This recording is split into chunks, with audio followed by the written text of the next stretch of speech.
Good morning, ladies and gentlemen. Welcome to Diablo 4 with our next level spree. And we're gonna go for the Spiritborn this time. We finished the Druid already. Oh, you know what? Let's make a male Spiritborn. We've actually never made a male Spiritborn. Wait, that's the same guy as the female Spirit. Wait, hold on. That's the male Spiritborn, and that's... we'll make the female one again. What can I say? Well, we always end up like that. Always just like, it's always her. Never anyone different. I've always just like straight up going for that. Okay, it's going to be Thorns. Nick, howdy Captain. Good to see you there. JP, first as well. We're going to play Thorns. And we're going to try to get the leveling this time done in 3 hours. And it should technically be the strongest build this season. We'll see. Hugo, good to see you there. Hugo, but it's Hugo in English. Sorry, always harder. Now let me put something on first because I bought something in the store chat. I spent some money on stuff. So we also gotta equip it for our leveling, I would say. That's Zeus Progony. Let's say we money well spent on that outfit. We need to change the... I change the colors of the markings? Or are they always the blue markings? The blue markings don't fit to the outfit. No, we're gonna go with here. No, marking color. Can make them red. Yeah, that's just brilliant, right? Are you doing another Druid speedrun? No, we have the Druid speedrun already knocked out. But I think I forgot to change the Twitch title, right? Thank you for reminding me. We're getting old there. So that's going to be our Spiritborn for the day, ladies and gentlemen. Spiritborn. Okay. Good. And we will level with Rake. And I've actually never played Rake on the Spiritborn. So we'll see where that goes. That's a little bit hot.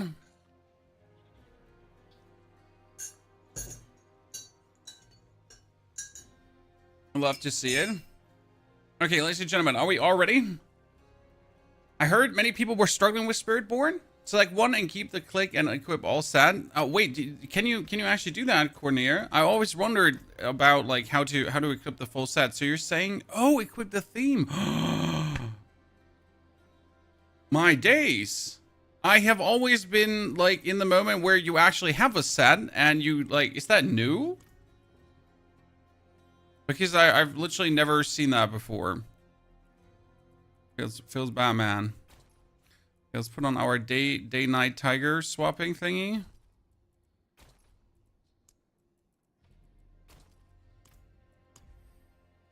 How did you not? How did you know? Yeah, you learned it as well a week ago. See, Steven and I are idiots. Compatriot idiots. Good. So I'm not the only one that's challenged, I guess. Good, ladies and gentlemen, we will start the timer. Boom. Run to the quest because you always have to talk to the lady first. Step number 1, talk to the lady first. Because she'll give you a quest and you have to do the quest. And if you don't do the quest, like you're sat off.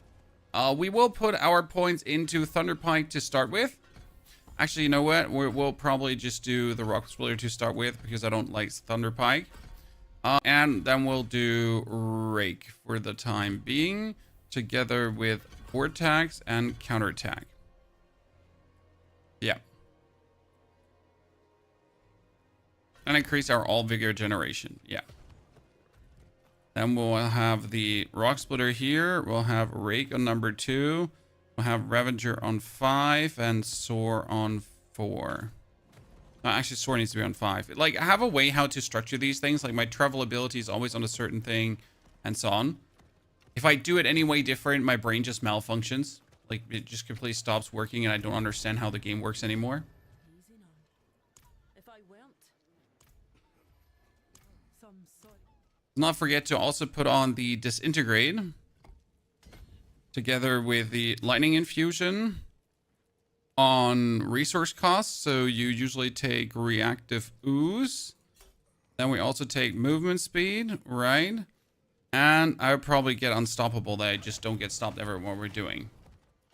I went with Quill Volley. I personally don't enjoy Quill Volley playstyle, so that's why we're not going to go for Quill Volley. We're gonna either do the Rake version or we're gonna do the Gorilla version, but we'll probably end up doing some Rake related stuff. I just wanted to try out Rake because I've not yet dabbled with Rake so far, so it's about time to actually try that out. You know, that bonus resource generation from Ooze is just insane.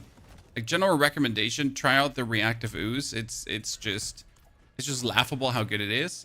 Especially with like the bonus vigor that we're gaining on moving. That one also gets multiplied up by Rake.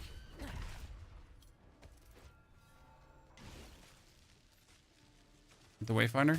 I want to talk to her, but I cannot talk to her. Thank you.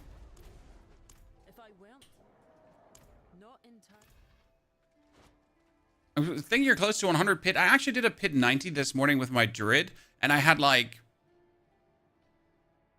8 minutes spare, 9 minutes spare. It was crazy. So, but much to go forward with. That bonus movement speed that we're getting here early is actually nasty, I'll say.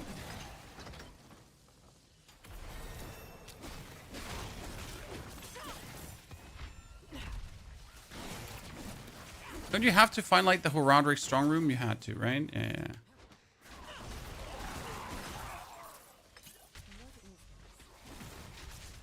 Good. This is working so far. Very nice. We got the resource cost regeneration. The resource cost while walking. A core skill increases our resource cost regeneration, right? We don't actually need a basic skill anymore, which is actually seems quite silly that we would get this early away with not using a basic skill, and that's just because of Reactive Ooze. Kind of mean. Is there plans about patching Forgotten Souls? They're hard to keep up with. If you're playing the game normal, they're not hard to keep up with. So right now, the only people that are being punished from playing Diablo are the people that play Diablo a lot. Yeah. The Forgotten Souls situation is definitely like people have been complaining in the Discord, so don't worry about that. Like, it's definitely mentioned to the developers, but as always, it's not a problem that actually affects anyone that just moderately plays Diablo, right? It's one of these problems that affects the people that play Diablo a lot. Which is always sad when like, if you play a game a lot, you're actually being negatively affected. Because let me check my notes. Ah, yeah, you've been playing a game a lot. How dare you, right? That's so silly of you. Is there a way to trade without being online, like trading through an app or sorts? No, you have to be online to actually complete the trades. There's no way like you can trade offline.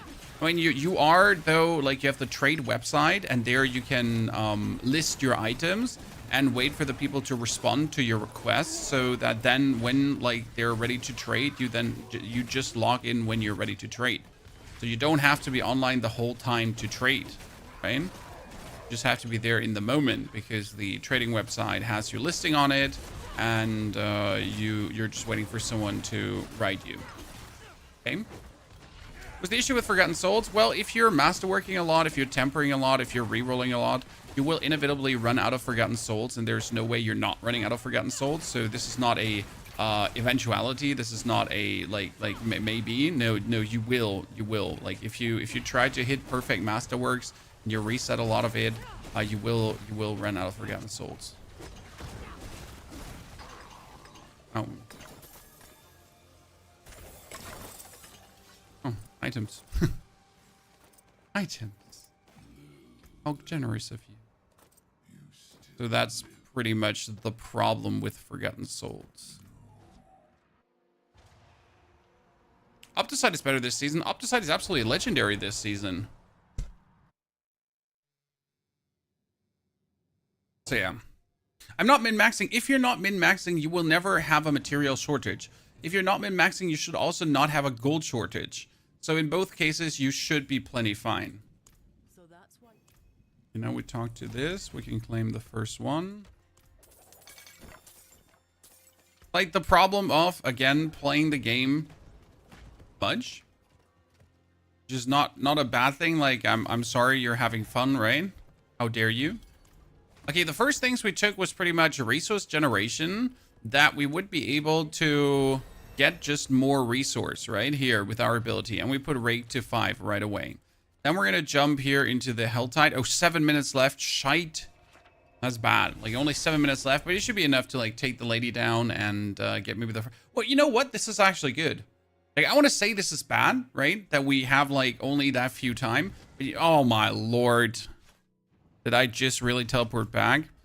Because, considering that we have not a lot of time, we kill the boss, we wait 5 minutes, and then the Helltide is already back. Right? So we get 2 boss kills right in a row. You dumped the druid already? Sir, I didn't dump the druid. We cleared pit 90. What is left for me is now doing perfect masterworks. Okay, so my druid has cleared pit 90. I can clear pit 95 with my current gear. If I want to go higher, I would have to, like, try to do perfect masterworks. And I don't do that. In case you don't know the channel, I don't play until perfect masterworks because it sucks the joy out of the game. It literally sucks the joy out of the game. Not a little bit, it sucks the joy out of the game a lot. Like, as soon as you try to get things perfect, it's just like, yep, and that's where it ends, you know? That's where sadness begins. So I have pretty much pit 95 cleared with minimal efforts, which is insane. Maybe at the end, so at the end of the season, when I have every single class leveled up, then I make a decision because I pick one character and I max him out. Okay. So after really like 2 weeks of leveling everyone up, getting everything to max level, then I'm like, maybe either we're going to take the Druid or we're going to take the Spiritborn or we're going to take the Necro. And then I just want to see how far can I get with my efforts without trying to perfect masterwork, right? Spending some money on the trait to get like greater affix items, maybe like the pulverized gauntlets with a greater affix and try to at least hit the double masterworks and stuff like that. Zibity, you saw me before tier 4. Well, you missed the second stream. We destroyed everything. We also uploaded the build video already, in case you missed it, on the Spiritborn with the mythic version, with the non-mythics, with everything. So that's fully uploaded already. I'm ready for you to be consumed, in case you have missed it. You're not using a Merc. Well, I'm not using a Merc intentionally because, let me check my notes. Mercs are... for losers and the weak. It's totally not because I forget to put on my Merc.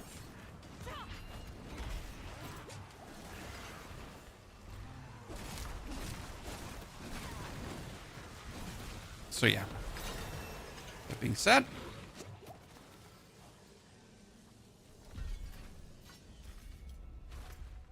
that's obviously the reason.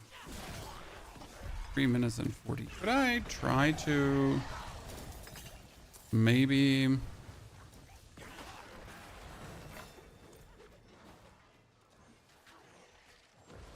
kill 2, 3 more? We get like 1 more chest?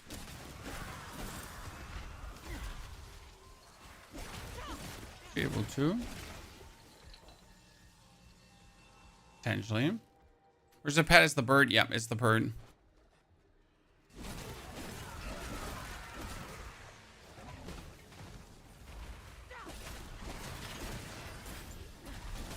Your goal is to make Starless now? Well, I just got myself 4 Resplendent Sparks, and I just crafted, like, 2 random items.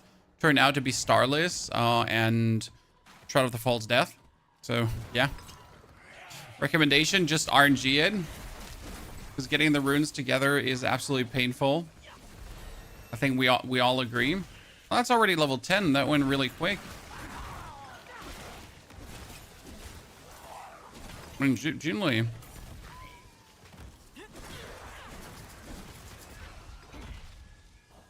was hoping to get like enough to open another chest before this mess here closes out. Be possible, shouldn't it? 1 more cinder.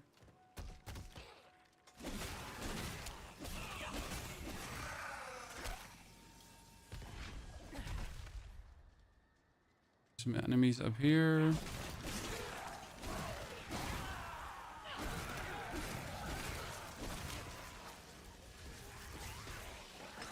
Perfection. Love to see it, chat. Okay, good start. Good start into the day. Would have preferred to actually finish like a... Would have preferred to finish more whispers, but we'll just go for the PvP whispers.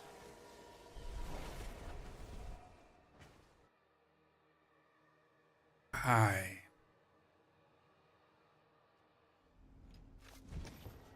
Is this the most efficient way of getting boss keys? What do you mean the most efficient way of getting boss keys? If you want to have lair boss keys, it's Helltide, yes.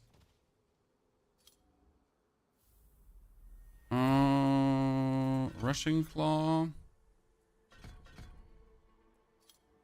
Using it much, probably. Actually, never used Rushing Claw. What does it do? Rushing Claw gets me through enemies, and then what?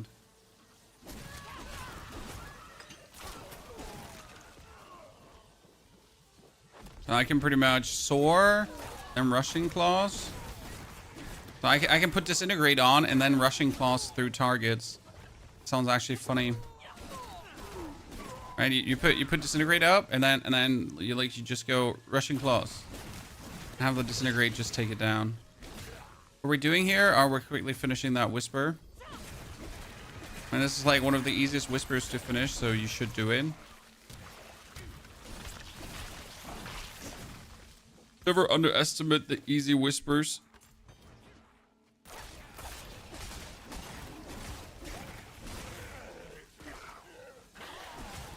$100. Lilith is bugged for you too. Yes, if you haven't killed Lilith actually in the first day, then she will be bugged for you.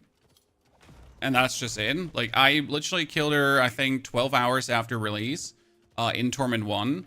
And she worked actually there still. So that was the time where you could beat her.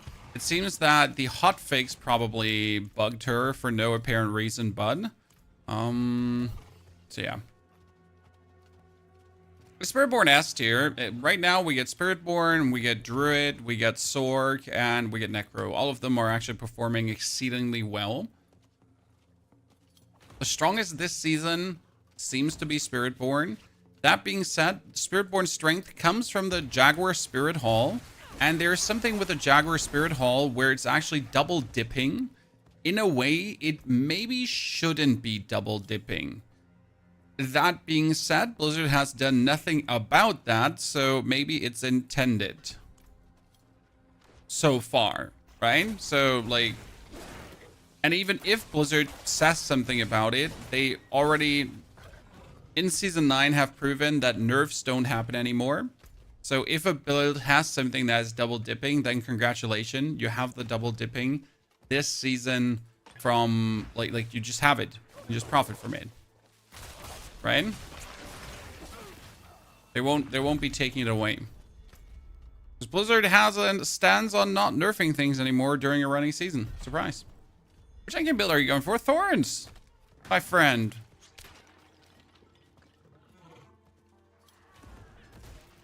We're going for Thorns with a Balazan Maxlatlt.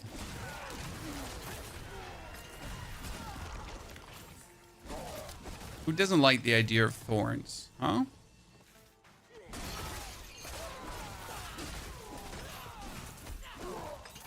I think everyone likes the idea of Thorns.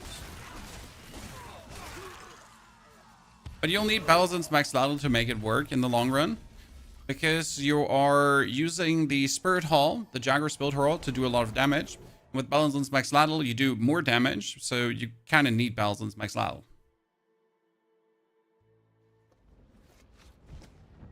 Do you think they'll fix Lilith? I mean, they will obviously fix Lilith down the line. When? That's the bigger question, sir.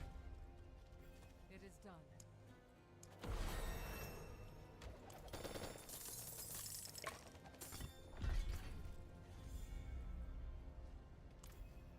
Progress so far.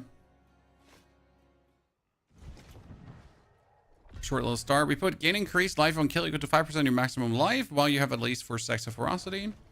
We'll be making sure to get more ferocity. What kind of thing are you using? We use ooze together with movement speed and unstoppable. These three just allow me to unimpeded do whatever I want. Reactive Ooze is needed for resource restoration.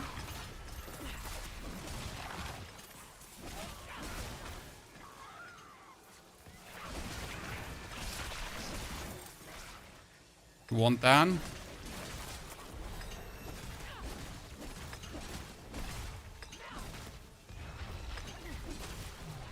Good.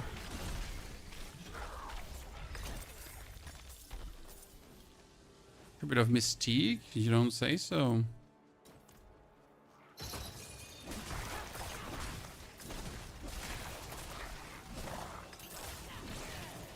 Dishing around of the Spiritborn is very useful for like overall level experience. Please don't interrupt me.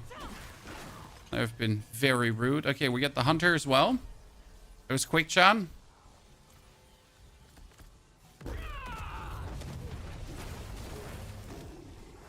That was quick. Now I just need to put the points into the Supreme Hunter that we actually get the cooldown reduction here, right? What was it? Yeah, the instant reset. The Spirit Balazans is non-GA. Yeah, don't worry. I'll get my Balazans. Worst case scenario, I'll have to trade for a bit more Belial materials. I already got a rune from the ground, Chad. Actually, one of the best runes, the Sur rune. Bit of growth is bonus experience. They're not bad to do, by the way, in the beginning. If you have a build that can do it fast.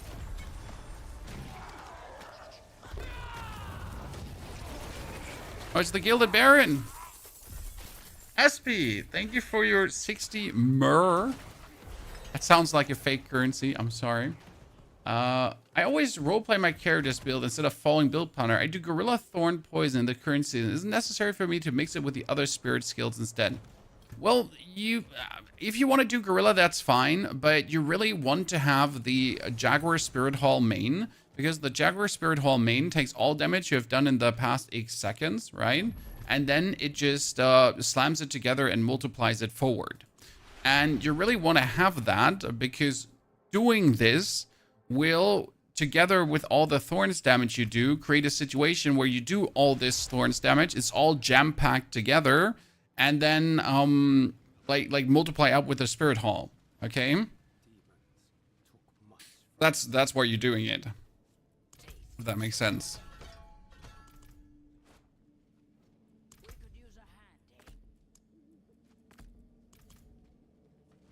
Okay. Milos, good to see you there. Hope you're doing well. Sigil dust doesn't exist. I have a 5,000 sigil dust or so. By the way, Popter, Squall, Boobage, thank you all for your subscription and support. Thank you for the long term of being with the community. Shoutouts to you lads.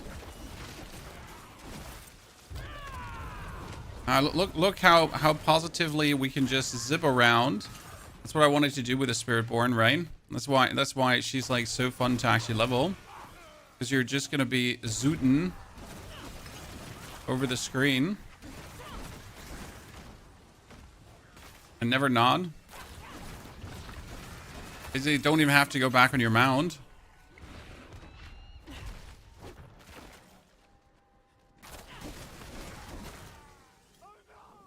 Oh no!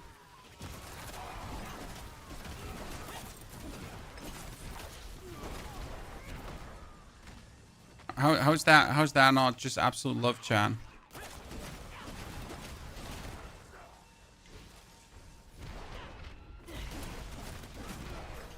You get one skill point in. Bringing that cooldown low.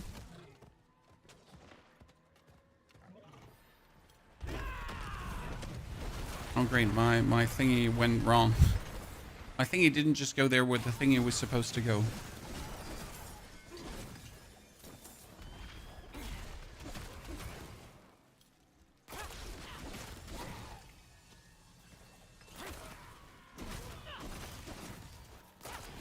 Are some of the collect animus dungeons bugged? I so far haven't had an issue with it. Why would you think that some of the collect animus dungeons are bugged? You get not find enough animus carriers. I've been absolutely not having a single issue. Hmm.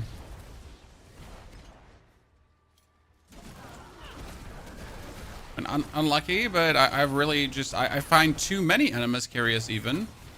So they like in a lot of dungeons they added a bonus animus carrier that at the end of the day you actually have +1 animus carrier that you can actually miss one and don't have to do like some stupid backtracking sometimes. So that's been actually quite the nice quality of life change, in case you haven't witnessed that yet. So that's been what I noticed. Wait, why are we not doing here the quest with her? Nah. Literally just do the one quest where she sends us into a strong room to get a crystal. That's about it. She's like, hey, can you go into a strong room for me and please get a crystal? And you're like, ah, yeah, sure. Should also do one Forgotten Wisdom dungeon for that bonus XP buff. Reminds me, bonus XP buff.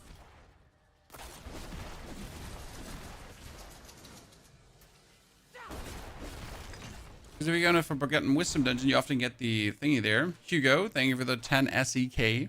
Hugo appreciation. Thank you very much, my friend. Happy Tuesday to all of you. Well, barely the start of the week, jeez. I mean, oh, actually, it's one week anniversary, huh? Hey, it's 1 week anniversary. Cool. Wasn't even aware. And most people are already done with the season. Yikes.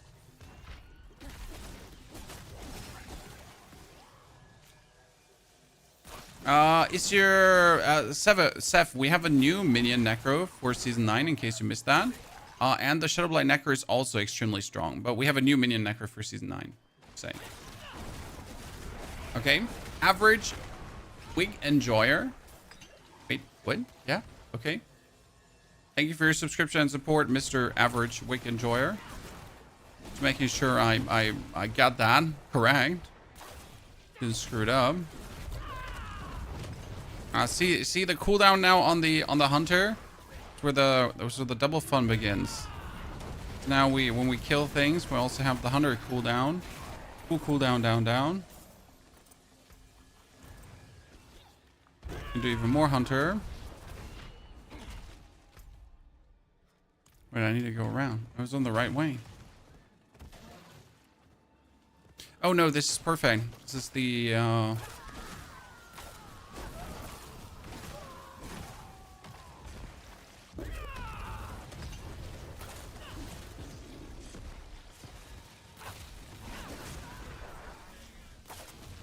with the laser beam.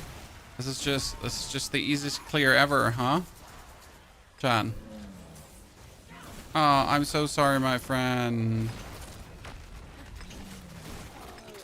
I'm so sorry. Usually, would you waste your time doing that? Maybe not, but you know, just fast as fuck, boy. Okay, I got 2 runes here, primary resource, and I just need to cast 5 skills. Okay. Oop. Tiger form. This is definitely advantages to the druid. Like as much as we enjoyed the druid leveling was like slowed down by the druid being the druid, right? I can only move X fast with the druid. I can't move X faster. Oh, well, we're actually having the whisper done. Missed that.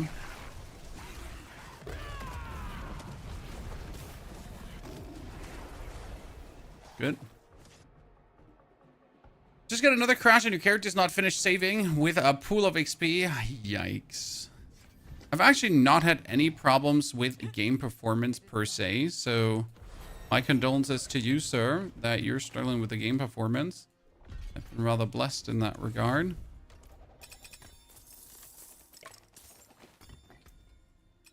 Been not suffering anything. Wonder if I should just take, wait, here, this first. Hitting enemies with Jagger skills increases. Jagger skills do increase critical strike damage. No? Get that going. The build, we don't have a build for this yet. I am following something that I laid out beforehand, but now we'll have to see like how far that takes us. So in opposition to the Druid, for the Druid I had everything laid out before because I exactly knew how I wanted to play the Druid. For this, I usually play the Monkey version because I like the Monkey version just more. That's new for me here, chat. I'm poking a bit in the dark. But as you can see, it's already coming together nicely. Regardless. Poking a bit in the dark. When we even get the double Hell Tide, which is actually insane that we're this lucky.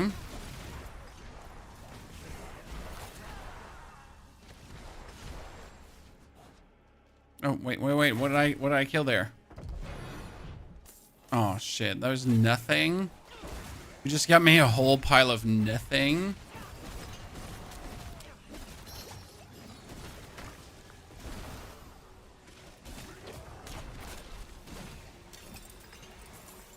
That was kind of sad. Not gonna lie. A whole steaming poopy pile of nothing.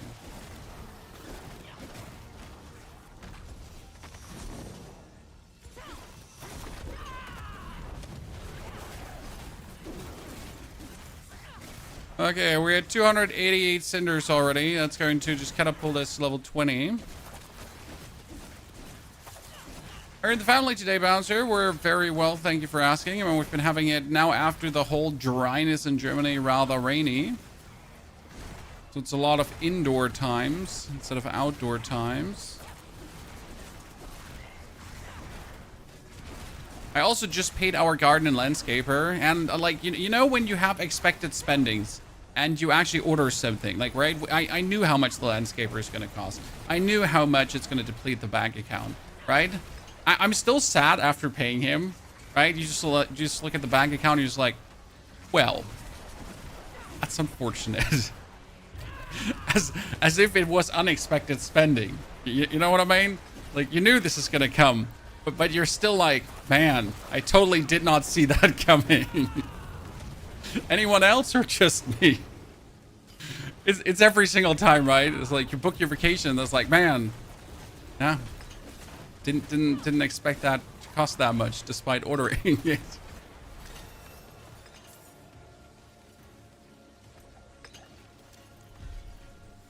Instant regrets afterwards. Guess it's like me being just a special nut job once again. I'm going to teleport down here to open the chest because they're easier to open, probably, right?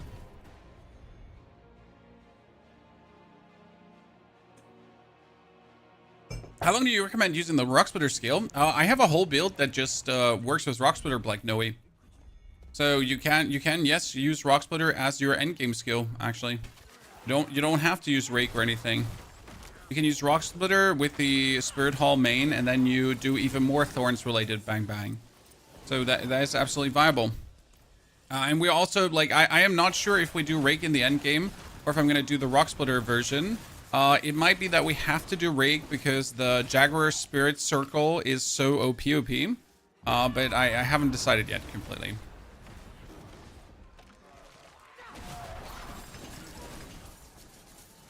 Sad part about landscaping? No, the real sad part about landscaping is when the gardeners are done putting down like all the concrete stuff and everything and all the kind of things, and the grass is growing, and then you have to start buying flowers now for the new areas that were created, and then you notice how stinking expensive flowers are, and you consider stealing them from the forest. And every time you're running past somewhere, it's like, hey, you know what? This is exactly the tree we want. We should just dig it up. we should just dig it up.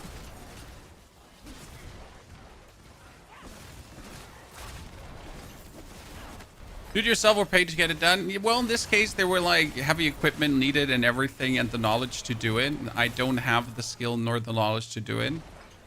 Right?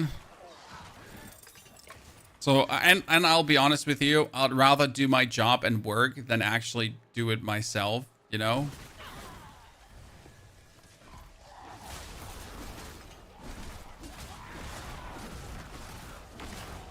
Because I like my job more than garden and landscaping. Surprise, I guess. Would have guessed.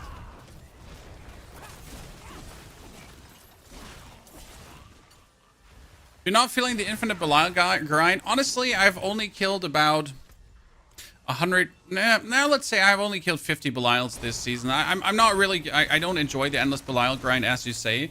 I try to get my main unique with the greater affix, and then I'm happy.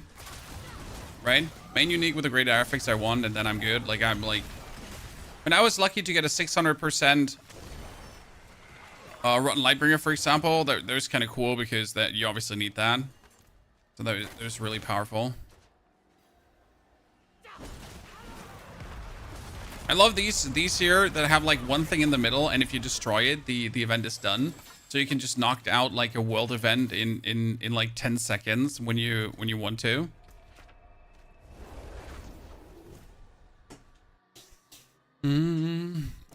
I only need a shroud to have the 3 key mythics, even with my wrong GA. I mean, like, did you just say 3 key mythics? Do you want me to yell at you, sir? Not yet. Are you saying the evil words, 3 key mythics? Do you hate me? Okay, so before we do this one here right now in 41 minutes, I am going to go into a Roderick Strong Room. Witchwater, Bastion of Face. Bastion of Face is fine. I like that one. I just don't go into Nightmare Dungeons I don't like.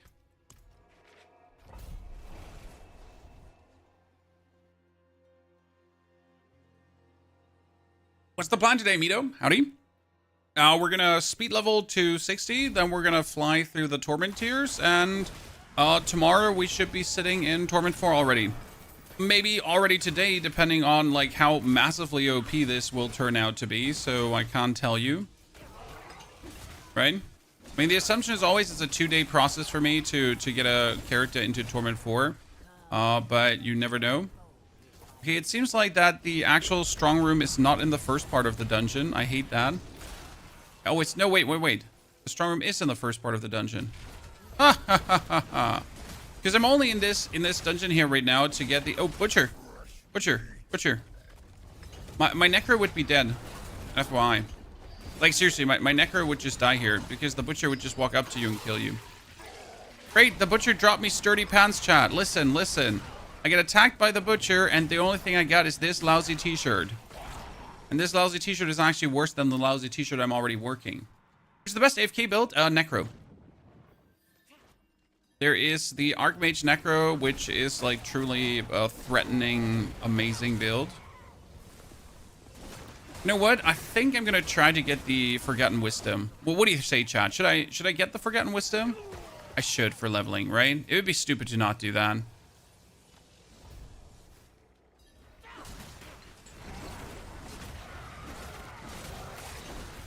Not even legendary, right? Not even a wet fart. I don't know. Not even like a nothing. Like literally not even anything.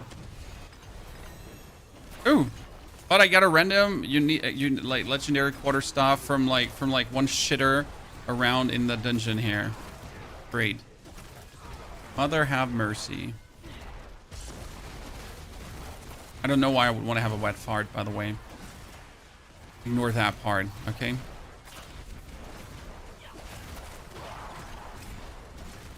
Anyone want to sell Belial keys for cheap in about an hour's time? Hey sir, just ask in the trade chat looking for Belial keys. And there's going to be like three people in very perfect English asking you if you would like to Belial keys, you know?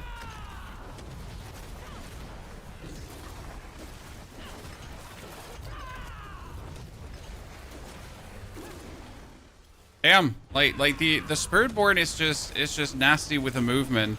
This is definitely the advantage it has over the other classes when you're like you're leveling. Like you're just zooting. Okay.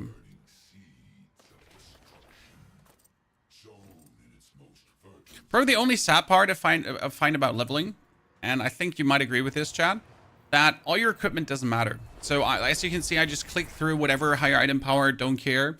When I like this more about PoE 2, when I level, that I just meaningful look at the equipment and I try to make good choices, what would actually make me stronger, and not just go like blah, blah, blah, blah, blah. Magic in a pot.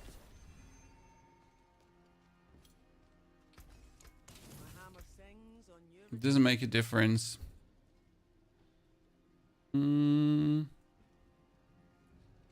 I want to have? I'm just trying to check like what I want to have here. We got sword together with, and then sword clout remains and makes things vulnerable. It's actually pretty good. Good. You're back. I remember those days. Oh wow, level 11. Let's go. So now we have to make things vulnerable.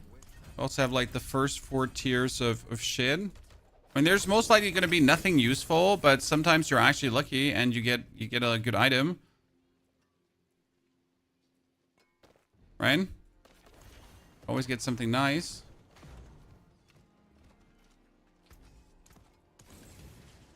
Speak with Bryona. Shit, always forget to talk to her. Because she's gonna now usually give you the quest to get more. Oh no, I need to retrieve another sigil from a strong room. Okay, what we're gonna do right now is we're gonna craft sigils with the express purpose of getting Forgotten Wisdom. Okay. Strong room, go Forgotten Wisdom. Because what we want to get is, we want to get this little shrine that gives you for an hour 15% bonus XP. It's kind of good. Lucky hit to get life. Does that work on Necrominions? Yep, it works really well on Necrominions. Your Necrominions do have lucky hit. So they do the lucky hit that you do. Or they get your lucky hit. Wait, say it better. Wait, if Forgotten Wisdom is active, okay. Does that mean that the minions inside the strong room are also going to drop the Forgotten Wisdom globes? Probably, right? Maybe. Oh, PogChamp.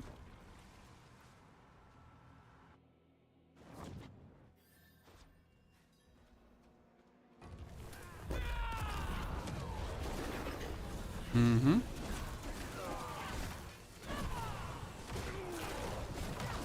So yeah, we're 1 week into the season, guys. This is my 3rd character. I'm not sure if that's good or bad. You judge for yourself, but this is my 3rd character, right? Into the new season. Tomorrow, like after then 8 days, we're gonna have 3 characters maxed out already. And we're gonna start with the 4th one right away. So this week we're also gonna finish the sword. And we're probably going to finish the rogue as well. And then, like last but not least, we're probably going to finish the barbarian. So I think end of the week, we might have actually every single class done. To then start of next week, max something out of the classes. Or start some more fun varied builds. I haven't decided yet. But I feel like this is going to be like the... who remembers Season 3? Season 3 was a similar short season that really didn't last that long. I gotta say, I feel like we might be plagued with that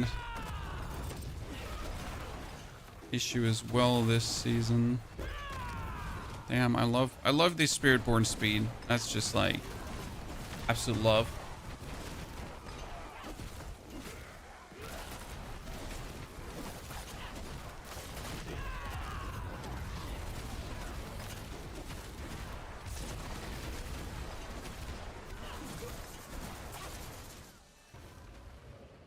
And meanwhile, we're picking up all the XP globes. XP globes. Hello, lady. How are you doing? You're dead. It was quick. Let's not forget to pick up the actual blood relic thingy. And then we need to find the bonus XP that we have actually been looking for. Blood relic? Why would you even go to collect the blood relics? Because they give so much XP. I don't know if you've noticed that, but getting the blood relics in the beginning, it's just like, it's always a level. You just like level, you get a level. Oh, we got our passive. Passive is going to be for the leveling, probably Vital Strikes. because we could choose our power to make the enemies vulnerable. Yep, that should actually work. This should actually not only work, that should be plenty nasty. Because then we make them vulnerable and our vital strikes are going crazy.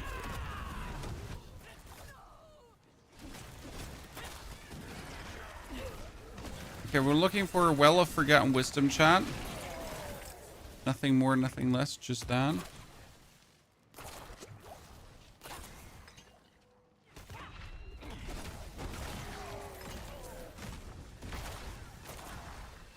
We got killed to get more vials, but we don't need vials.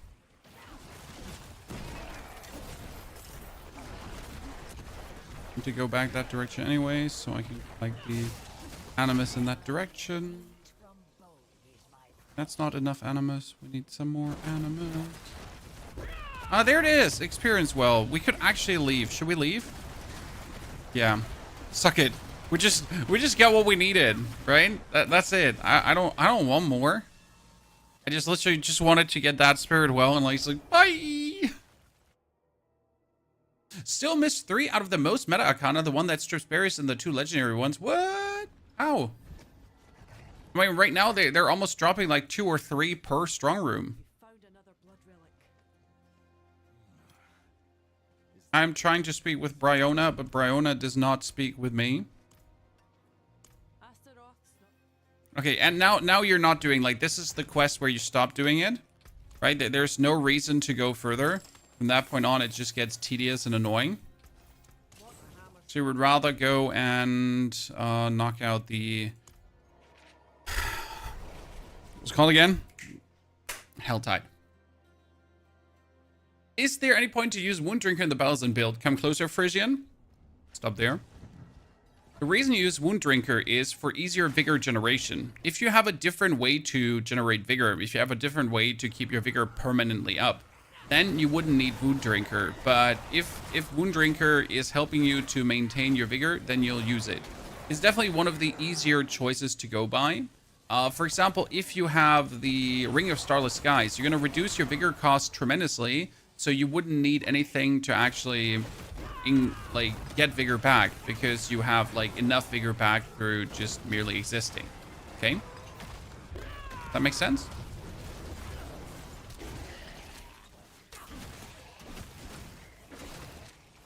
Interesting observation. Despite the Spiritborn being able to just like fly around, right, it does actually do way less damage than the Pulverized Druid. So from a damage standpoint, most of my damage is right now coming from the Disintegrate. It's actually not coming from me being the Spiritborn. Right? Me being the Spiritborn is just like pretty much pumping things forward right now. Oh, I, by the way, should have chosen my Spirit Hall a while ago. But it's not that we're doing damage because we're Spiritborn. Okay, that thing is not here. Great. That's not the first time that has happened, right? Has happened to you too, right, Chad? It is super frustrating. Because you obviously want to get your whispers. Well, I won't complain. I got the double Helltide. So I'm not going to be mad at this. It's just weird, like one of these extremely weird bugs.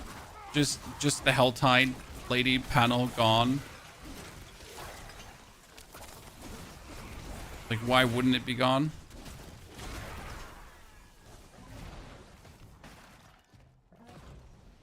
And sometimes just things are a lie. Cake is a lie. The Helltide panel is a lie. Everything. It's not there? No, it's simply not there. I'm not blind. You're not blind. We're not blind. It's not there. I've had that happen like now 3 times in 3 Helltides. It's a very weird bug. That you have absolutely no control over. Oh man. My first mythic, the Doombringer. You know what? This is something we need to talk about. Doombringer is now virtually useless. The only reason people were using Doombringer was because Doombringer was actually like giving you more max life, right? And for overpower builds, it was insane. But now that you're getting Doombringer, you're gonna be like, oh yeah, fuck this shit. I hate my life right now because the Doombringer is virtually useless. Congratulations, sir. You have been played.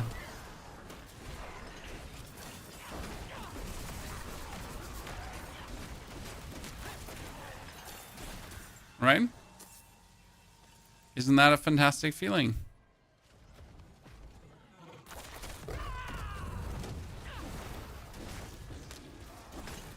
But the little things that don't get talked about.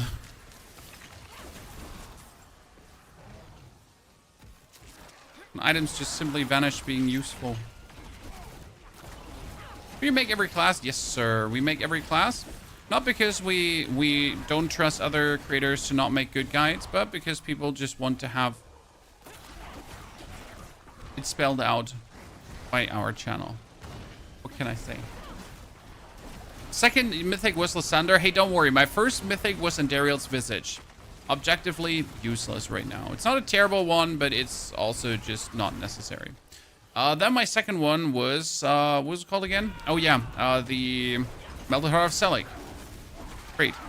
And guess what? I found another helmet. It was actually Harlequin's Crest, which I also don't need this season, but I can't complain about getting a Harlequin Crest, right? That would be kind of like, it'd be crazy talk.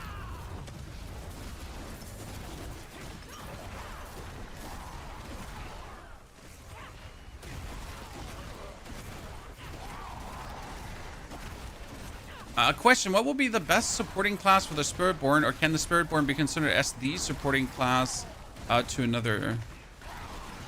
What do you mean? So if one plays Spiritborn and you would want to be the supporting class to him. Well, technically, since Spiritborn can pull everything together himself, and Spiritborn does massive damage himself, Spiritborn doesn't need a single class to do anything for him. Like, I guess a Sork would, though, still work very well together with the Spiritborn, because the Spiritborn is going to be the center of attraction and pull everything together consistently, while the Spiritborn is extremely fast. So if you would like to have something that can keep up with the speed of the Spiritborn, it would most likely be a Sork, because the Sork has the option to fly over the screen themselves. That's something you should consider pretty much. And since the Sork is then the Hydra Sork, it's going to be like teleporting after the Spiritborn and putting like the Hydras down. And since the Hydras are though highly agile and mobile, you can put down like tons of them at every location where you like spawn. And you're not really that hardcore cooldown reliant. Plus you can actually pull things together really nicely with your ulti as well. So yeah.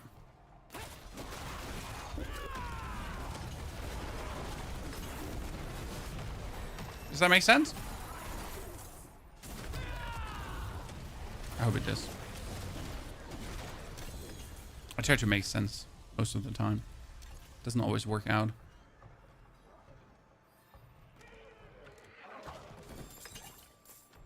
You did an Undercity tribute for Mythics and stage 3 had no portal. Sir, you like the amount of robbery that I feel through this like right now is like, I'm sorry.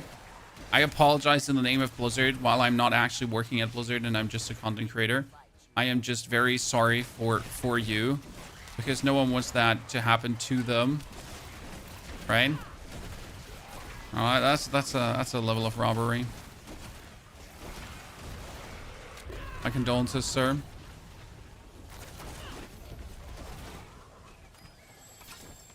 I've not even gotten a Mythic tribute this season, so make out of that what you want. I mean, you're either going to be lucky, right, and you get a lot of Mythic tributes, or you're not going to see a single Mythic tribute in this season. That's usually the way it goes. Either everything or nothing, right? I mean, last season I barely dropped any Mythics. This season I've dropped 3 Mythics already, so I guess make it of that what you want. Are there any good rogue builds that don't require hundreds of clicks to work? I mean, Death Trap just holds down one button, sir. Like, I mean, Death Trap holds down one button and it goes brr, brr, brr, brr, brr, with a bit more brr, brr, brr. Okay.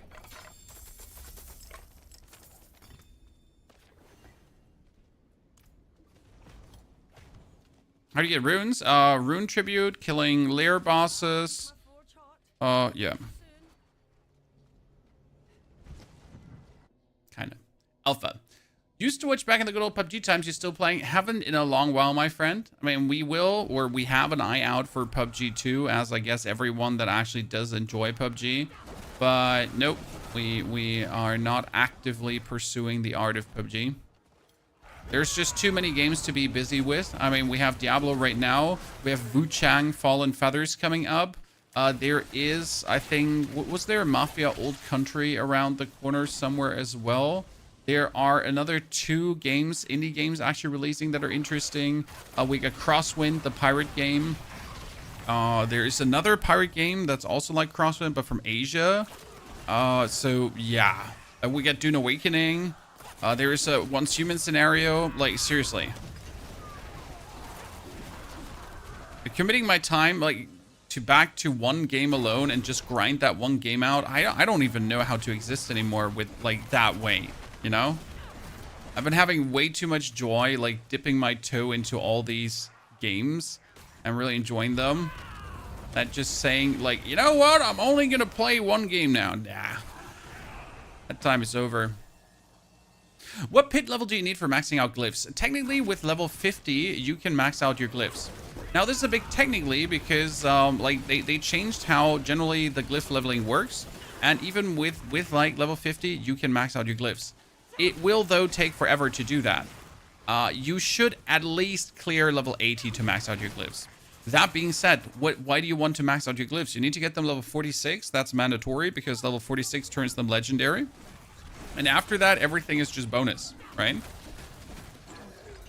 I mean, I, for example, have my druid up to pit 90 now in 6 minutes. With that pit 90 in 6 minutes, I can easily get my glyphs to level 90. And then afterwards, I can obviously do pit 100 and further with that build, but that's not the point. Let's say I could only do pit 90. You could still keep upgrading the glyphs, but the upgrade chance is vastly lower nowadays. So it would be like really a stretch to do that. We're back to June. There's a new patch today. Yeah, there was a new patch yesterday, sir. But the patch didn't really change much. I mean, it figured a bit with the Landsrat. It figured a bit with the PvE side of the game. It spread resources out a bit further. But there's nothing like really that did much, sir. And again, in case you missed it, we have done everything that is possible content-wise, kinda.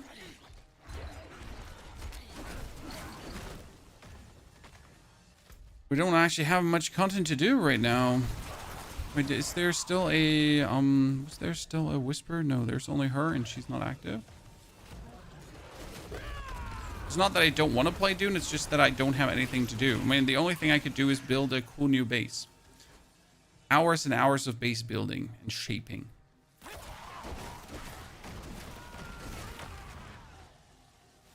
Rockstar, welcome back. I have not seen you in a while. I hope you're doing well. Is it good or well? I think it's well, correct? Help my non-English ass out.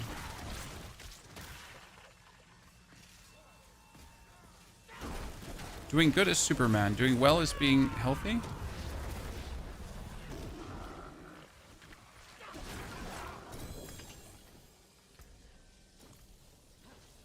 Right?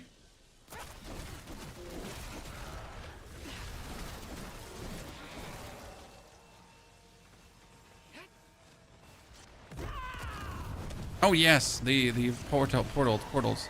Look at you, you puny little druid bear. Let me help your silly ass out quickly. Don't worry, Daddy Hov got this.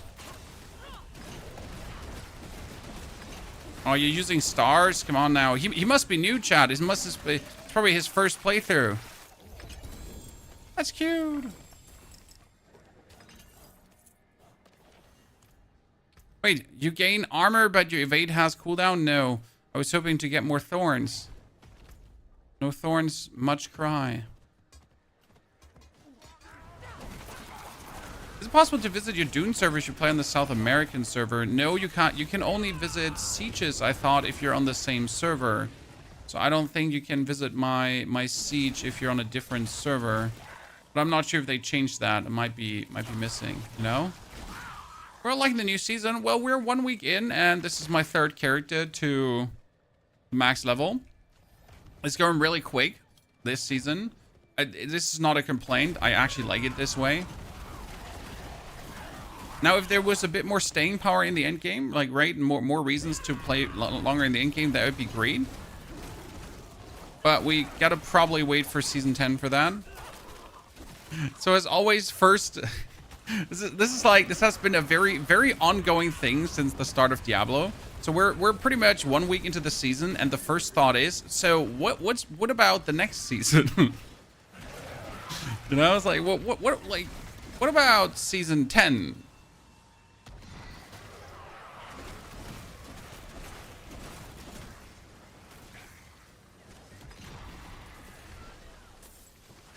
Right? Surely.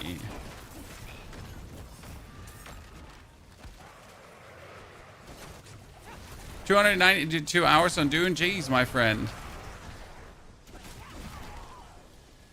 I'm happy people are enjoying their games so much. Dune would be definitely one of these games that I would play more if I was not creating content, right? It's one of these games that are just really fun to play. But as a content creator, I can only play as much content there is, right? No matter how much joy a game is to play. Always sounds so sad, but I can't just play games to play games. It's not how it works.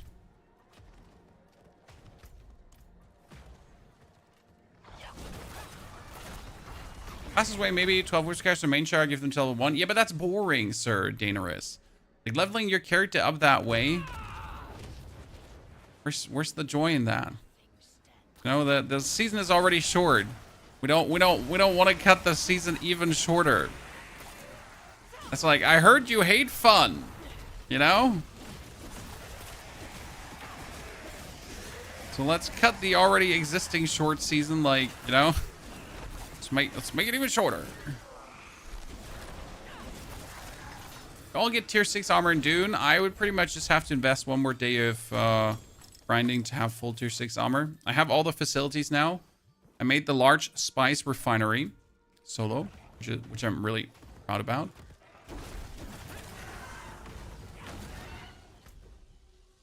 Well, I just accidentally left the Helltide to quickly do this whisper, but that's not bad, you know. It's actually a good thing. Give me a hot minute. Have enough. Quickly knocking out that whisper. Where do you suggest grinding to get the aspect of the cursed aura for necro builds? Obolts.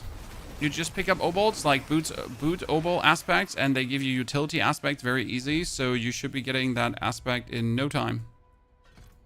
It's usually what I recommend in these situations.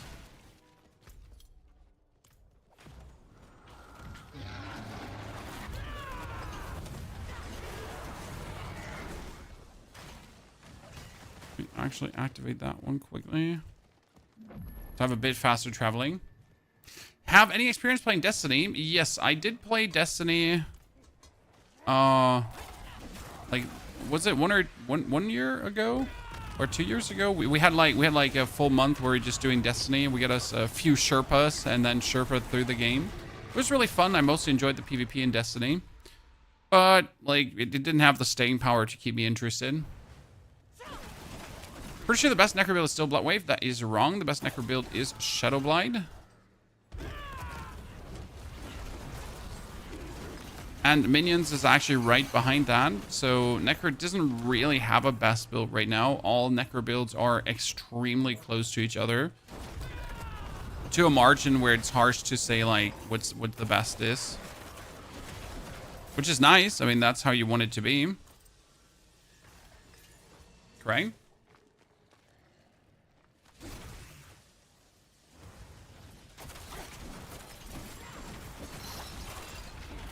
And it's as well, if you have an aggressive server, my friend, you have an aggressive server. Like, no tip in the world can help you there, right? Out of my way, nerds! Ooh. I'm technically just here to pick like up the last chests, and then I want to leave the Helltide for other stuff. I probably want to dip into another strong room to get the next wisdom buff, because we now need to make sure that we get the wisdom buff permanently up, right? We just don't want to lose that ever.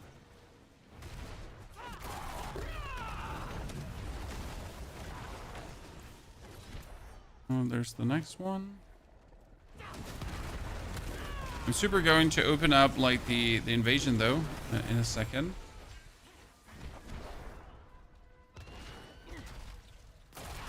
But Spiritborn going to be Thorns. Spiritborn is Thorns this season.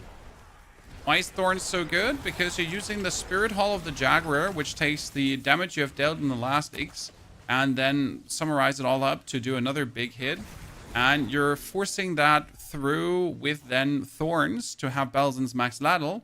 So Balazan Maxlatlt just like does your Thorns damage outwards with every hit. You're then hitting the enemy. You're doing like all that Thorns damage, like pop, pop, pop, pop, pop, pop, pop, pop, pop, with insane attack speed. And then the Jaguar Spirit Hall is just going to go like, yeah.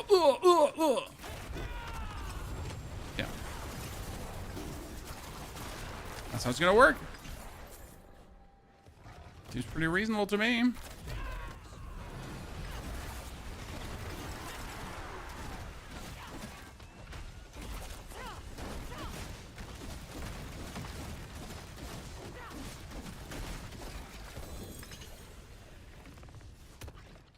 Loves.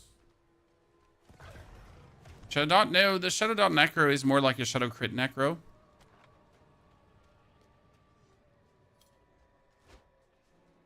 Heading out for the sea for a short trip. Take care, Captain.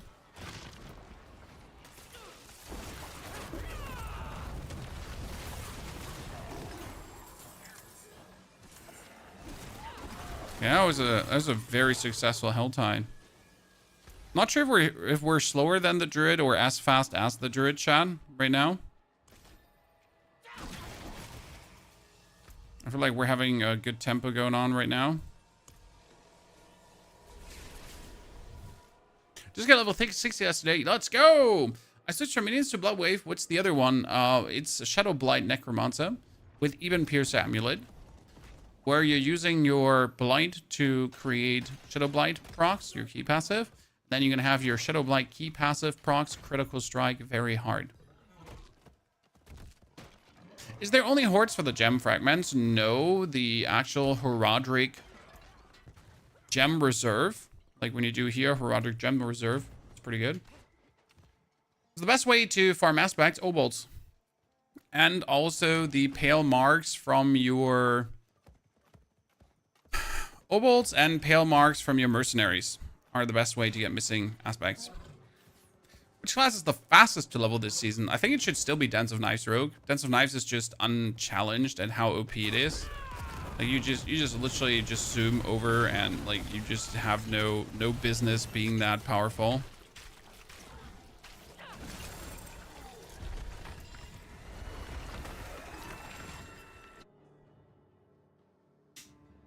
So thick. What do you get? You get Necromancer to 60? Sounds good. Okay, ladies and gentlemen. Let's pick up. Wait, no, I was missing one Whisper. I teleported back because I thought I had the Whisper done. Oops. Oopsie badoopsie.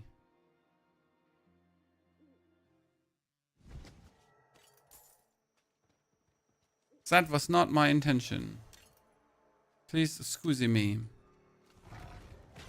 Now I need to find new pale marks to quickly. Oh, there's not a single elite here. What the fuck?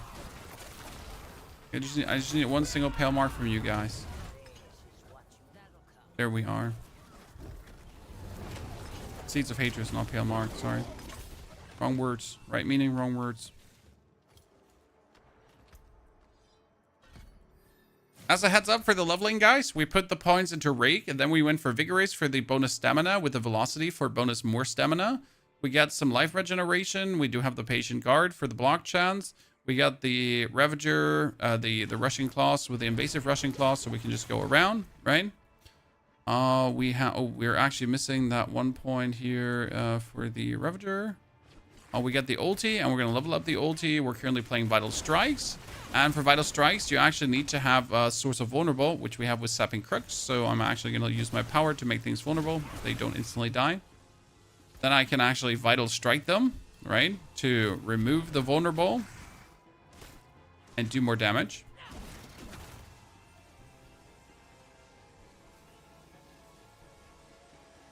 Mr. Nepalum, thank you very much for your Prime subscription. Rockstar, thank you for the 32 months. Kirkovich with a 74 as well. Ladies and gentlemen. Support spree. So 1 hour, 6 minutes. We're halfway through, ladies and gentlemen. I'd say that's a good start.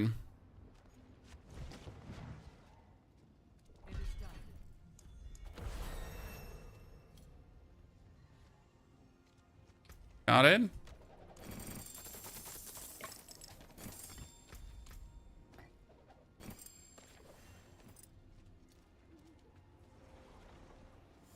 Like the tempo we're putting down. Let's kick the rest of the things out.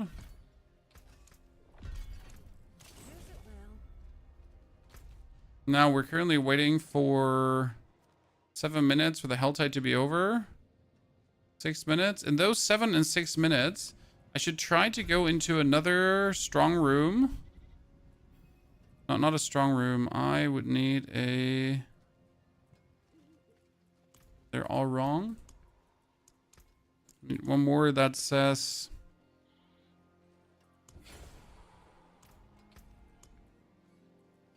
Forgotten Wisdom.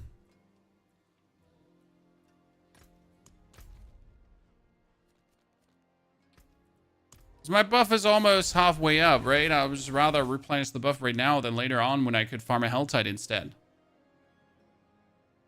Also, I am not sure if the 15% bonus experience buff, if that would apply for the finishing of strongholds. That'd be interesting. Do you think 15% experience would apply to that? Finishing of strongholds? That'd actually be crazy.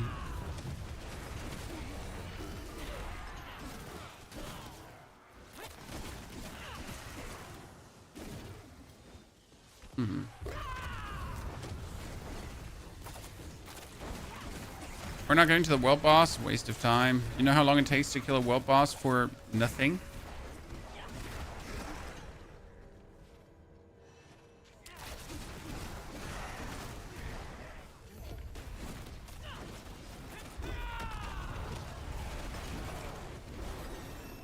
Level 31.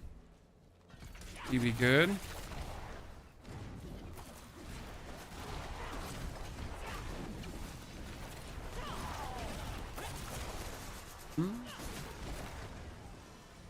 Me in. Mr. Killer Floney. What, like, yeah, thank you for the 11 months. I want to say, I remember that name. Weren't you a supporter before? 11 months. Blazer with a 17 as well. Hardy. Aren't these P-buffs normally monster kill related? Normally, yes. But I was wondering. Boop. Thank you, Blazer. Thank you, Floney. Thank you, everyone, for being here, showing interest in Diablo. Hopefully excited for Wuchang Fallen Feathers as well. I'm currently doing everything to get myself a review key. I mean, generally, like that's always the things we do in the background, right? We go polishing doorknobs. Being like, hello, sir, developer, sir. I'm cool guy, make YouTube videos. Yeah, look here, my last 3 YouTube videos that got good views. Please give me key. Kind of how it goes.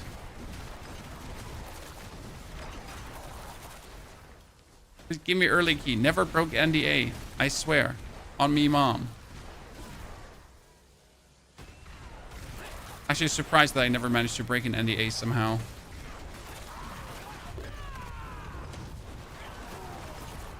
But I'm always scared of breaking NDAs.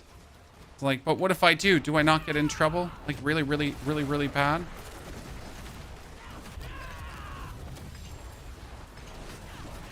Some of these NDAs have always very, very mean wording. Like, you know, no disclose or we kill you. Like, please, I don't want to be killed. I'm innocent.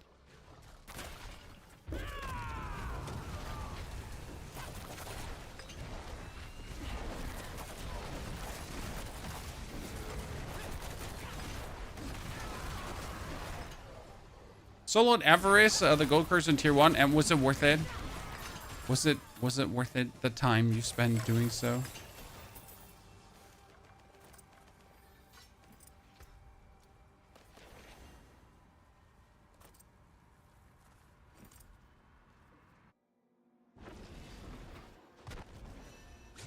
Okay, I am looking for a well of experience. Hello, good sir. Have you seen? Oh my goodness. Have you seen a well of experience?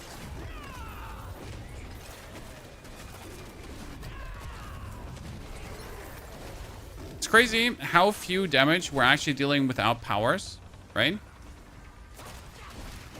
Makes you wonder if everything is properly balanced, because if we actually had a season where we have no powers, how are you then going to exist? But because this is normal difficulty, right? It's not actually a hard difficulty. But if I didn't have like my powers, like just like really demolishing things, like it would be not the easy going we can see here. There's the XP, well done.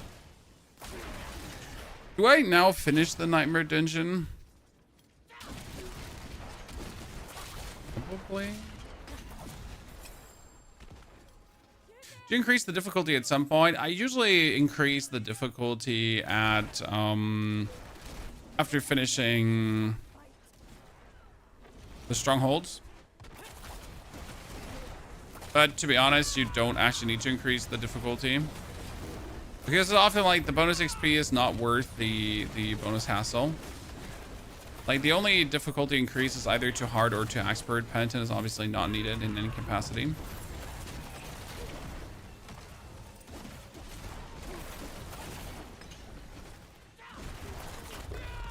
That little bonus that you get for hard is mostly like enough.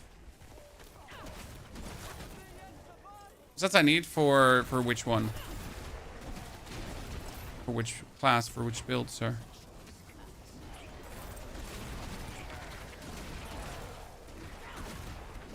You try Flash Runner Druid or only Pulverize? Oh, well, I like Pulverize the most, so we did Pulverize, my friend.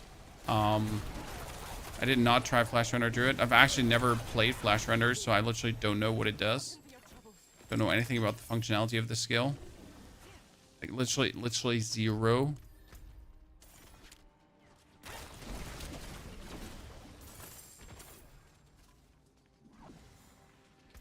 Oh, well, that reminds me, I wanted to get that and that too.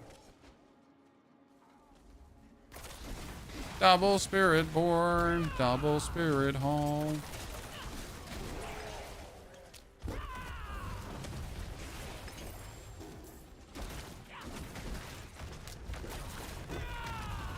You could technically also take the evade, right?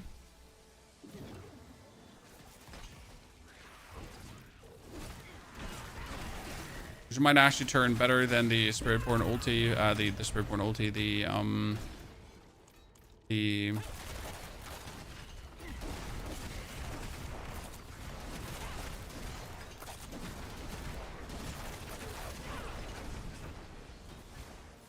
also don't really need it.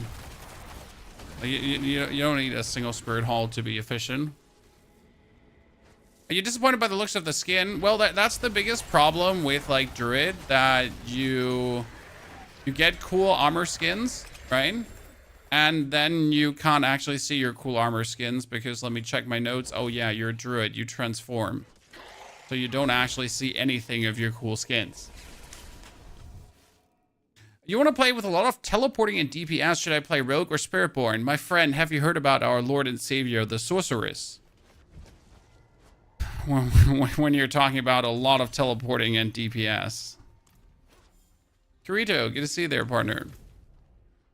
I mean, that would usually not be considered the Spiritborn. That would be... Why can I go into an Infernal Horde? Like, why does it show me the Infernal Horde? Could I even enter that one? I don't think I could.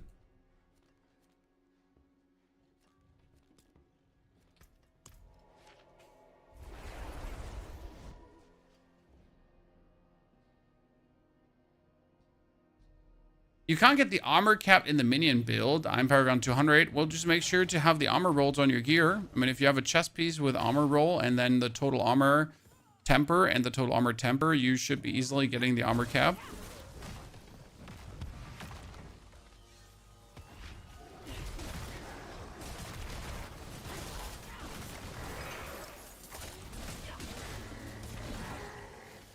Also, don't stress too much about armor cap. You would even survive without it most of the time.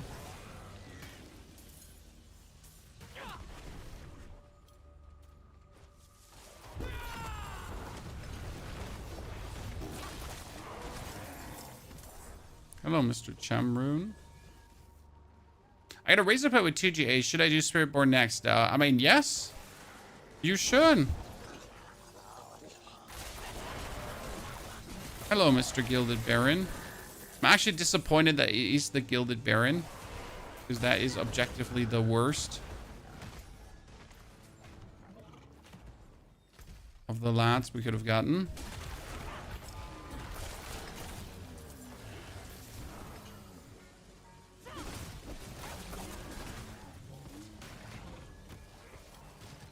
I would recommend playing Quillbody instead of Rake, since you Rake, get his stuff, and come up with Quillbody, you can just spam and kill stuff. Yeah, but I don't like Quillbody. I mean, thank you for a recommendation. You're not wrong. I just don't like Quillbody.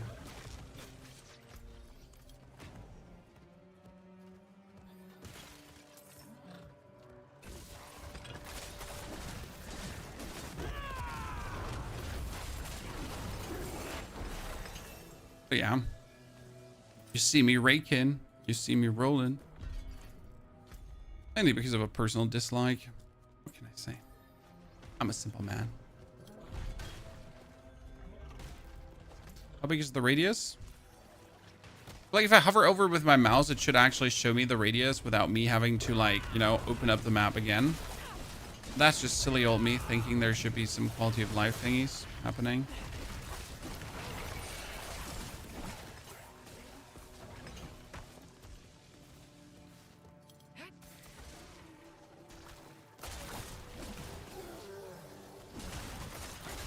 Rake tried, super fun. A GA and Venom amulet. Jesus Christ, sir, you're asking for the Holy Grail. I just barely got like a normal affix and Venom amulet. You know? There's sirs out here looking for the goody good goods.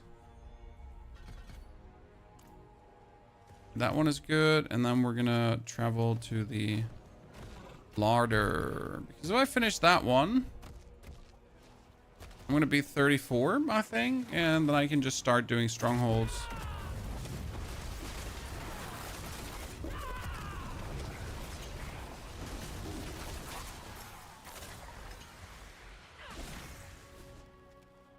Shout out to Brazil. Howdy. Building a rogue this season? Yes, absolutely. Probably rogue and barbarian are the last. So after the Spiritborn, it's going to be Sork. And then later it's going to be rogue. Ready to start a second character after Necron. I heard the Shut-Off Fall to Death. Any suggestions? Well, if you want to feel powerful, like you get Druid, Spiritborn, or Sorg. Otherwise, you might be disappointed in your power levels. Especially after playing Necro, because Necro really strong. But when's Necro not really strong? Necro always really strong.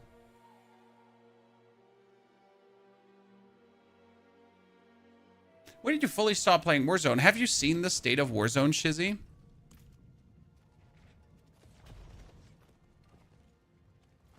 Objectively terrible game. So why did I stop? Well, terrible game. It's not more like that the game bad. It's more like other games good. You know? Not like game bad. It's more like game good. Other games good. Right? If other games are so good, why keep sticking with one game? Ready for a massacre.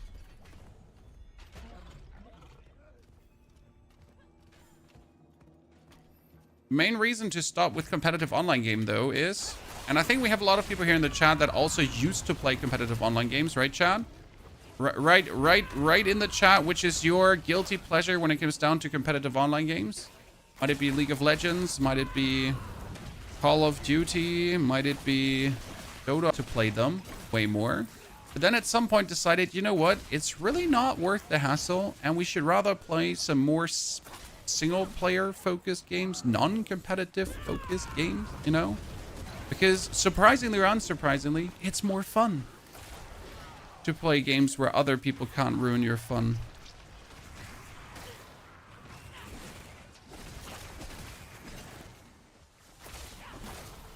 And that's my main reason. Like right now I'm having fun and nothing can stop me from having fun apart from me not enjoying the game, but then I just play a different game, right? So no one can actually do anything about me having fun. But if you play a competitive online game, well, that changes really quick. Because you're going to have fun and then you're going to meet a cheater, or you're going to have fun and then, you know, like you're going to have a terrible team and you have people feeding and you have people like, you know, so there's so many ways how competitive online games can just squeeze the fun out of things. And then after still only winning 30% of your games per day, you're going to be like, that was worth it. Even though you yelled half of the time at the screen. You know? Can you just shake on Grandfather? No, absolutely not, Alberto. Grandfather was literally be the worst option. That being said, if you have a mythic item, you can always use it in any build. I mean, like sometimes the mystic item will make your build worse, but hey, maybe you just still want to use it. I'm not your caretaker. If you feel like you want to use something, just pop off, son. Right? Who am I to tell you to not use something? You're gonna be like, I love this. I want to. My first drop mythic with that spear. Yeah, okay, so that one you just trash, please. Don't use it.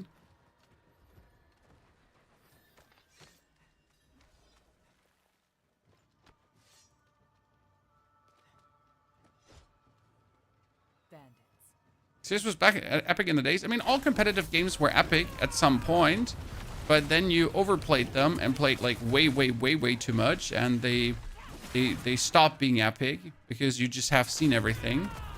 If you play enough of one game, you often come into this deja vu situation where you're like, I have seen this before, right?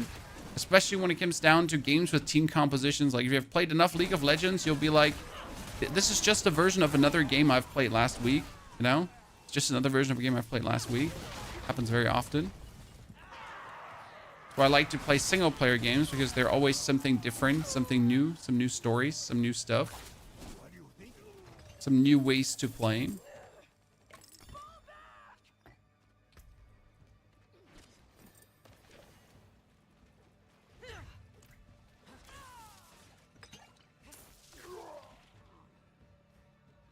That's just me, how I feel about, you know, online competitive games after... I think at this point I have like probably 50,000 hours in competitive games. It sounds like a lot. But I also do this for a living, right?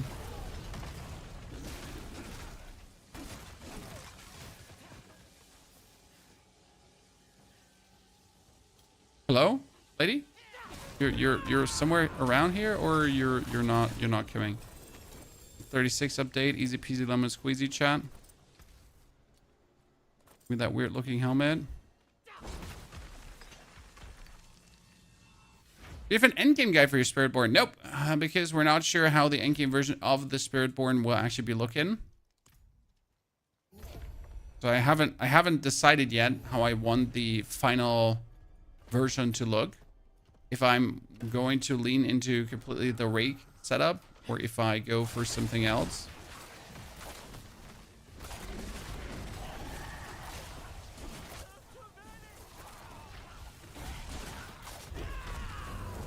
We finish the whisper here.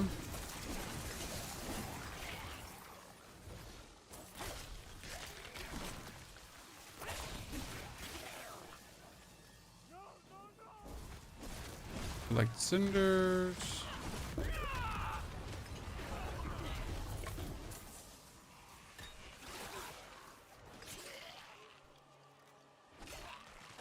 You have a level build for the Spiritborn? No, we're also just putting that together as we speak. Currently, we focus, as you can see, on the Rake with the Hunter. And the main reason for that is because the Hunter has the auto reset going on. So you can actually like use that quite a lot. It's kind of cool. The Rake is just a good core skill. With the Tooth and Claw, with the Rushing Claw, you can just zoom through your enemies. Then we get the Eagle Spirit Hall, because that gives us this rushing insta kill, which is kind of nice. So whenever we evade, we just go forward to kill something. And that works really good together with like the whole package that we have here. Obviously playing the Disintegrate Beam, because Disintegrate Beam just king. Pop that one and everything just dies. Could you not love it?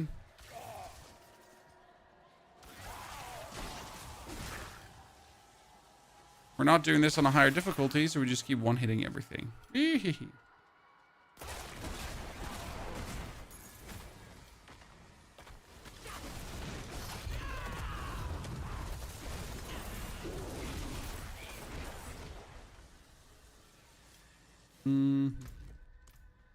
Not even a chest up here. Usually there's like 1 or 2 chests all the way up here. We go for that one. I missed the Bug Evade build. No. I actually never played the Bug Evade build because it was just aneurysm inducing. I like to not get a seizure when I'm playing games. Well, thank you. No seizure appreciation fund. Okay, we cleared that one. Let's actually make our way down to the Temple of Rot. I'm pretty new to Diablo franchise. Coming back from season 4, I've seen many things are added. What's the current gameplay loop? Still farming mats to the Tormented Duriel and Pid? Well, I mean, first, the leveling is completely different, sir. I mean, if you're coming back, like, step number 1, get yourself the expansion and actually beat the expansion campaign, hopefully, you know? This should be your step number 1. If you then really wanna like experience that, highly recommend that you want to experience that.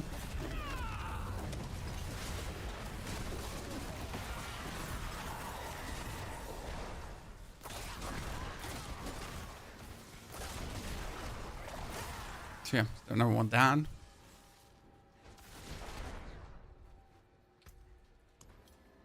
Got it.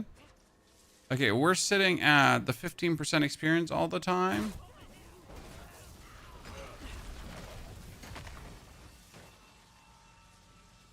Do the full campaign. You should definitely do the full campaign, and you should take your time and listen to every dialogue piece and everything. The campaign is actually good. When I did it the first time, I really like took my time. I listened to everything they said, to all the voice acting and all that kind of stuff. The story just continues nice and well. So I'm actually looking forward to the next expansion to see the conclusion of the story. I mean, obviously the story will never be concluded, as there will always be the next thing, the next whatever, the next like scaredy cat.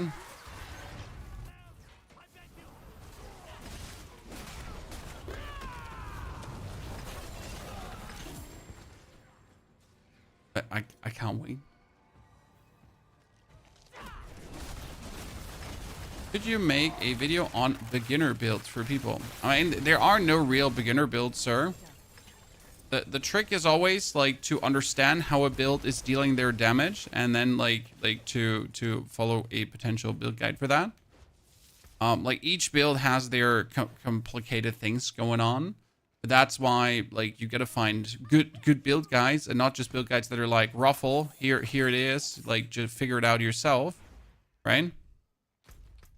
Or you watch Ponyhow videos, so they explain to you how things work.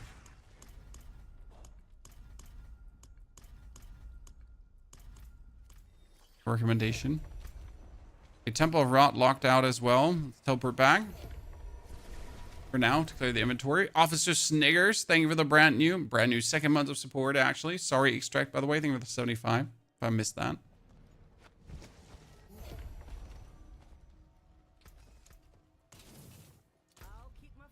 Spirits in the campaign without Vessel. I kind of want to go back to just like go through the campaign another time to vibe with it. What did I want it to do now? Oh, like thingies. I was confused. This is like the levels now where I do strongholds.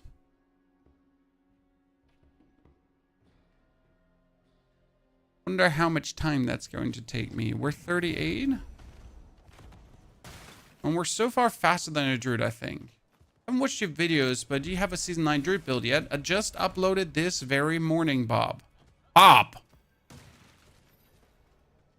The Pulverized Druid with a Pulverized Druid leveling build. It is out. It is there. Fully explained.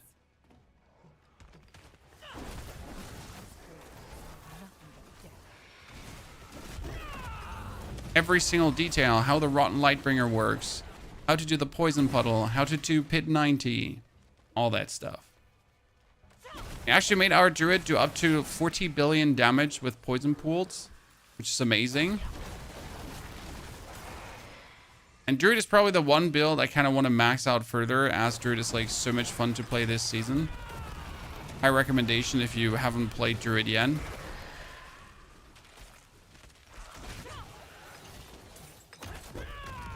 Yeah, so I totally wanted to do that. Okay, yeah, I'm back, chat, I'm back. It's like I never left. That's 100% what I wanted to do. No mistakes made.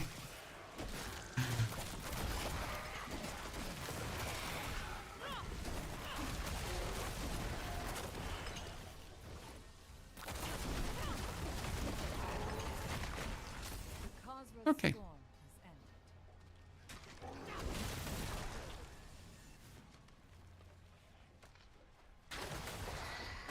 We'll give some more damage. Damage or crit damage?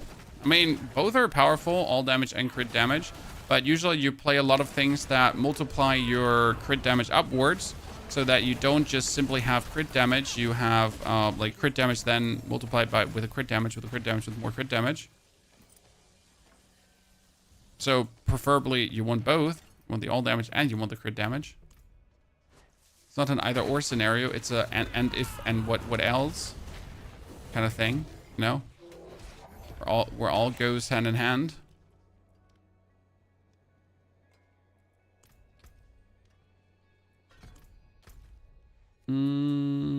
Hello,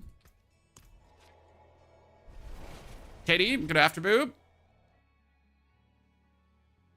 Is there a beginner rune combination? Those mentioned the builds usually had neat rare runs. Oh, Jonathan, for beginner rune combinations, you often take the rune called Sir, because Sir is like when you cast 5 skills, you become exhausted for 3 seconds, but you get 300 offering, so you can quite trigger something.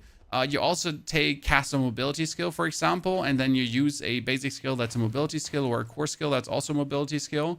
That works kind of nice. You could also use the... What's another good beginner rune? Yeah, it's mostly Sir, but I don't actually use any of the beginner... Like, I don't use runes until the end game. It's not like it's necessary at all.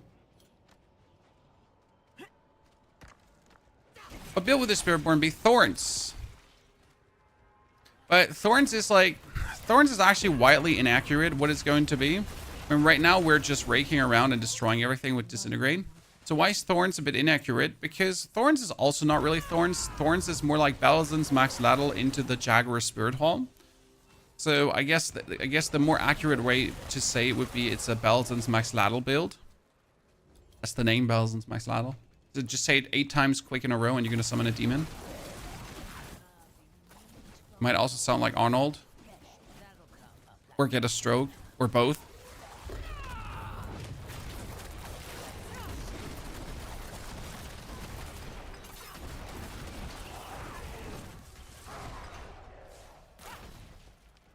The restore primary resource one can be useful. Yes, that's true.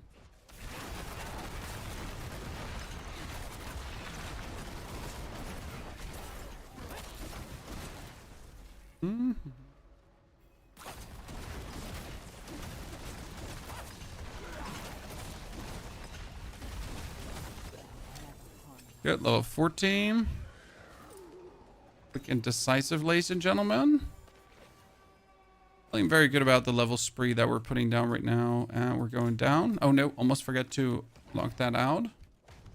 Oopsie badoopsie, ladies and gentlemen. Man's getting old. Blizzard should do more with the strongholds. Please don't say that. Please, for the love of God, shut your mouth right now. Because, like, if you say Blizzard should do more with strongholds, you know what Season 11 is, right? So Season 10 is the Infernal Horde rework. So what is Season 11 going to be? The Stronghold rework. What's Season 12 going to be? The Renown rework. Please don't say that. No, they shouldn't. Like, Strongholds are fantastic. We love Strongholds. They're perfect product. Please don't touch it. Okay? Just make something, just make a new one. Okay, just new things. Good? Good? We're good? Yeah? Thank you. Good that we talked about that. I'm very happy we could come to a conclusion here. Which Sork build would you recommend as most beginner friendly? I mean, Hydra Sork is not beginner unfriendly. You can, for example, play Blizzard Sork until Hydra Sork or Chain Lightning Sork until Hydra Sork. Very easy. There are a bunch of simple level Sorks. I mean, I play Incinerate Sork, for example, for leveling because it is so simple.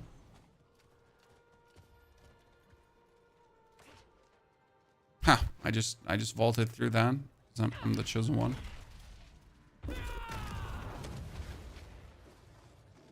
Rework sellers. Yeah, we need to do something about these sellers. They're underwhelming experience.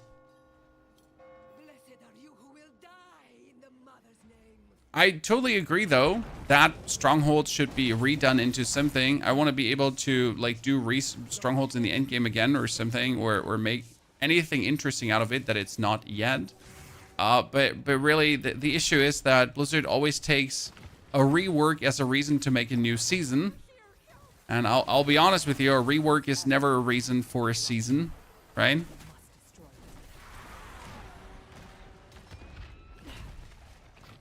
Like, thank you developers that you're reworking stuff, but that's not a whole season.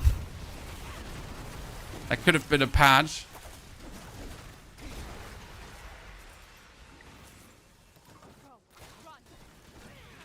On the Ring of Down, which GA is more important? The Minion Mastery GA. It's like the only important one, actually. The rest is like might as well not exist.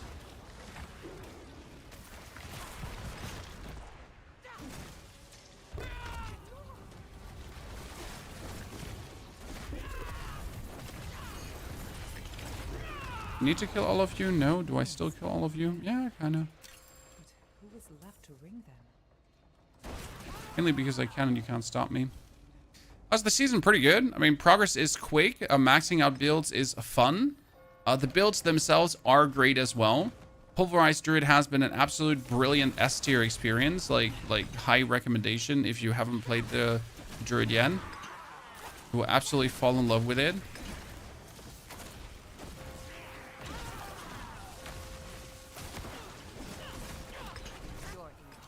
Dunzo, Garbanzo.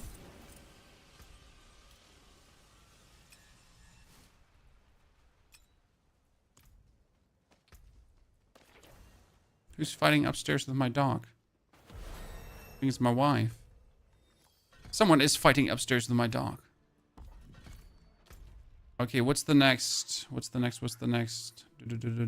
Oh, we didn't finish the Cinder Grind here. You know what? Before I do the next, I'll finish the Cinder Grind quickly.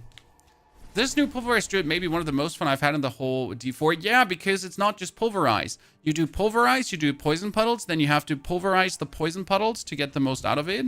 And as you're pulverizing the Poison Puddles, you're actually like doing massive damage. And then you have to like think about how do I maximize the amount of puddles I deal and how do I maximize the amount of Pulverizes I deal into these puddles to get the most damage out of it.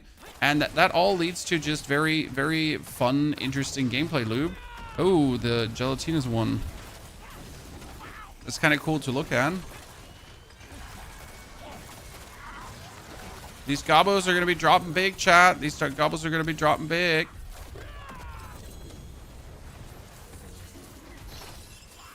Oh no! They got me chained up. I'm trying to kill the Gelatina's gobos. Stand still, sir. Sorry, I'm flitting around a little bit too much.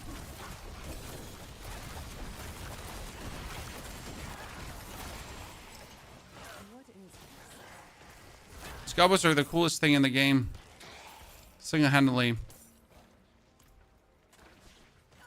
What time is it? It's 11:22 and it sounds like my children are back. That would be not correct.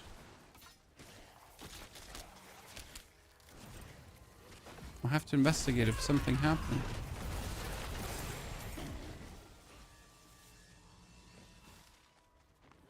Diablo or Last Epoch? Last Epoch has a great crafting system and a great skill system, but the game itself plays not good.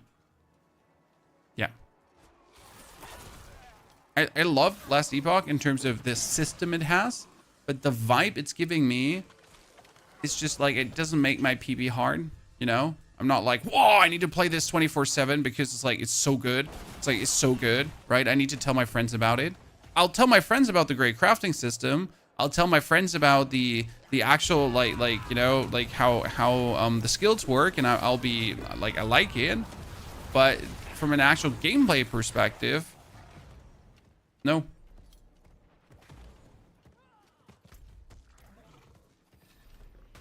If that makes sense. Have you tested? Yes, Benatgo. I test everything before I save stuff. So we have played the latest Last Epoch update. Didn't change the fact that playing the game itself is just no fun to me. Yeah, it's missing the magic, exactly. And right now, from a gameplay perspective, the #1 ARPG for me is Path of Exile 2.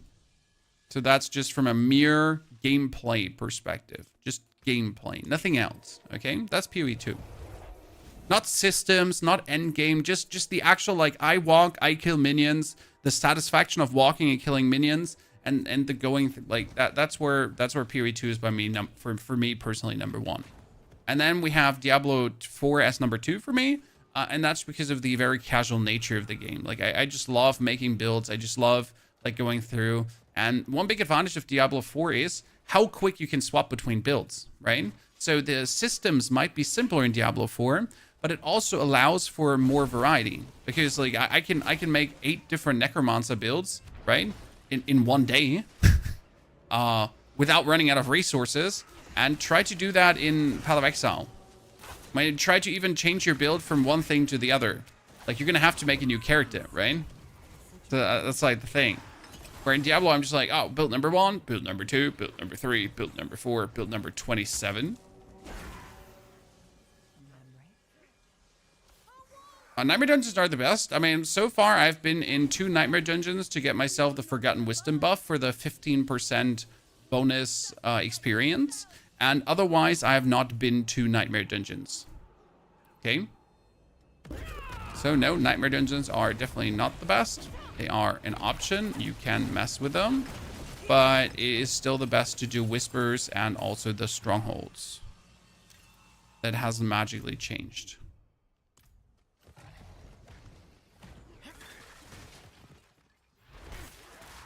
Strongholds are just simply king. Like, the amount of XP they give is just silly goose max, super silly goose. Let's do Alcarnis, actually. I'm not a big fan of Alcarnis, but it gives me a teleport point to then do the other one. Is Diablo a little better late game wise? Better than what? Better than last season? Yes. Huge improvement? No.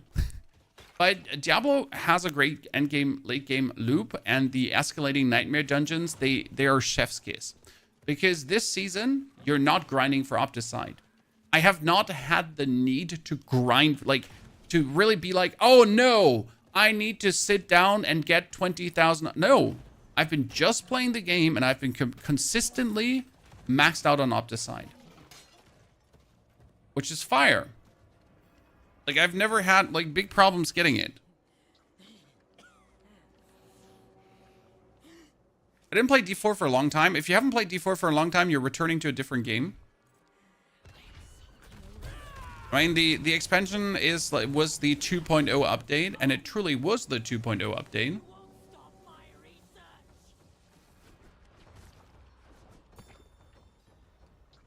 Is there something wrong with you that you only have played D4 since release? No, there's nothing wrong with you. We all do what we enjoy, sir. I mean, there's some people that play only Call of Duty, and there's definitely something wrong with them.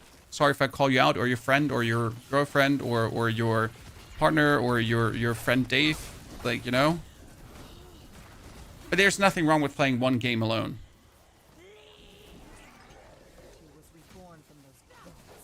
That's what you enjoy doing, hey? Way to judge. The best part is if you enjoy a game for a long while without getting, you know, fed up by it. Because there's the problem with the people that play a game a lot of times, a long time, and nothing else, but they actually hate the game, but they still keep playing it, you know? These are the real problematic people, you know, that keep playing a game despite hating everything about it, but they keep playing it. But they keep also complaining, right? But they keep playing it. We all know that person. And sometimes we are that person.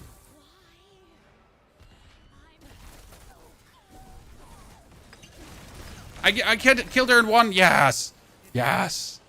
Usually she has like this annoying middle phase where she goes around and then she goes out and then she goes in. No, not this time, lady. No annoying middle phase for you.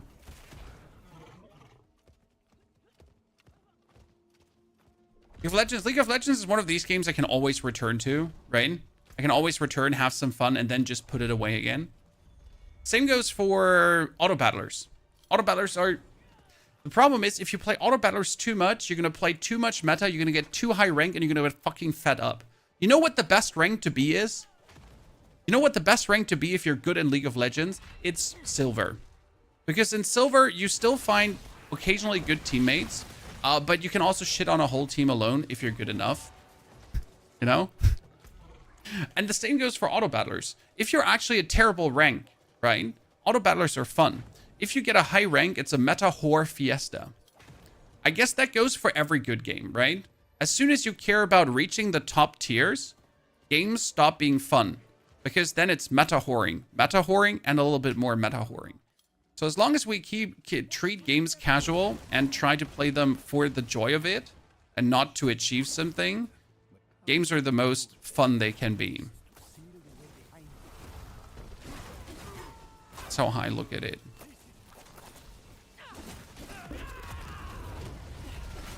And then if you start caring too much, then that fun slowly gets sucked out of it.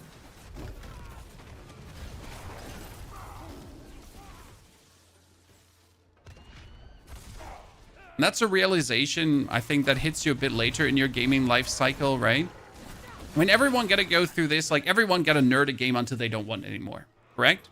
Every gamer gotta go through that phase. Every gamer gotta get, like, their one game where they play until they want to throw up. And then they play a little bit more, right? Until you actually throw up. And then you play a little bit more. And then after you had an intervention with your friends and you have seen the light, you finally notice, maybe I should change my ways. And then you play a little bit more. And then you actually start changing your ways. After you played a little bit more of the one game. And then finally, when you understand, like, you know, that it should be different, then you actually start having more fun in games again. And you don't become that crowd that says there are no good games anymore. If I catch you ever saying there are no good games anymore, we're enemies, okay? Because there are plenty good games. You just ruin it for yourself. It sounds like an alcohol disorder. I mean, you tell me if I'm wrong when I say a lot of gamers are in an abusive relationship with their favorite game. Because that game is actually not giving them joy, it's giving them more rage than joy. And yet they keep coming back to get pummeled, to get pummeled, to get pummeled, right? They're absolutely an abusive relationship. It's not a happy one. I'm gonna get their ass beaten, right? But they're gonna be one more game. One more game. I can do, like, just one more. Next game will be different. I'll get good teammates. They won't start arguing in the lobby. I swear. It's 4 a.m. in the morning. I gotta wake up at 6 a.m. But one more game. Right?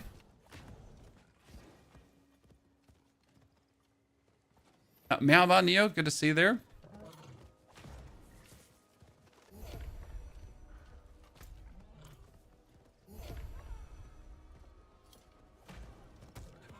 After 35, I started not caring too much. Just play for fun and not be the first in my clan to reach Pit 100 or so. And suddenly everything became enjoyable.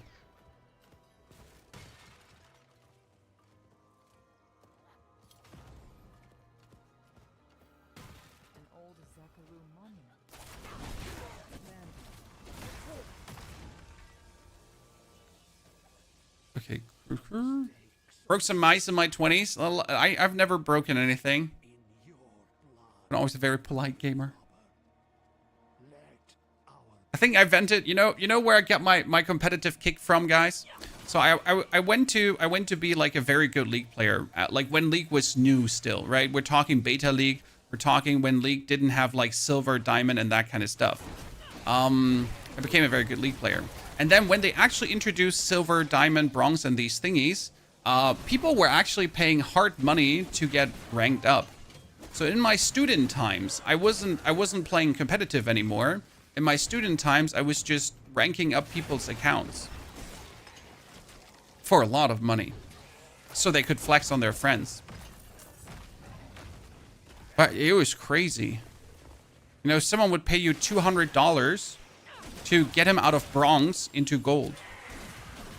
And like, since you were a very experienced player, and back in the days League was very imbalanced, you used to play the OP champions, and then you just, in bronze, you just 1v5, 1v5, 1v5.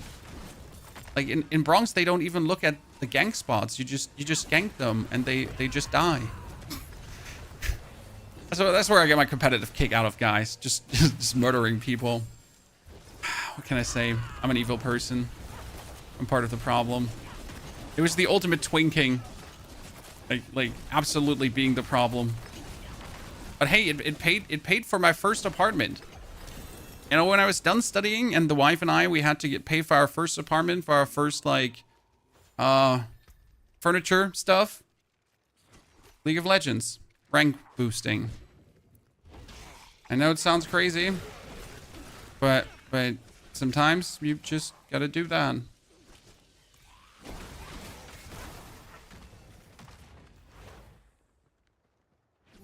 Did you boost Elon Musk? Dude, Elon wish I boosted him. But no, he's getting those Chinese players to boost him. He's outsourcing. Sounds like more work instead of fun, Gizmo. You think it was work instead of fun, but the thing is, like, it was like slapping children around. It's so stupid. If you like, in League of Legends, if you win enough, you actually skip ranks, which is super cool. So if you like are good enough and win enough games, you're gonna go like bronze 5 to bronze 3 to bronze 1 to like instantly silver 3 to, so like, right? You just skip ranks, and it gets you can't do this anymore when you're already good. So when your account is diamond 1 and there wasn't anything over diamond 1, there was nothing you could skip into, right? So it was a good way to get that leveling rush. Do I need the Q Master to get the Lance Rod rewards? First time doing it. I never messed with the Lance Rod, Casper, so I can't actually tell you that. Okay. I am P189 with Thorns, Rake, Spiritborn, 12-5 Masterwork, all my pieces with a maxed out aspect, but still can't one-shot tier 4. What do you mean one-shot tier 4? Generally, you're not feeling well in tier 4, or... What can you not one-shot?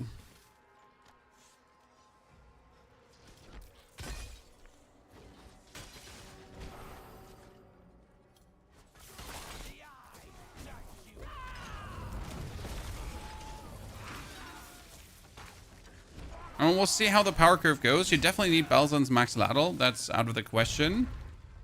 That's where a lot of the damage comes from. Then you need the Jaguar Spirit Hall power, because the Jaguar Spirit Hall, the Jaguar Mystic Circle power, for some reason, seems to also upgrade the potency of the Jaguar Spirit Hall, which then gives you like some cool double dipping if you're standing inside, and then you get maximum ferocity, and then you just go crazy, which can lead to inconsistent damages, because if you then don't have your Mystic Circle up, and if you're not standing inside the Mystic Circle, then you're not getting the damage that we are actually anticipating, for example.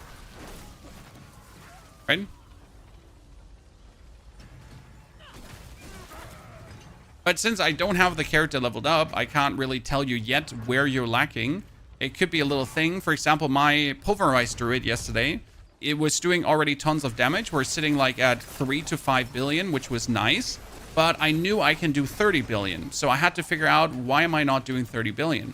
Well, it turns out it was a little thing of just getting more ranks to pulverize. And as soon as I got more ranks to pulverize, my damage instantly went like to Narnia. So sometimes it's like that you miss like an understanding in a build. Like, where's the damage why coming from? Yeah. That makes sense? Shorty, greetings. Finally on gathering all the mats and make a little spice factory in the deep desert. Let's go, Shorty. You'll get addicted as soon as you have the small spice factory, because then you want to have the large spice factory, and then you want to have a medium, and then you want to have the large. So get ready for that addiction that gets you forward.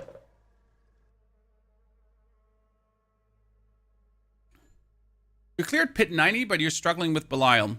Well, it has a lot to do. Sometimes damage from characters is unreliable against Belial because of the way how Belial is positioned on the map. It's actually a bit stupid, but his position is sometimes so dumb that he takes not the damage that he should be taken. Because of how his character model is. Okay, let's take some potions. Then we're gonna open a dungeon that has Forgotten Wisdom. Because my Forgotten Wisdom buff is about to run out. We don't want that, huh? It happens to me every season that I don't understand what causes the damage or the lack thereof. That, like, this is when people copy, like, I'll call out people that watch build guides now for a second, chat. Like, there's a lot of people that copy build guides and they're like, I did everything in the build guide and I don't do that damage. And these people are then the ones that skipped actually listening to the build guide to figure out how the damage is coming together. And they're like, oh man, I'm missing like 4 ranks to pulverize, but that can't make that much difference. It is all the difference. That's where the difference is, sir. That's why you're not doing the damage. Because you're an idiot. Listen to the explanation, please. You know, often just looking at a build planner just isn't enough. Yeah, sure, there is good information in there, but you're missing the crucial talk that kind of breaks it down. And even I have to watch these sometimes, like, right? But if I don't understand. Like, in the beginning of the season, I actually had to watch a video on the Rotten Lightbringer because I wasn't sure how that stupid thing, like, actually works. It's like, how do you overpower with damage over time? This makes no sense, right? So I sat down and watched that stupid video. And then I felt like, man, I should have known this.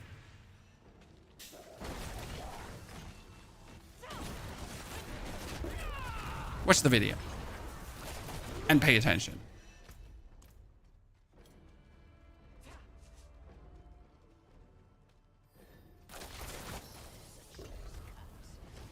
I prefer the written guide. The written guide often helps. But even the written guide, people skip sections, right? Like, you would literally expect, hey, the written guide. There, like, what could possibly go wrong?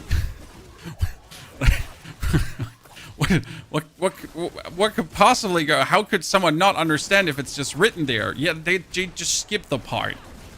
Okay, they just skim the written guide. They're like, oh yeah, I understood this section. Like, I don't need the skill section. It's unnecessary. And like equipment, yeah, I see the aspect. I don't like skill rotation. Who cares? I'm not stupid, right? Hey AI, can you wrap together like Chat GPT? Please wrap together this like build guide for me. Yes, master, I shall obey your commands. And then it's like, your build's not working.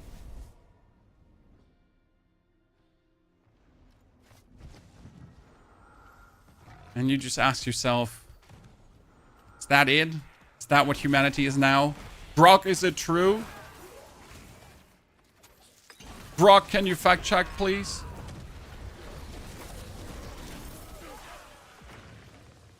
Whew.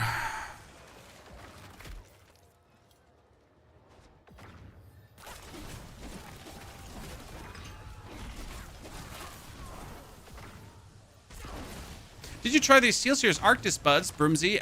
They're my main earbuds. I have them. I recommend buying them in orange. Here. Oh shit, I don't have, like, they're upstairs. I use them for my, like, I don't actually use them for gaming, surprisingly. They're my earbuds I use for everything inside the house and outside the house. So when I do any kind of garden work, housework, like, you know, like Pony clear the dishwasher, whatsoever, I have earbuds in and listen to my audiobooks. Very, very, very well, very amazing battery life, to be honest. So high recommendation on those. Game completed. I did the Vampire Stronghold without missing a blood mutation. Look at me. Absolute cinema, sir. Walking out the children. Well, so my children, I'll confess like I'm guilty. My children, or one of my children, they don't sleep alone. So they still need you to sleep with them every night. Or at least until they have fallen asleep.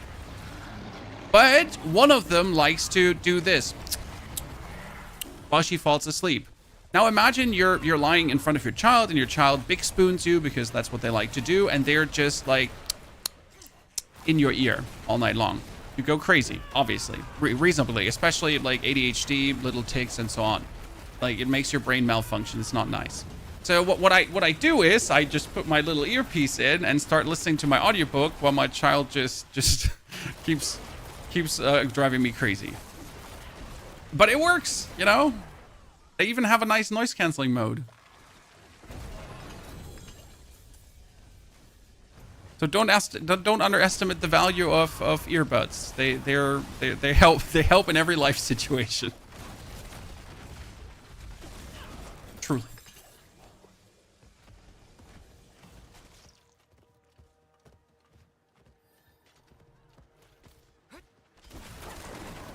We call it co-sleeping. Yes, co-sleeping. Exactly. Like, thank you. Missing vocabulary. So yeah, earbuds for co-sleeping, very, very good.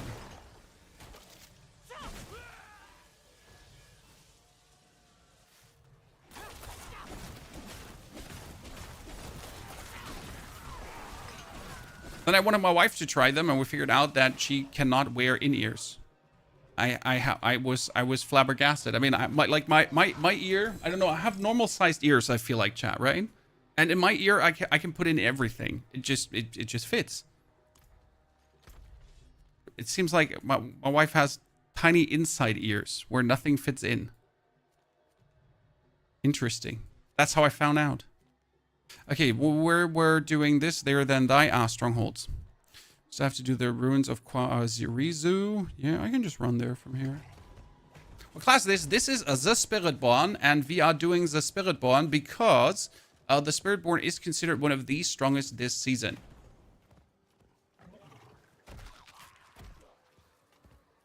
Yeah, my wife's the same and uses Bose as open earbuds. We get the same. Like she gotta have like these things that hang around her ear instead of inside the ear because tiny ear channels. Leave me alone. I'm just trying to run through. We wait 9 minutes until this Helltide is over. So I'm just going to let this Helltide vanish. Do another 3 strongholds in these 9 minutes. And then we're just going to swap over to the expert difficulty probably and try to blast through probably hard difficulty and try to blast through the Helltide. It seems like a reasonable approach.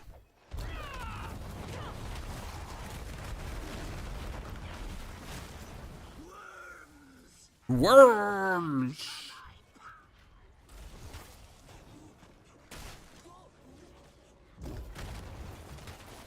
Oh, I went too far. I'm sorry, chat. I'm supposed to just go this far. Open the door. Don't hold over me.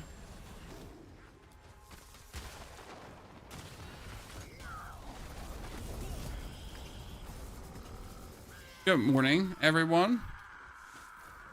Good day, good greetings, good welcome. We should at least get to Torment 3 today, I think. Hello? Torment 3 should be possible. Not sure if we get Torment 4. That really depends on how OP Spiritborn really is. Right? People keep telling me it's super OP, so maybe we also get Torment 4 in one single day. It'd be nutty. Oh, where's my...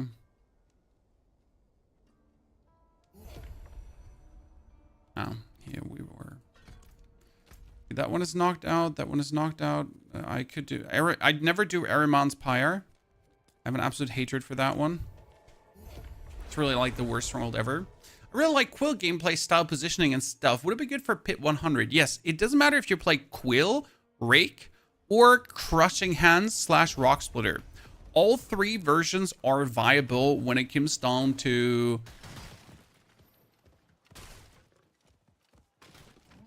playing Thorns Spiritborn. Because Thorns Spiritborn is not Thorns Spiritborn. Thorns Spiritborn is merely using Balazan Maxlatlt, which gives you the... which gives your attack Thorns damage forward. Okay, Balazan Maxlatlt. And that Thorns damage forward is then feeding the Jaguar Spirit Hall that we don't play right now because the Eagle Spirit Hall is better for leveling. But as you then like have the Jaguar Spirit Hall, you can just boost that with the Balazan Maxlatlt and then Thorns damage, and then it goes crazy. Okay, kind of like how it works. Definitely have to try to get a Razor Blade because I want to obviously try it out with a Razor Blade, GA Razor Blade. Propulsion Catalyst. Well, I just like my Disintegrate. What can I say? Disintegrate gamers represent. How dare you use anything but Disintegrate?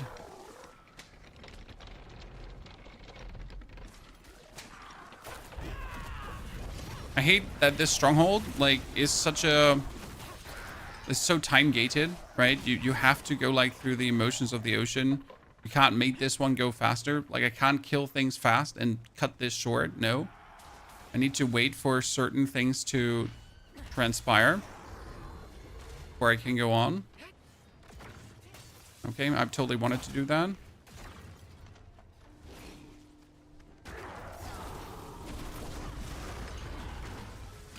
Nerd.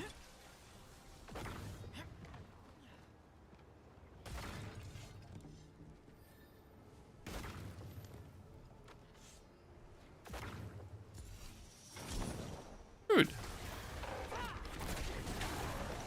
On tier 1, do you get Spark from Lilith? I mean, currently it's bugged. So technically, yes, you would on tier 1 get the Spark from Lilith on your first character. But since it's bugged, you're not getting your, like, Lilith thingy anymore, right?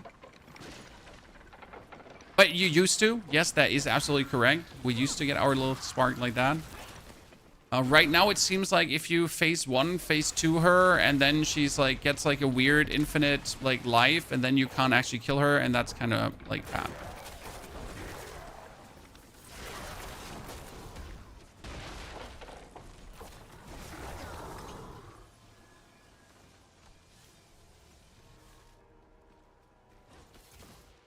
What endgame build are you aiming for? Balazan's Maxlatlt build. I try to incorporate the new things every season. So it's not like that I'm a season whore, Chad. I just like to incorporate the new things.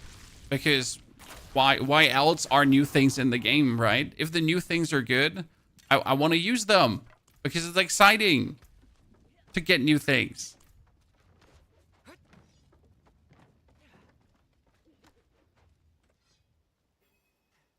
Do you get the spark if you kill Lilith? Yes, you actually get the spark if you kill Lilith.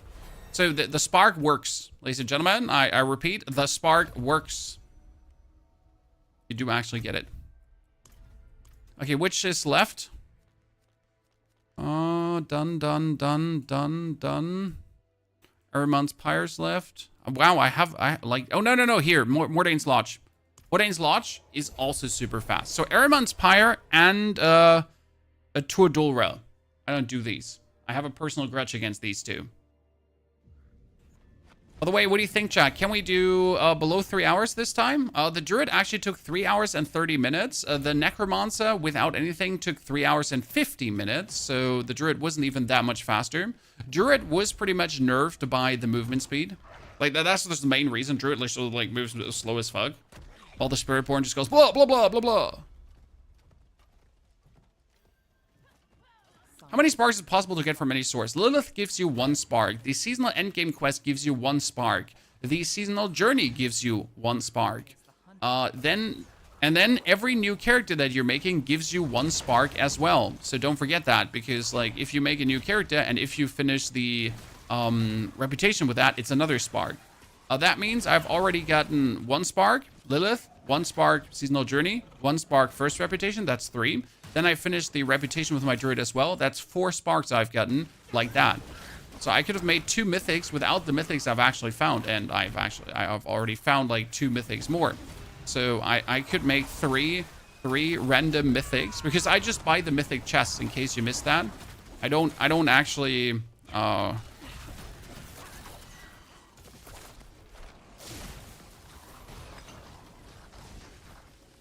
don't actually go and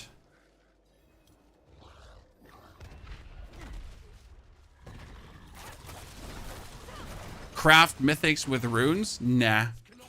I just open mythic boxes and hope I'm lucky. If I'm unlucky, I destroy it and make another one. I like to live on the edge, it seems. So right now I should be completely out of sparks, right? Yeah, actually out of sparks. But I have the 2 mythics I wanted. Actually 3 mythics I wanted. So get the Air of Perdition, get the Shroud of False Death, get them all. The Starless Skies, get the Holocron Crest.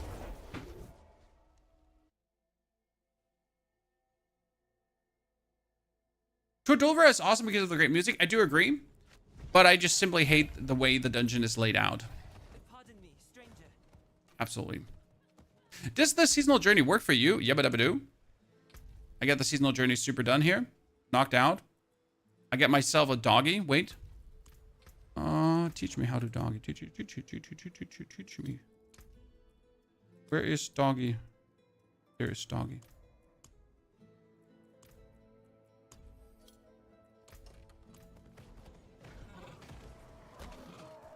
How many husks do you have left? I think my Necro has like 50 husks or so. I'm currently running out.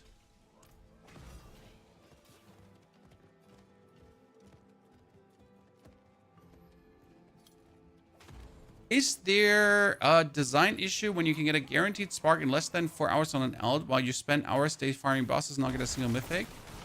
I think there's... No, I don't think there's a design issue. At all.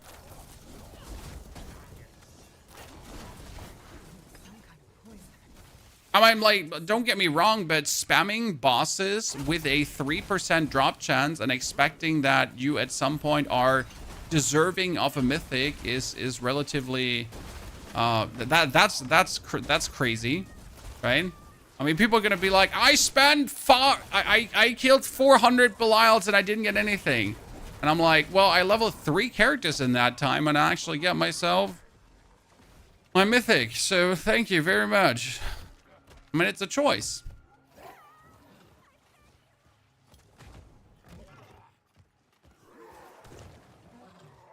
I don't mind that you can make new characters to get sparks. I mean, it's a gameplay choice. The best way to get sparks right now is actually you save up every single whisper cash you get to then just boost your characters, or you're gonna get a friend to boost characters together with you, and then you vice versa boost each other. Right? Like, first he boosts a character you have, then you boost a character he has, then he boosts a character you have, and then and so on, right? Do that back and forth to each other. And as you do that, you're both gonna have like level characters, and then you're gonna be happy about your cool sparks you're getting. For the way to do it. Tell me I'm wrong.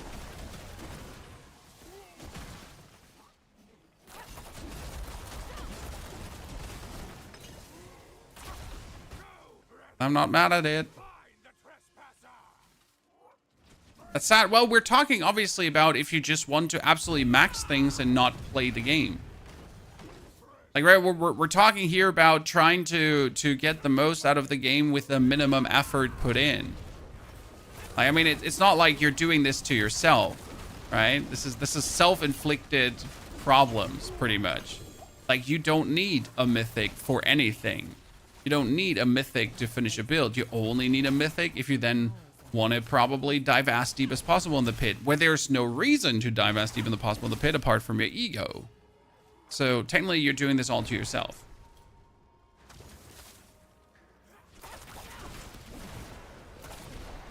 Right?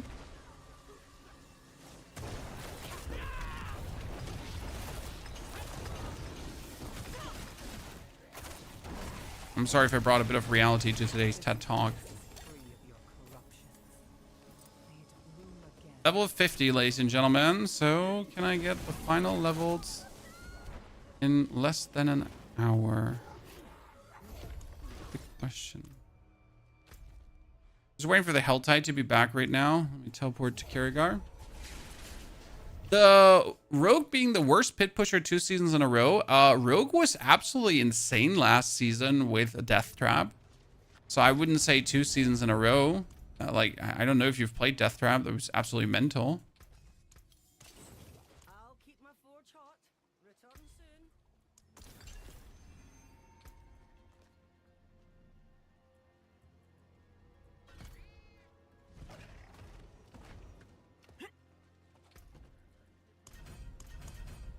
Also, the worst pit pusher is always relative because technically you only have to look at how easy can a class clear pit 75. Pit 75 is needed for the seasonal journey, okay? That's that, right? Pit 75 is needed for the seasonal journey. So the question is not worst pit pusher. If pit 75 is the only thing you need for the seasonal journey,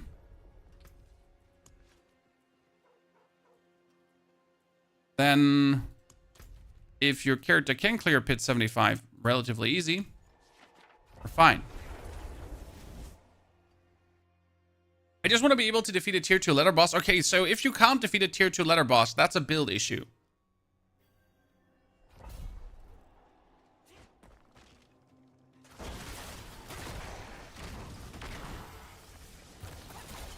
Then we're going to talk about your build, sir.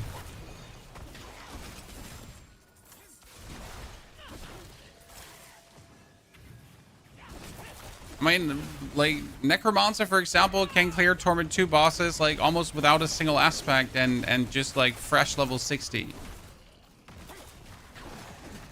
I'm exaggerating, but you get the drift.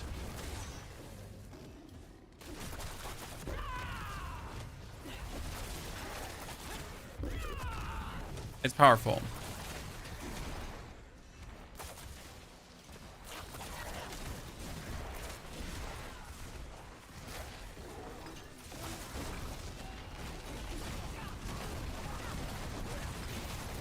Torment 2 is usually done with like a few tweaks and twerks to your build, but then you already get it like knocked down. Oh, I just opened a cursed chest. Don't say so.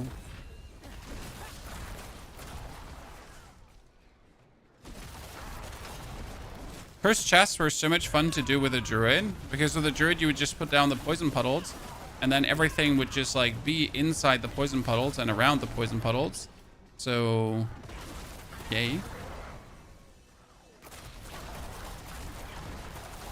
Wow, this is probably like the fastest level 51 I've made in a while, because we have like these things dying, and since this is a Forgotten Wisdom dungeon, guys, all these dudes are dropping the Forgotten Wisdom blibs. So wow, this is actually pretty. This is like hella like, oh, holy Christ!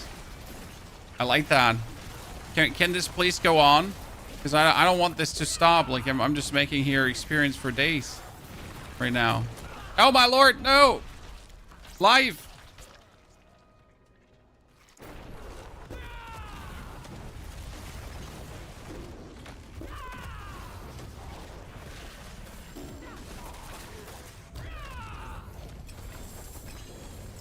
Dunzo.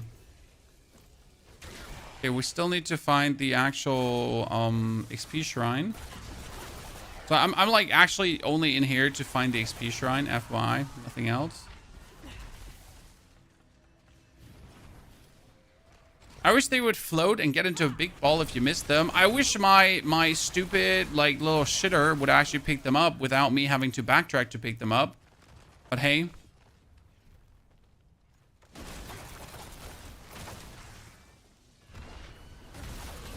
I'd be expecting too much. Things are actually being automatically be picked up. Imagine.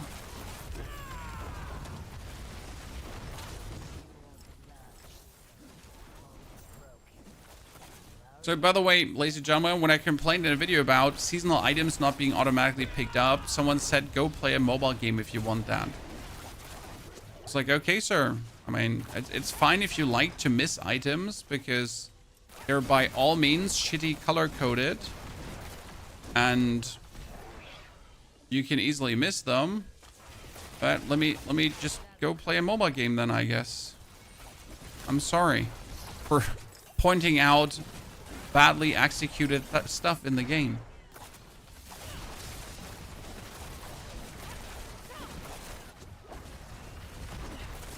Like some people just don't want improvement, you know?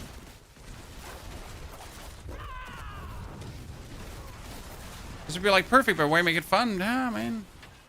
Why fix things that are just objectively bad? That'd be crazy talk.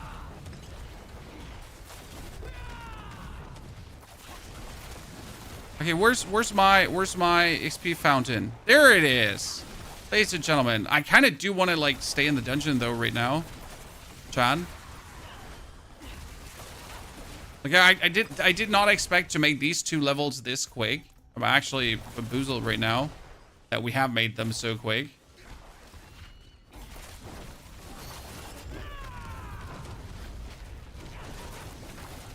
Damn son, I forgotten wisdom. I think it's only the forgotten wisdom though because we swapped over the difficulty. So if I did this on normal, it wouldn't be as much worth it as it is right now.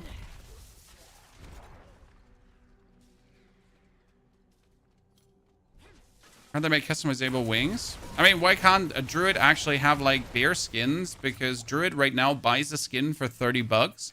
And then when druid goes into bear form, that skin is gone. Okay, Mr. Magus, I didn't want to fight you anyways. Like, it's fine. Like fuck you. How about fuck you? Yeah, maybe like, yeah. Peace. Bro had like 0 cool.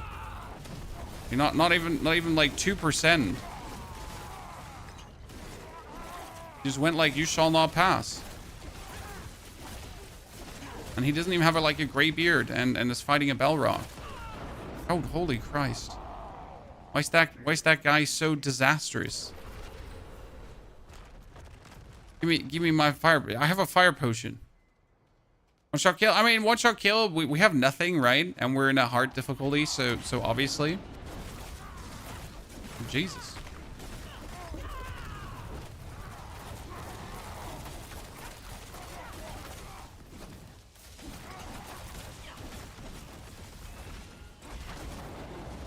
Haha, I dodged it, I think. I win! No, I didn't win. He dodged dying, Chad. He dodged dying. I don't appreciate that behavior.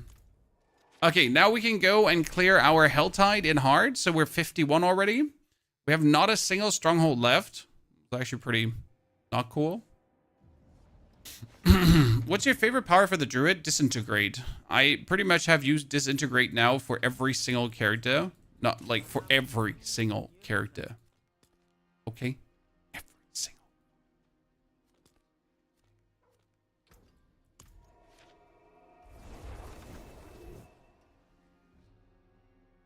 I leveled up my Spiritborn with a guide after 50 up to 6. Nightmare Dungeons have been more available than Helltide. Also gathered many of those powers. Paul, if you're obviously like it's your first run, I would do more Nightmare Dungeons.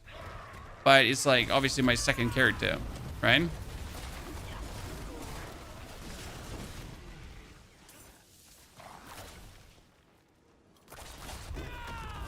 I'd generally be doing more Nightmare Dungeons, but you also usually don't have like a Forgotten Wisdom lying around on your first character because you're still struggling to get the dust and everything together.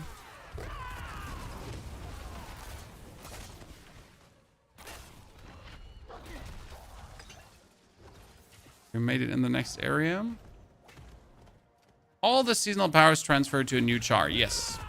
All the seasonal powers transferred to a new char. It was only... Okay, so... Blizzard obviously only made us do that. What was it? Season 2? It wasn't transferring over. And I think in season 3 in the beginning, they made the same mistake.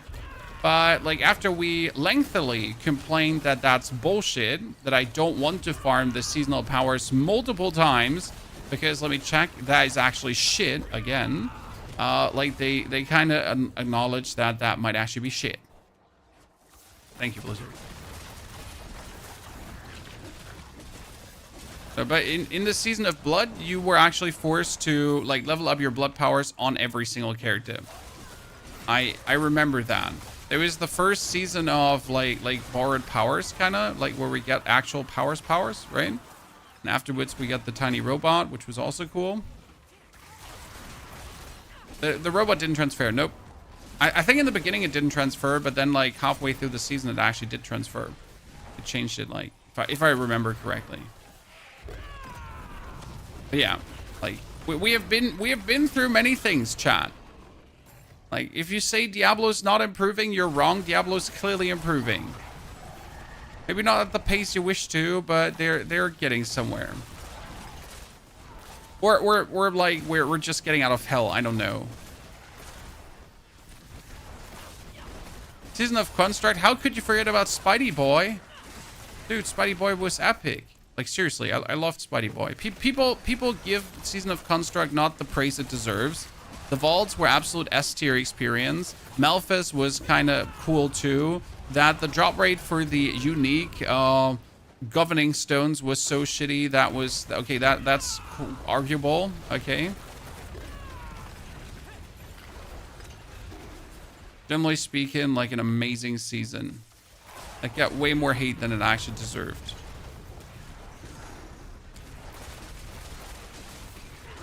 Ever. And I'll die on that hill. It's a very nice hill to die on.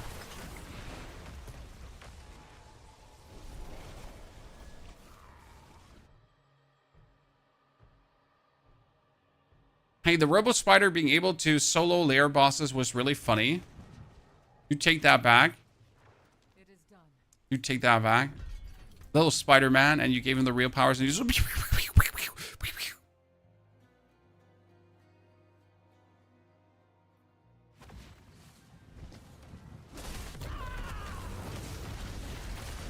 Yeah, this Helltide has been going pleasantly amazing so far. Right? I'm just swimming in the cinder. See how hard the lady is. Right now, it seems like we could... I don't think in the next 30 minutes we can make 7 levels, right? We're going to have the Whispers. We're going to have some stuff. But we're not going to be able to make 7 levels.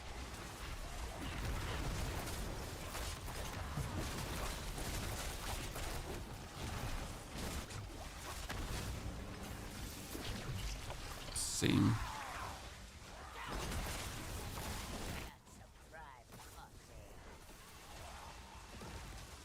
It's a shame that yellow drops are totally worthless now. I mean, you level for 3 hours. In these 3 hours, or like 3, 4, maybe 5 hours. In these 3 to 4 to 5 hours, not a single equipment piece has a meaning unless you find a unique item that you want to keep, right? I mean, the Diablo level equipment experience does not exist. And that has a lot to do with equipment just virtually being useless after you reach level 60, right? So, since after level 60, there's a new item power of 800, like everything you get before is kind of like, yeah, congratulations. Right?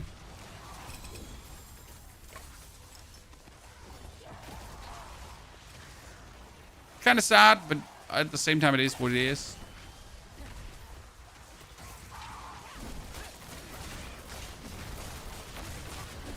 I really like that they had those unique mobs that dropped unique. Oh yeah, the unique mobs were kind of funny in vanilla, but they were also like they were only in they were never good. Okay, so even these mobs, they were never good.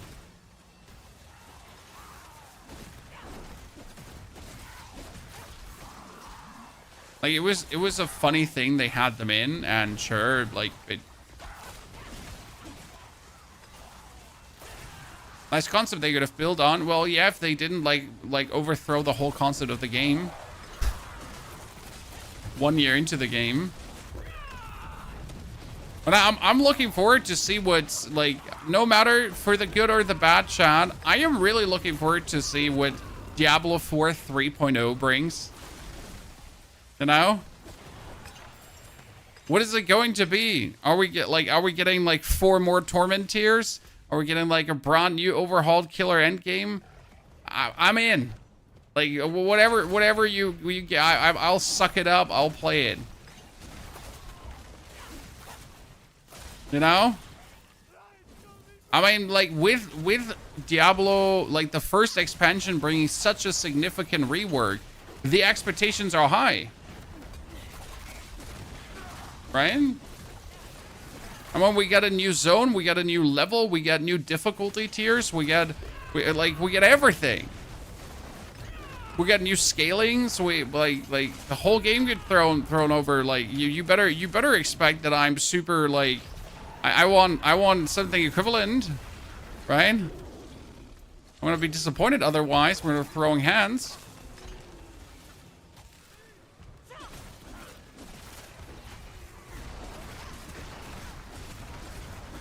For an actual skill tree rework, yes, that's actually something I could expect with the expansion. That we get more levels, maybe, or more skill points through a new season. I mean, I definitely want the skill trees to be completely not what they are right now. Yes, the Diablo system is intentionally shallow, but it could have a little bit more depth. I would personally wish for something in the direction of Last Epoch, because in Last Epoch you choose skills to specialize in, and then you get tiny skill trees for your own skills. So that's kind of cool. And I always loved the Last Epoch system, even though it's not perfect, but it has promise. And that really allowed for some great variety inside of builds. Like even like a zombie build wasn't like a zombie build. There was like still ways to make zombie builds different, right? Is Spiritborn the strongest character right now? Spiritborn clears currently the highest level of Pit, so that technically makes it the strongest character. I don't know how the power curve though is. Like, what do you need to get to that level? So you always have to understand how much perfect masterworks do you need to then make the class perfect, right? Because again, my Necromancer with the shittiest stuff I could find was already able to be in Torment 4 and very efficient. The same goes for the Druid. The Druid, like, just needed a basic Rotten Lightbringer, and I could just go into Torment 4. The Sorcerer's Alt gets a Ophidian Iris Torment 4. Is the Spiritborn like that too? Because I don't care how good you are in the pit at the end game. Like, I want you also to be very well as you're going through the Torment tiers. Because if going through the Torment tiers is an absolute drag and boring with you, well, then that's, like, just a shitty gameplay experience.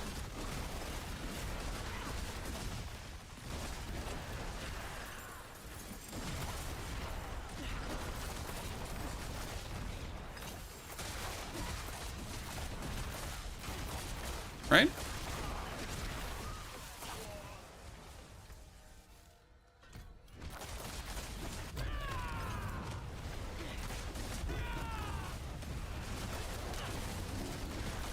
That's how I'm personally looking at it.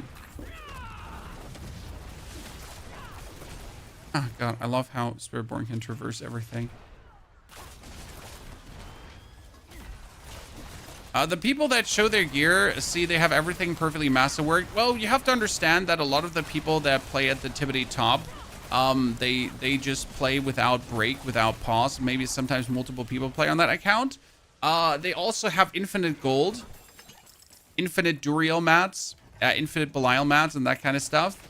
A lot of these people also participate in duped item fiestas when it comes down to getting like quad greater affix items.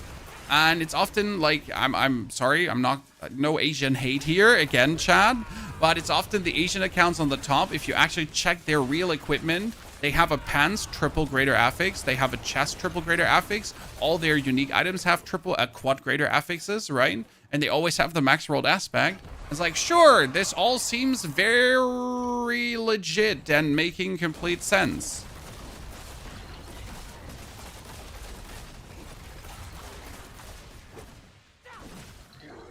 That's also why we absolutely, for the love of God, should not get real leaderboards. Like, as much as you might actually want to have leaderboards in the game, they would sadly be the biggest joke, because it would just devolve into whoever spends the most either real money or in-game money. Like, it would be real money trading fiesta. If we would get a leaderboard in Diablo 4, it would have to be no trading leaderboard, right? it would have to be no trading, solo self-found. Like there would literally have to be a no trading league in order to make a leaderboard be meaningful in any particular way. And otherwise it's just straight up a joke filled with dupers. And that's it. Considering that you also need very little skill to actually be very proficient in the pit, right? And it's not like that you actually have to be good to play the pit, right? You can be like completely giga ass and you still do good in the pit as long as you have the equipment. And you Elon Musk your way to the top. Let's call it as it is, guys. If you Elon Musk your way all the way to the tippity toppity with a quote, but the agents, they're getting ahead. If I'm not doing it, you know, the agents, god damn it.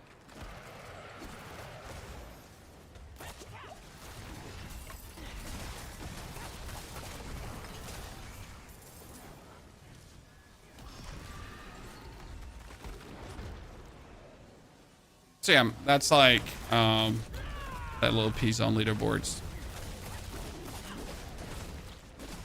So let's hope that Diablo does not have this very smart idea that they should introduce leaderboards to improve the game in any meaningful way. Surely the developers are smart enough to see the problem there, Chad. Right? Surely. There should never be the situation where a developer is like, you know what we need? Leaderboards. And everyone is like, wow, woo! Where did you get that idea from? You're so smart. Here, take my chair. You're the CEO now.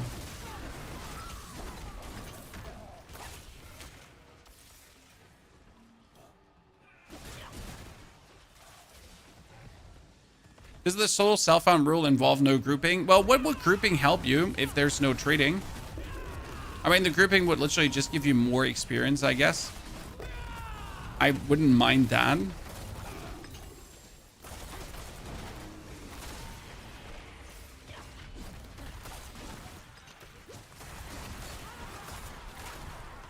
Leaderboards are on the roadmap already. Oh, we will get leaderboards at some point. You know what leaderboard I would like to have? An Infernal Horde leaderboard. You've heard this probably multiple times from me if you're here often. But Infernal Horde's leaderboards would be a silly little fun that everyone can participate in. And that would also not encourage real money trading or anything because, like, you know, you can even with a subpar build participate in a leaderboard there. If it's solo self-found, there should be no seasonal prizes, Immo. Why? I mean, solo self-found, it's again down to your personal time you actually invest instead of just down to your credit card, right? If someone is willing to invest a lot of time to find more stuff, then why shouldn't he get any prizes?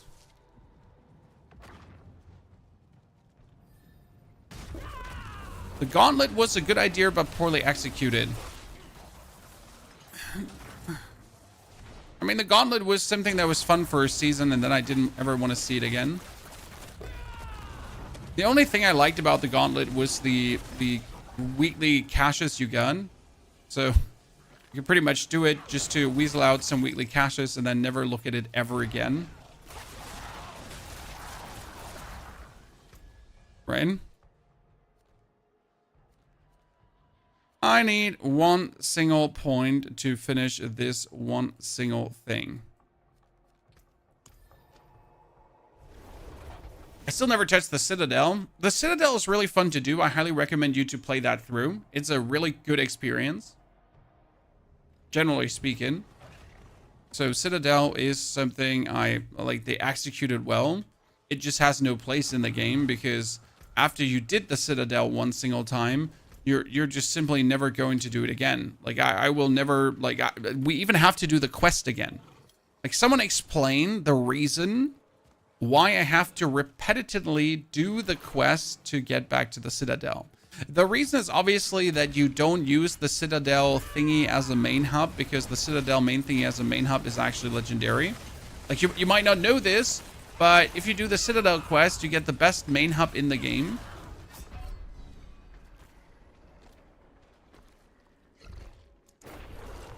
Right?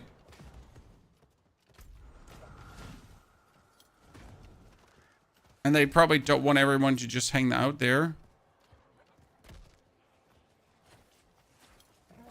Flatten? Dude, it's like hard difficulty.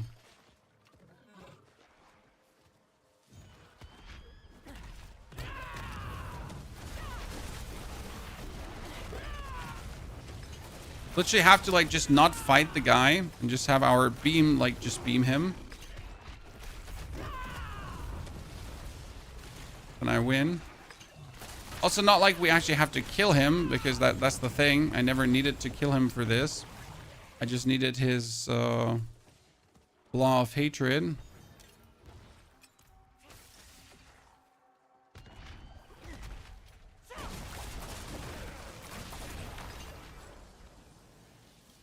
Now, H&X is a great town. Just need the pit entrance and I'm sold. Yeah, they will never be a pit entrance in there because they intentionally didn't put it there.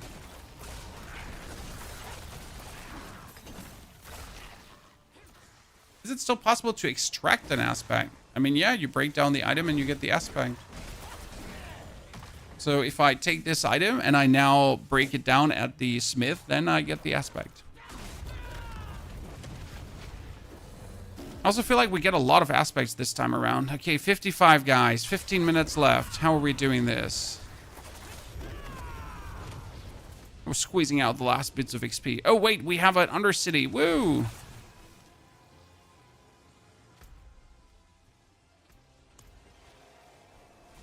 Oh no, my teleportation is too quick. Thought I could like teleport there, you know, in the time.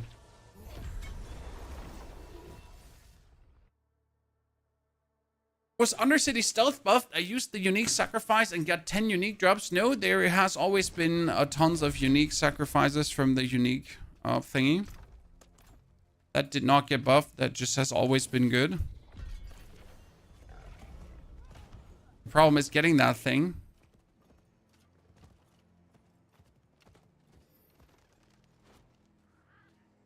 It is done. 200 weapons, 55. Let's go. 55 should give me like 700 item power. Oh man. No 700 item power. Robbery. I'm gonna use the tribute of Mystica.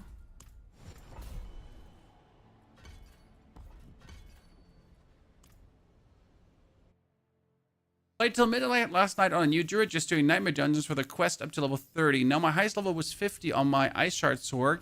And that was season 1 or 2. Dude, but season 1 or 2 being level 50, that was just like barely halfway through, right? And level 50 already took you, what, 8 hours or so? I'm not sure if I missed the old Diablo leveling or not. I think it's or not. Right? Because it was really tedious, like if we're honest with each other. Like it was just a big tedium to make all those levels to 100.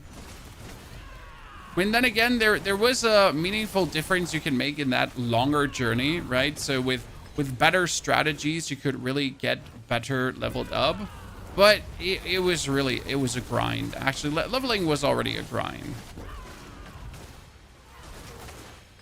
I mean, back in the days, you actually like the first recommendation was do the dungeon that gives you your aspect, so you have an easier journey to 60. Like you first have to do this dungeon to get your pulverized aspect, and then you're gonna do that dungeon, right? And then like next stop is we'll be doing this. Actually funny. And I was like, okay, so equip seasonal power, and then go.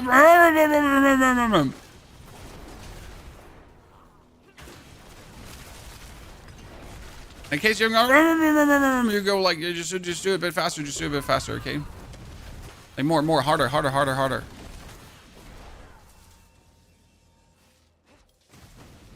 I liked more torment levels and world bosses and shorter the mount speed cooldown time. I'm not sure if more torment tiers is an answer because it just creates the same chase but on a different level and you end at the same endpoint. What I would prefer over more torment level is individual difficulty juicing. What do I mean with individual difficulty juicing? Like, let's say the Inferno Hordes. Right now, if I'm in Torment 4, I can only do a Torment 4 Inferno Horde, right? There's no way to make it more difficult ever again. But why are there no ways to fiddle with a Infernal Horde compass? Why can I not make the compass, take the compass, make it 8 times harder, and also increase the loot by 8 times, right? Trade-off. Just for myself, without influencing a world tier or anything. Why can I not take a world boss and make it like 8 times harder, but for 8 times the loot, you know? So I would prefer, in this case, the Path of Exile approach a little bit, where you can individually craft your own difficulty after reaching the pinnacle point of the overworld difficulty, to then squeeze out even more rewards for yourself, if you then so wish to, as you've reached a certain level of power. Because obviously you will naturally outgrow the difficulty of Torment 4, and no matter, and if then it's Torment 5 and Torment 6 and Torment 7, like, right, you will outgrow that difficulty no matter what. But I would really like to see then the individual chance to actually juice this higher, just with whatever you can do.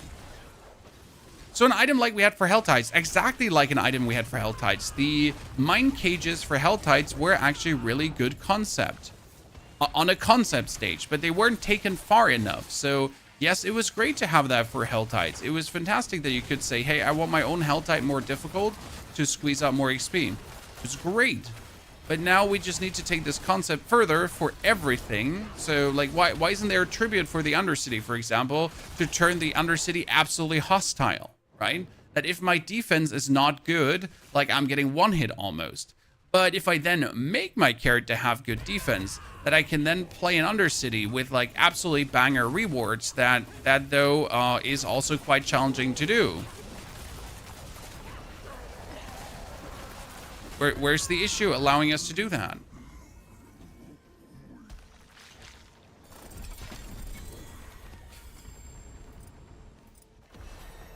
Oh, that was a nice level up. Thank you very much, Undercity. Appreciate you.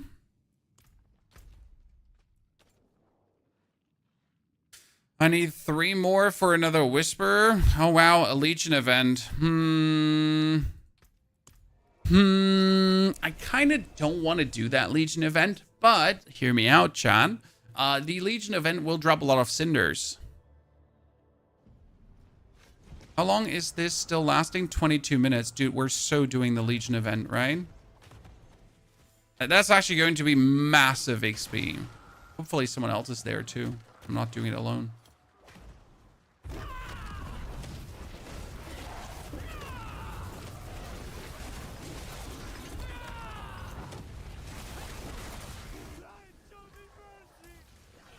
No, have mercy. Like, nah, I'm good. Thank you. Appreciate you wanting mercy, though. But ain't nobody got time for that. Is there a fix for a Sork bug? Blizzard made any statement already? They are aware of the bug. I don't think they hotfixed it. But usually Tuesdays or Thursdays are Blizzard's update scheduled, so I think that one is going to be resolved there. I mean, it's also a bug that doesn't, how do I say this now, that doesn't affect anyone negatively, right? I mean, sure, Sork can do pit 150 right now. Congratulations, I guess. You like, right? I mean, you can do that. I mean, it doesn't hurt me that you're doing this. I don't know if that makes sense. Right?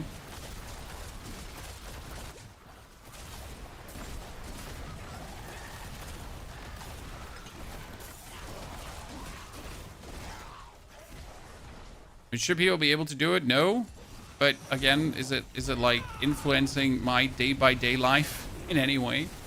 What bug? So there's an infinite scaling bug right now with the aspect of elements, the burning infusion. So this burning infusion here. And the enlightenment key passive from the sorceress. And if you put all these 3 together, then whenever the aspect of elements switches from day to night boost, so from like the shadow poison blah to the fire ice blah, then it actually multiplies your damage upwards, and then it multiplies your damage upwards, and then like it has infinite scaling, right? don't need the aspect of elements anymore. See, there's even an easier version of that. Like the people found a way to make it even harder escalate. Great. So yeah, there's see, like there's an infinite scaling. But the thing is, like I don't care, right? I mean, even if you play sword, you're not forced to use this. Like no one points a gun at your face and is like, oh yeah, I mean like hey, by the way, like you better do this now, right? It's a choice. You want this? Well, and then like that's on you.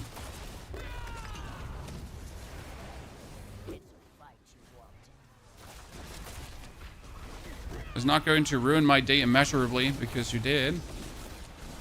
And if there was a real leaderboard, see, that's what we're saying. If there was a real leaderboard, this bug better be fixed in like less than 10 minutes. Okay? Like I hear about the bug and it's better fixed. Like right now. Like your engineers are pushing out a hotfix in like ASAP. But since there is no real leaderboard or anything, like who cares? Gotta give like big kudos to the guys actually from helltides.com. So helltides.com has the official pit leaderboard where everyone that actually like does the pit posts their runs, and they're actually not accepting run hand-ins of people using the bug. It's kind of nice because they don't accept that. You know, if you're exploiting something, you're screwed. Yeah, it's not like the ball of lightning bug that was lagging the server out. Exactly. There are bugs like this that make the whole game lag. For example, last season we had a bug with a Varshan power, hero power, and that boss power was actually lagging the servers. So it was triggering too often. It had no internal cooldown, ICD. And since it had no internal cooldown, you could like trigger it way more often than you're legally allowed to. And it was kind of going bonkers. And that lagged the server. So that needed to be fixed really quick because it was actually infecting the game performance of other people.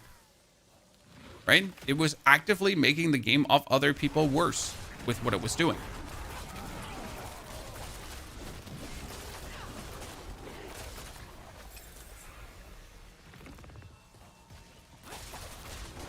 If there was official leaderboard in the game, do you think they would have to reset the whole leaderboard? I mean, if there was official leaderboards in the game, like, it would be the biggest joke ever. Because, yes, technically they would have to reset the leaderboards after something like this, or they would have to void anyone who's been using the bug to get their leaderboard position. So that's why we're saying no leaderboards for Diablo 4, though. The game is not ready for it in any capacity.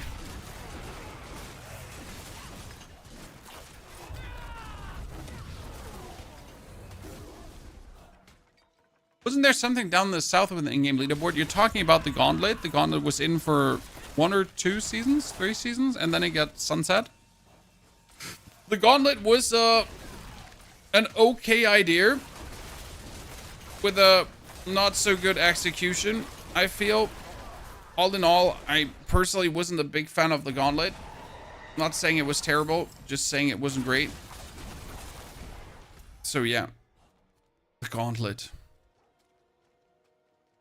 His name about the Diablo trading website again, diablo.trade.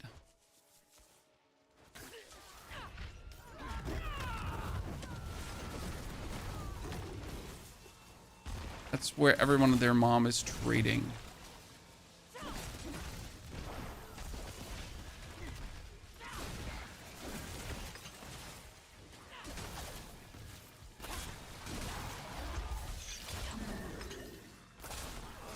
And we got them all. And we got them all.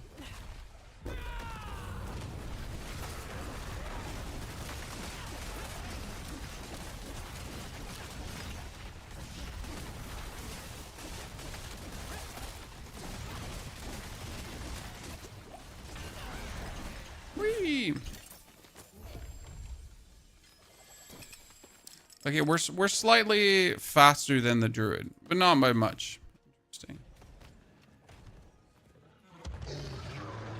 Some people try to come up with their own Diablo trade. It's not some streamers. It is a website that tried to hire a lot of streamers. Crimson Market, it's called. They actually sponsored a lot of the content creators. Like the Diablo.trade is pretty much bound to the Sanctuary Discord. That was the first community Discord that managed to kind of get like the official community Discord title. So yes, there is the Crimson Market. It's like, I never looked at the website. I just know there's a couple of creators who promoted the Crimson Market. They all got paid for it, obviously. But most of the trading has been organically just coming into the Diablo.trade. And so, yeah. I mean, not that we don't trust products that are being promoted by creators that are being paid to promote it. Why would we? But I just always preferred that Diablo.trade. The best class to play this season. I mean, the answer is always Necromancer. And if you're not playing Necromancer, you're a dirty, filthy loser. You're a lover of the living, right? You don't like the dead more than people that are alive. Like, what's wrong with you? Like racism, actually blatant racism, speciesism. I don't know. You suck. Okay. I hope that's clear now. Necromancer's the best. Everyone else just a pale imitation. Good that we talk about it.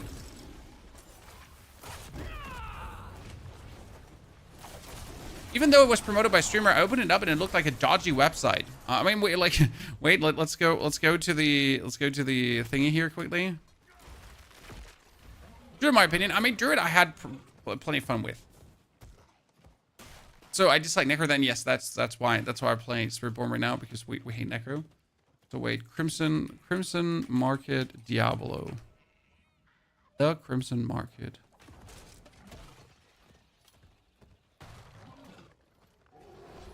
I mean, like, it already looks like it's trying to sell me something, you know? That's the thing, like, so if you open Diablo.trade, you know it's all about trade, right? But now you have this website here with, like, news and Discord bot, and I don't even know what's going on, right? I have to click here on trade.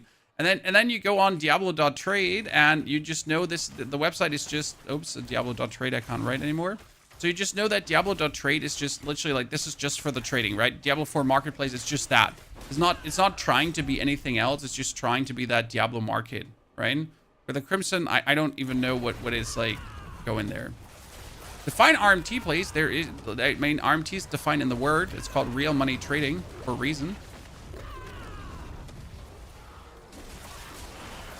RMT is when you take your real money to buy something. Might it be items? Might it be boosts? Might it be your Belial materials? Might it be that you're buying gold? Real money trading. Using your real money to trade. Oh, sorry. That's what RMT means, in case you didn't know that. Sorry. That wasn't clear.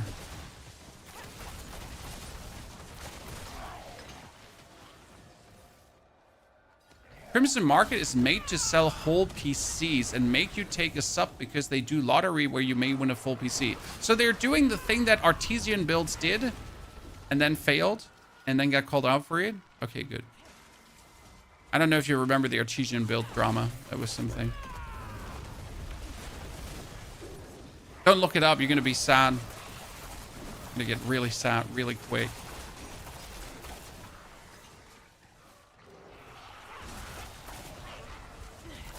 I wish Diablo Trade was like PoE Trade. I wish I didn't need a third-party website. I wish I didn't need a third-party website. I don't wish it was like, no, I wish I didn't need a third-party website to trade inside a game. You know? Like, crazy thought, right? I wish I could trade in a game. Natively.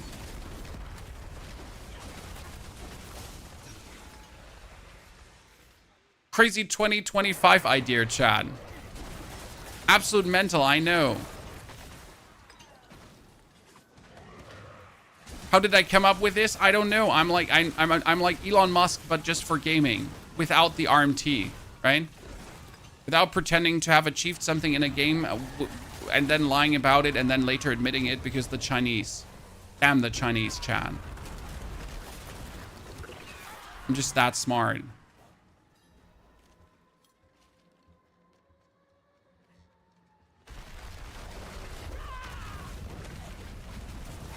So yeah, I wish I could trade in game. But for the time being, I'll just use the websites if I have to. Absolutely have to. Actually, the main reason why I do solo self-found in Path of Exile, so I don't have to trade. You know? It's a good excuse in Path of Exile because they actually have something called solo self-found. So I'm just like, ah, yeah, I hate trading. Great. I'll just play solo self-found.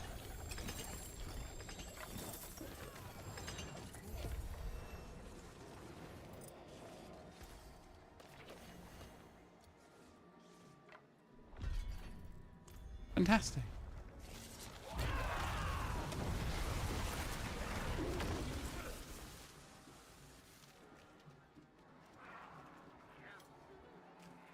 What mythical should you take for the Hydra Stork? I don't know right now. I think it's either probably Starless Skies, Harlequin Crest, or Shroud of False Death.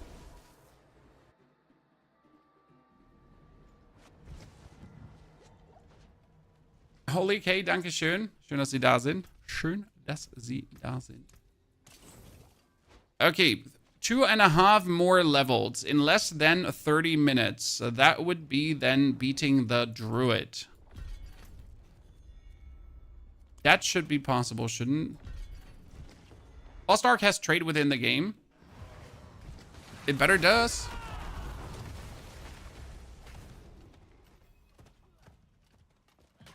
And it's still a crazy thought that, you know, the company Blizzard, who has a game with an auction house called Diablo, is unable to give us, or unwilling to give us, an auction house inside the game.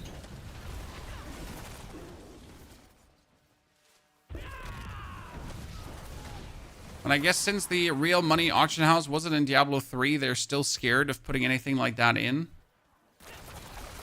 Whoever had that like crazy idea to put a real money auction house inside the game, what could possibly go wrong? Sounds like crypto. Please help. Nah, your event kind of sucks, so I'm sorry. Can't help you.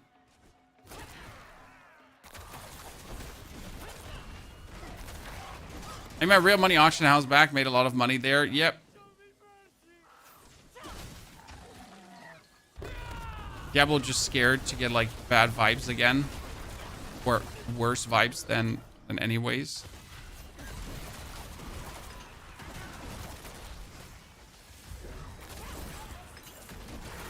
They should just run a trial run. You know, just do a beta run of an auction house. And if it doesn't work, then just take it out.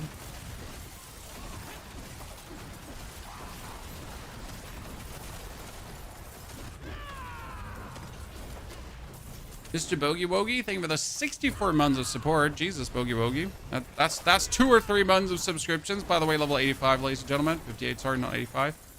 German number conundrum.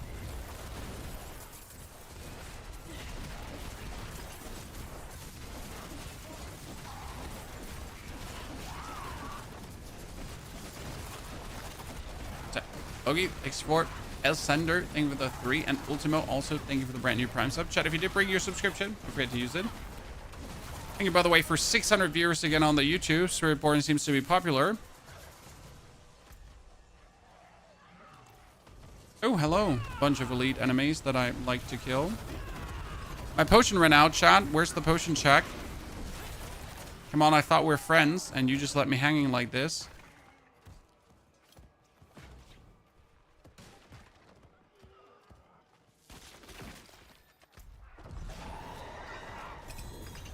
That ring, attributive growth. It would be opportune if I had like another like very good whisper to knock out, but you know what we're gonna do? Did I not have another forgotten wisdom? I'm pretty sure I had another forgotten wisdom.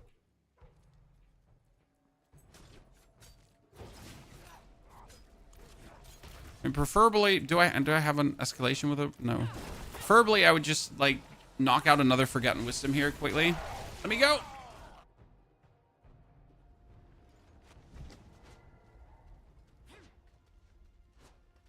I forge more than horseshoes and nails. What do you need?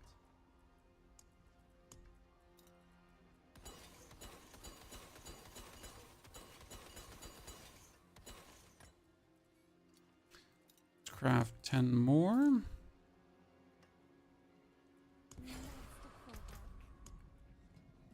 Delve, Strong Room, Gem, Strong Room, Vial, Gem, Forgotten Wisdom. Corrupted Grotto, yes! Corrupted Grotto, very good. Because it's a good dungeon.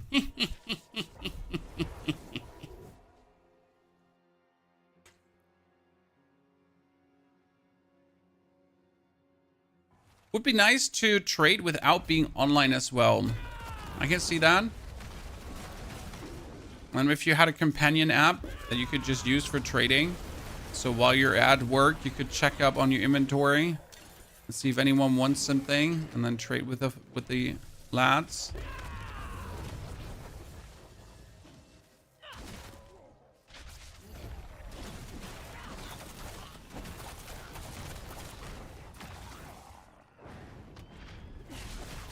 I liked in World of Warcraft, what was it? That Stronghold app? When you were building your Stronghold? What was it? Warlords of Draenor? Can you do that on your mobile phone too?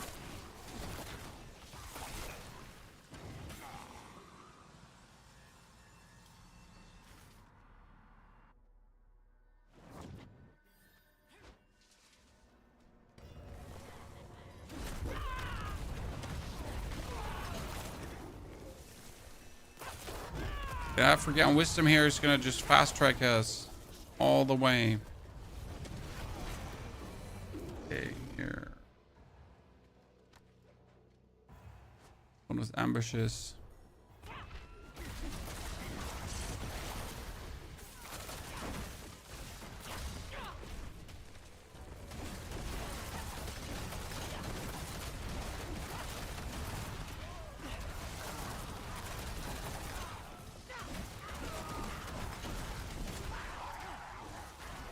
Ooh.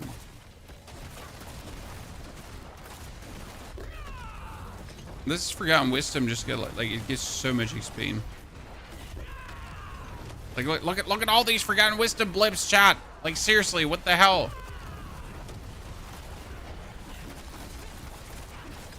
Like when you're so late into the game, you can just visibly see your goddamn XP bar move. That's just always a good sign. Because usually you don't see a move, you just see a crawl. Right?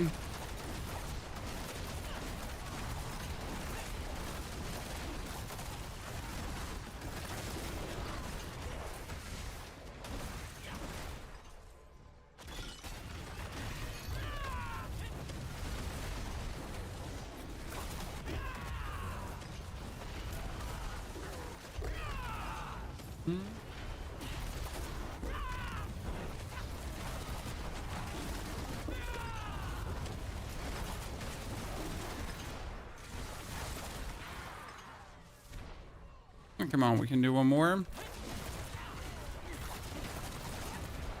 Yeah, we have the time for it. Good.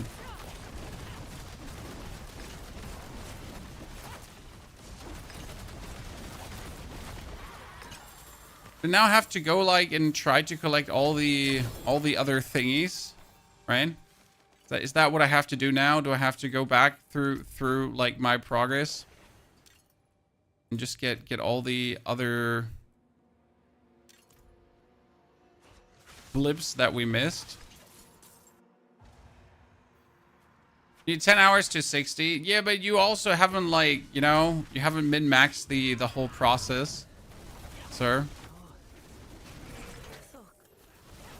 That being said, we also haven't actually like completely min-maxed everything. We're taking it a bit chill.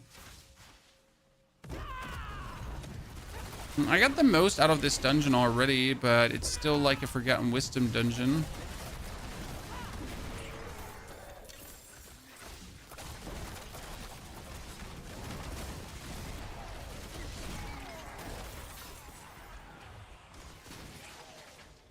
The most we're going to get was like, get the strong room, get yourself the well, then be good about it, right?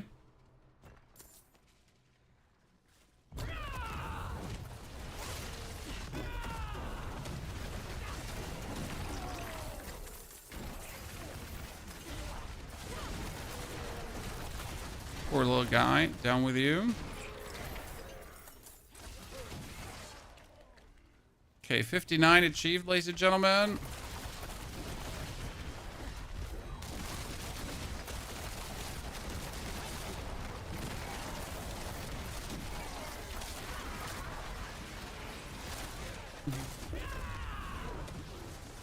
Are there like no more wisdom blips dropping, or am I just picking them up ASAP?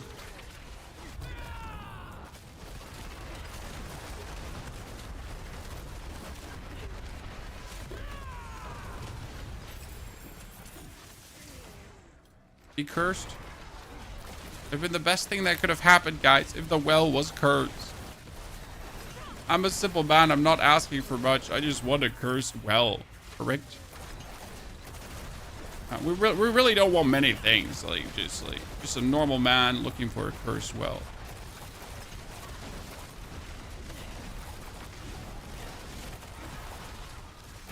They stopped dropping after you did the strong room, or what? Or after you have like a certain amount.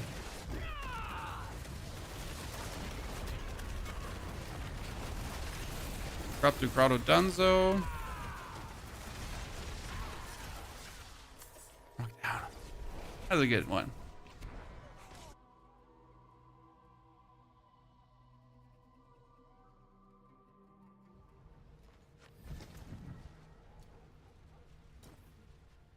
$730.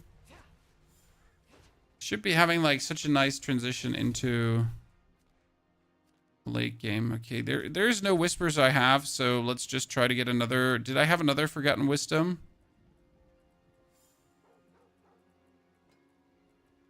Yep. Might as well knock it out. They stop about half the dungeon. I never paid attention to it, so good to know.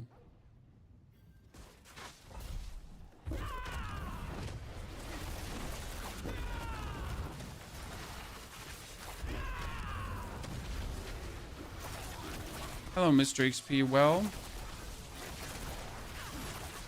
It's interesting though, because this is the first time we actually like paid attention to having like the XP well like throughout our whole journey. And yet the journey is not that much faster with the XP well, right?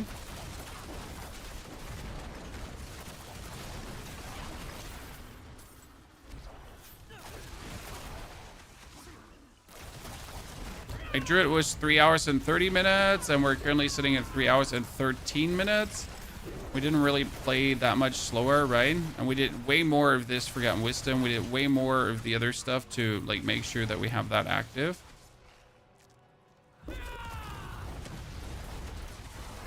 And it leads to, I mean, 15 minutes faster, but not like an hour faster, right?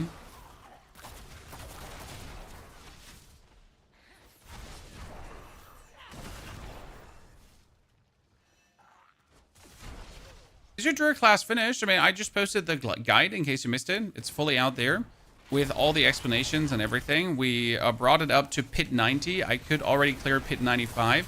I think pit 100, I would still have to masterwork some more to like weasel out the little bitsies.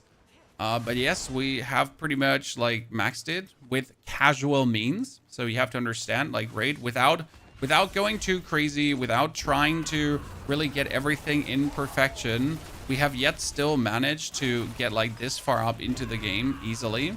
And that's an achievement in itself, right? Without tryharding. To get as far as people tryharding.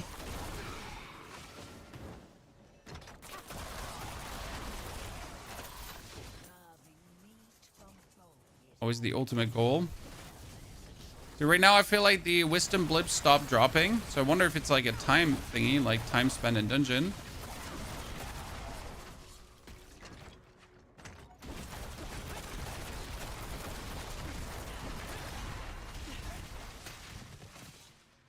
Contributes to dudes not attacking anymore.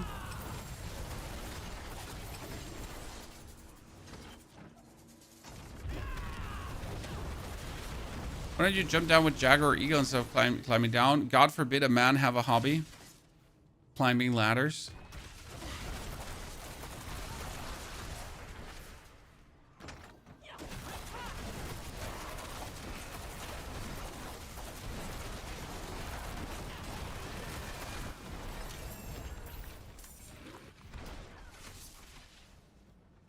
Oh, that's it. I'm done. Oh, oops.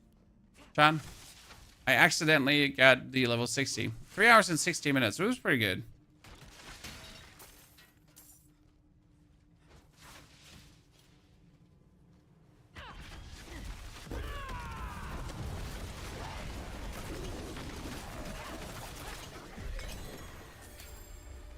We did it, ladies and gentlemen. Okay, so step 1 done. We got to level 60. Now begins the actual intriguing part of getting the character through the Torment tiers. This is my favorite part of the game, where you now have to jump through the loops and hoops to get yourself up. Wow, finishing this dungeon was absolutely godsend. Look at that. We just got a row of 750 gear just like that. Was the best Spiritborn build to follow? Well, WoW is right. Give me another, like, you know, tomorrow you're going to have the level build already because I have the mobilitics created. And then the day after tomorrow, you have the Torment 4 destruction build. Just give me, you know, a jiffy. Okay, what do we need? Oh, we need to put the last part in here. So I'm going to, like, just push this into Torment 1 before I change anything for the later game. What we can do is we can spend the early Paragon points. So we'd have 25 Paragon points. And we're going to...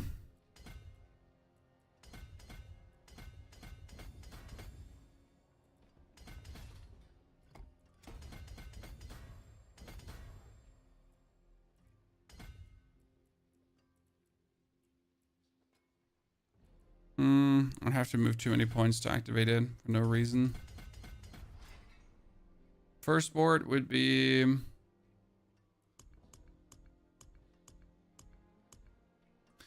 Sapping, because when you cast 3 Gorilla, Jack, Eagle, or Centipede skills with the same spirit in a row, restore of your vigor. That one is, like, important to just have infinite spirit.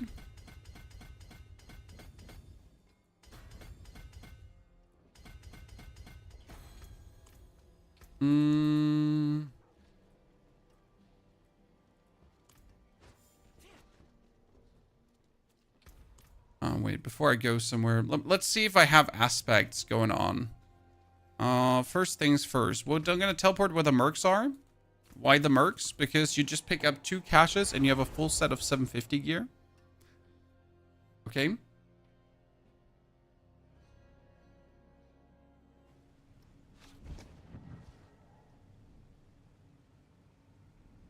We're going to go up. Defensive, movement cache, then swip it, another defensive cache. And that's just literally to give you the set of 750 gear, right? So we got a 750 helmet. We got 750 pants. We got 750 boots. And then we just need the rings. But like, this is the full 750.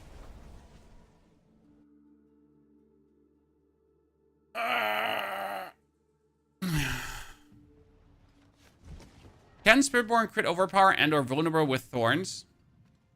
You can crit overpower, yes. But what does that have to do with Thorns? Okay, test number 1. Can we just go? See, this is pit tier 95. I did that this morning. Can we go into Torment 1? Test number 1. I would expect we can actually just jump in there, right? Oh shit, I forgot to do aspects. Oops. Shall we test without aspects? That makes it even more fun. Usually you should put on at least some basic aspects, but that's the thing about this season. Like with your power, you are going to still be able to just illegally jump through the Torment tier, right?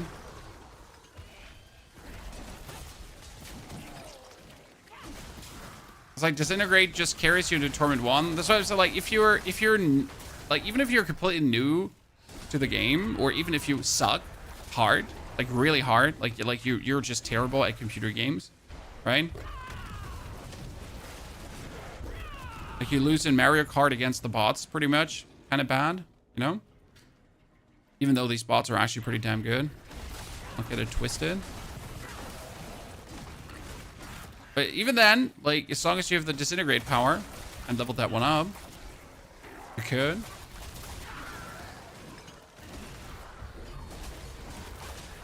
Thorns could not crit or overpower. Well, you can force Thorns to overpower. At least an attack with Thorns. But you don't want your Thorns to overpower. Or you don't need your Thorns to overpower. So with the Zan rune, you can force a lot of stuff where Thorns actually do overpower, but it doesn't help you.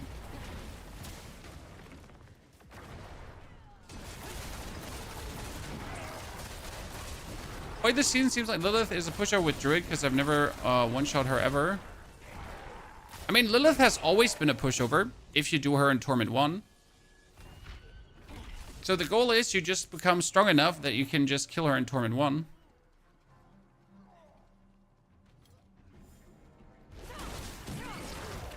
Right?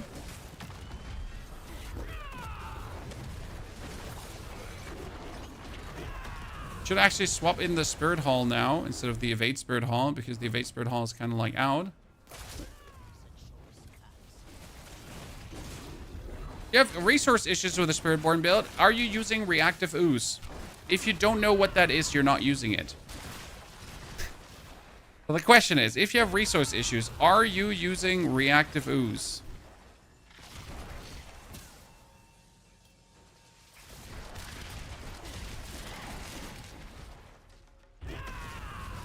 If not, why not? I'll show you what Reactive Ooze is in a second.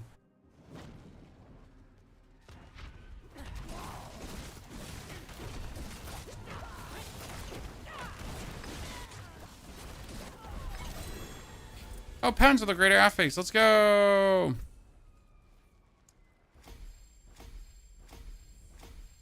So, Reactive Ooze is this one here.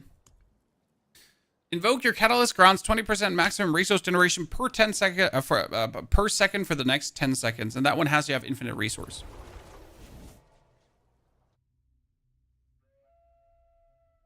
Usually. Should I use Disintegrate with Necro also? I have been using Disintegrate with everything right now. With everything. Okay, we pushed our way into Torment 1, ladies and gentlemen. That means we can now officially jump into Torment 1. The first thing you do in Torment 1 is always you try to get yourself a...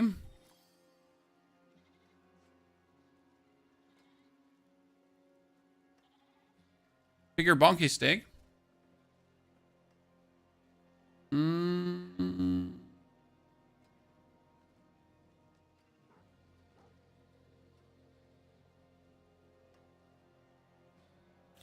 What am I missing? Oh, that's what you want yourself to have a quarterstaff. I have all the seasonal blessings.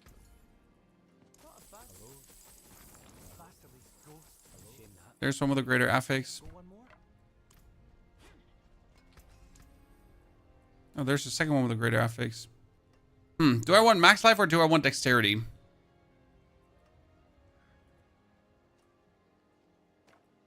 Probably just going to take dexterity, right? Because max life, like it used to be max life. Always take max life. We don't have that. So what I now need is the Jaguar Spirit Hall. So we can put the leveling away. Jag. Sadly, we don't have it. That's bad. So I need the aspect of the plane's power. Planes. To make a mythic circle. So that would be good. We don't like it. Okay, in the meantime, we could just put the rake aspect on that, probably. I don't have the rake aspect as well. Okay, great. Then we'll put conceited on and we'll just make sure to get a barrier. Then we will just get conceited on and make sure that we get a barrier in the long run. Great. Great. Here. Why would we not just do that? Oh, casting Jack's skill is Mystic Circles. Wait, I actually have the one. I have the plane's power on my gloves, ladies and gentlemen. I found it. I found it. Good. That's fantastic. We got this. But we're missing all the aspects that I need.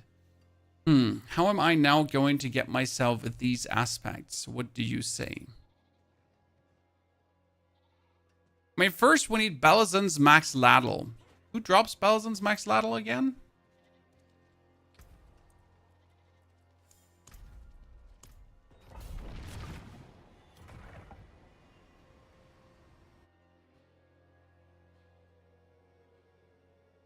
Since Diablo 4 release, you get gray in your hat. No, I actually have been the same amount of gray. You just haven't noticed, sir. My hair is quite long today, so you do actually see all my beautiful gray hair. But yes, having a house, having children makes you age.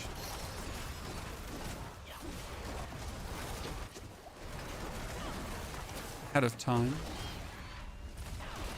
And we need to go out again. I need to swap the power because I can't be asked to press number 2. Sorry.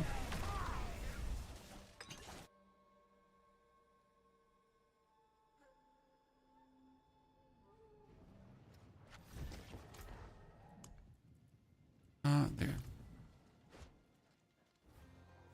Let's do 15. Could we just spend all our like Paragon points and instantly be OP? Yes, we could, but not the point.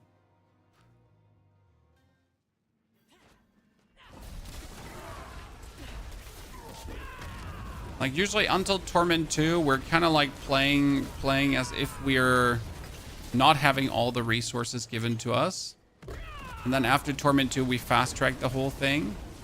But I want to see like the usual power curve you have with the character, right? Because that's part of the experience, to see like how well do you actually grow? How much do you struggle? How easy is it to get powerful?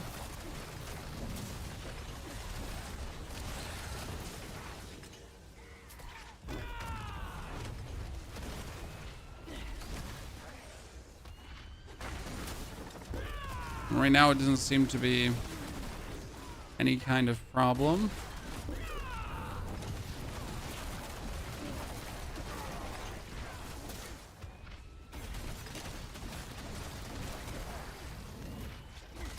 Speed, momentum, violence.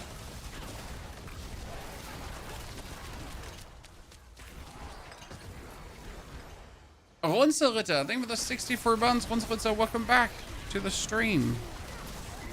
Happy new months to you, good sir.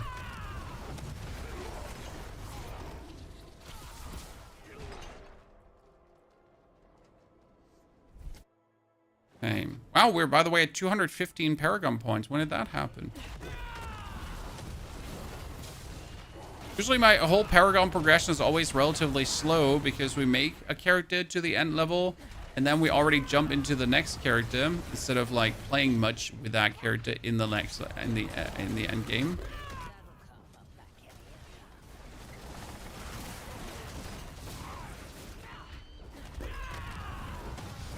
I'm just leaping around. I'm a frog, chat. I'm a frog. Look at me. I'm a frog.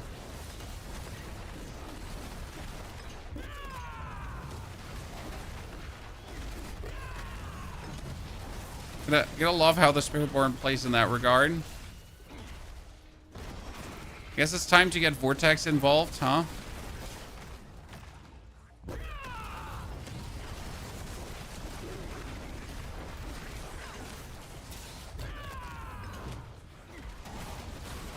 Probably get rid of the travel ability. Another Dot. Thank you for the Prime subscription. Another Dot. Appreciate it. Howdy. Are you farming 15 now? No, I just do 15. Like, I mean, we just arrived tier 1, so we do 1, then we do 10, we do 15. We're trying to get our stuff together. We now try to get the Balazan's Maxlatlt. I'd actually like to know if I can kill Belial in Torment 1 right now. Technically, I don't bother killing Belial before Torment 2 because it's often not worth it to kill Belial before Torment 2. But might as well. Get some bonus attack speed. Weaseled out.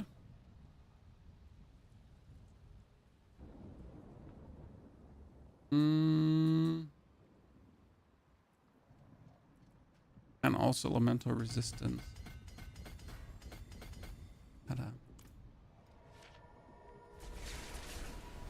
When would you switch from evade to thorns? I'm not evade.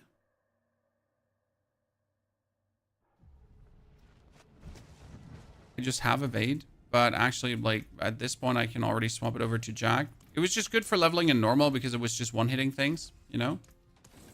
What we had it. Let's see. What other aspect did I want to have? We want to have the...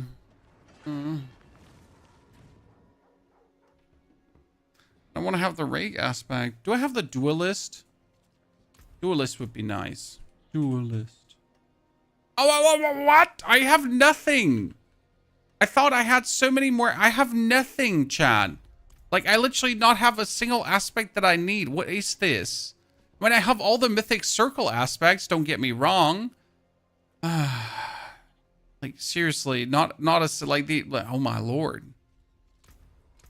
Give me attack speed for now.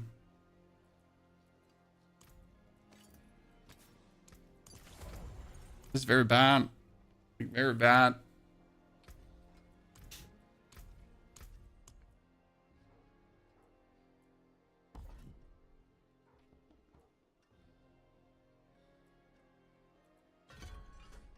Swap in a random vortex.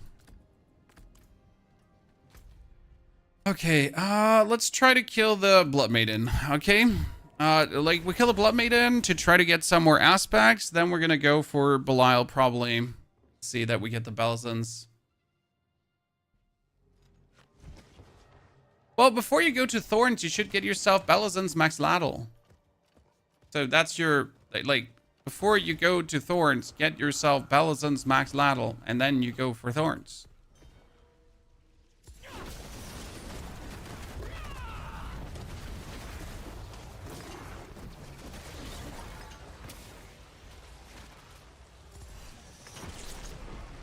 No Thorns, no Balazans. I like Vortex. You know what I like the most about Vortex as a skill? It's instant. You know, like all the Necromancer corpse tendrils, it's like, have a corpse, then the corpse tendrils go out, then the corpse tendrils pull together. And, well, you know, with a Spiritborn, you just waltz up, and they, like, Vortex size, everything pulled together. Right? Tyler, we haven't tweaked the Hydro Planet yet. Okay.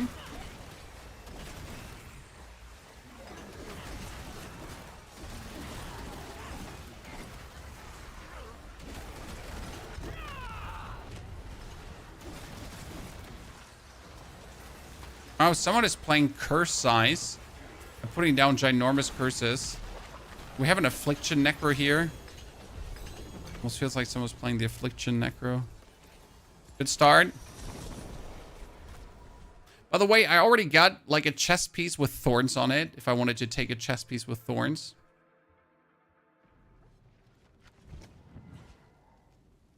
It is done. Collection of helms. I'll take whatever.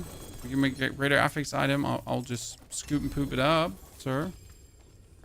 Don't give me a greater affix item. We're just gonna start crying. That has thorns, chat. It has thorns. We need it.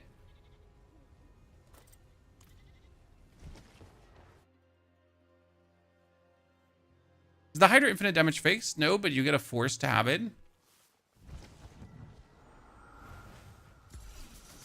Like you're not accidentally having it.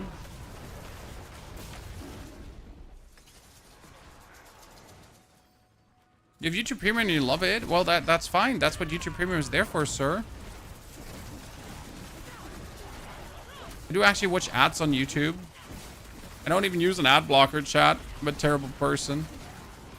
Like, if I expect someone to not use an ad blocker, I can at least not use one myself. It would be kind of like a weird move.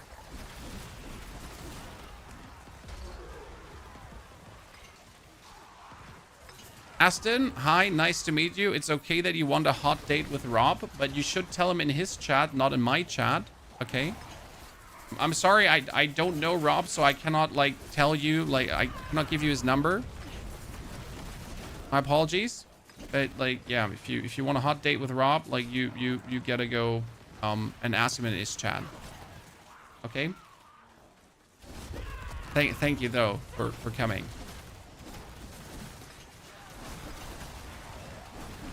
All Germans know each other. It's actually true. I'm just trying to pretend to not know Rob. Like that our inter-German connection isn't revealed, right? But in all honesty, I know I'm probably the Diablo creator that knows the fewest other Diablo creators. I know a couple of American ones because I was at the Blizzard HQ with them. But that's about it, you know?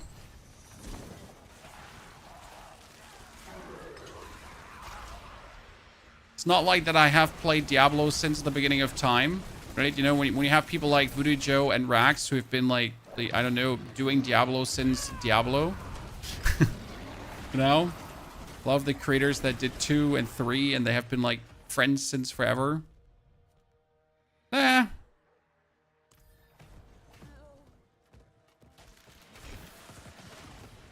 you're killing her again. I'm there for it. It's like the easiest way to get some equipment pieces.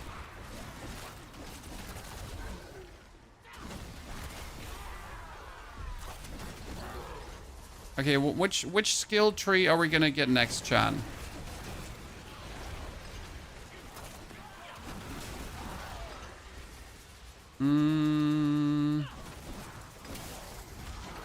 Just going to force my way over there because I don't have runes to put in anyway, so probably should be getting. I mean, I could just get the Thorns board, probably, for the YOLOs. You know, you just go for here when you use cooldown. Wow, they nerfed spiny skin this much. I mean, it's still worth it, I guess. I'm just sad, like, how drastically they nerfed it. That board used to be, like, absolute S tier. Now it's just sad tier.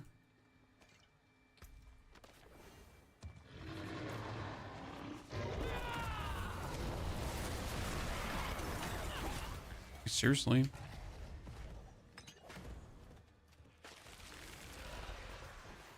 You watch 3 for Diablo? Well, Diablo has a very high German creator density, right? There's actually many like German creators, like from bigger size to smaller size to everywhere. So it's relatively easy to stumble up on them. Actually hard to miss them.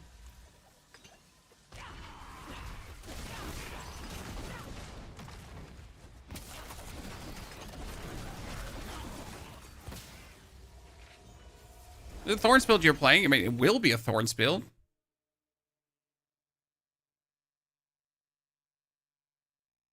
Is Rax still doing Diablo? No, he did a video where he's like, me, I won't play Diablo anymore, me.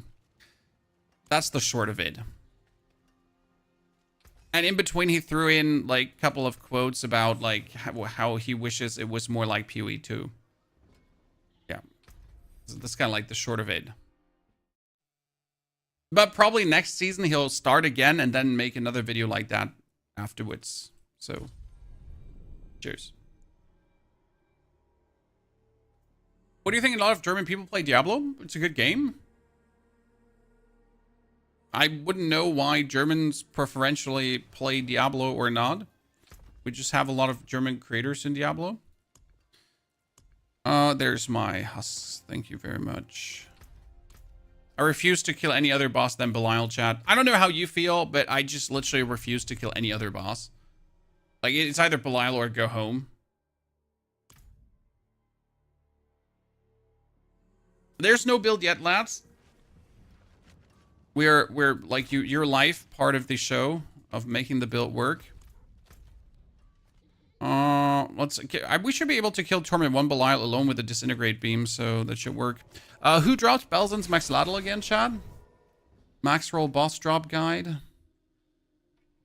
Where is Balazan's max? Varshan and Urivar. Probably Varshan has a higher drop rate than Urivar. For some goddamn reason, Urivar has such a stupid boss drop table. I actually hate Urivar.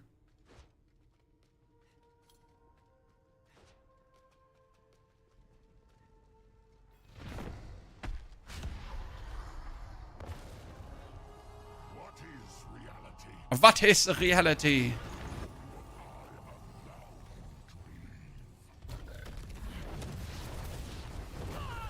Ow. Bro, what? I wasn't aware that's going to one-hit me. I thought I could take it, chat. I thought I could take it.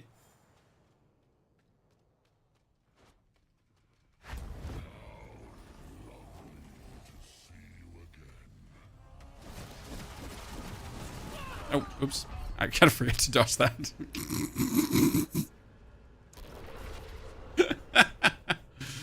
Rip my hardcore character. It's good while it was good while it lasted, chat. I'm trying here. I'm trying my best. Man's not hot. Man's not hot. Oh, here I'm better. I'm better. Oh. I seem to be like unable to actually target him properly with rake at times. Oh shit. Okay, so maybe I can't just kill him with a disintegrate beam yet. You know, maybe I have to put on some aspects at some point. Maybe. At least it's no longer a waste of materials to summon. Oh, I am a very big fan of the general changes they did to the lair bosses. Like, it has been one of the better things they have done over the time, right? Why did you dash there? That's crazy. Why are we doing this on tier 1? Because the character is new, sir. This character is, so in case you missed this is a 3 hours old character. Okay. So we just jumped in. I want to see if you can, though, kill him like tier 1 without anything bonus. Because our Necromancer could do it. Right? It's a very, very, very important thing to know. Like, the Necromancer could kill this on... Oh my goodness, why am I just swapping over there? The Necromancer could do this on tier 1 without any hardship.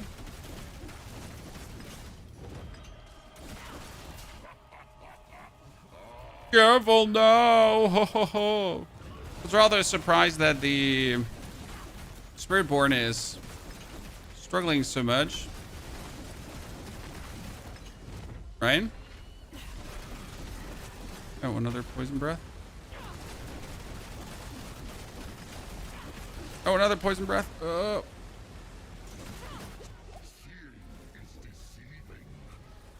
Okay, I win. Woo! Woo! Okay, what we have? We have Varshan. Oh, didn't get what I was looking for. Rigged game. I don't want a Ring of Midday Hand. Oh no, actually, woo! Sorry. So we have Balazans, and what's the other thing I need?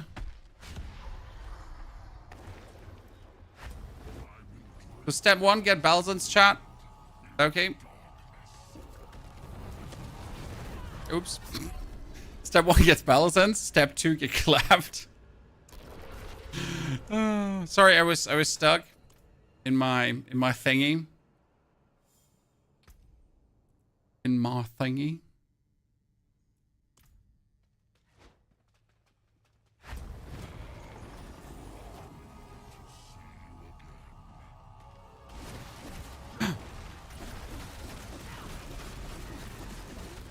So we should be doing vastly improved damage now.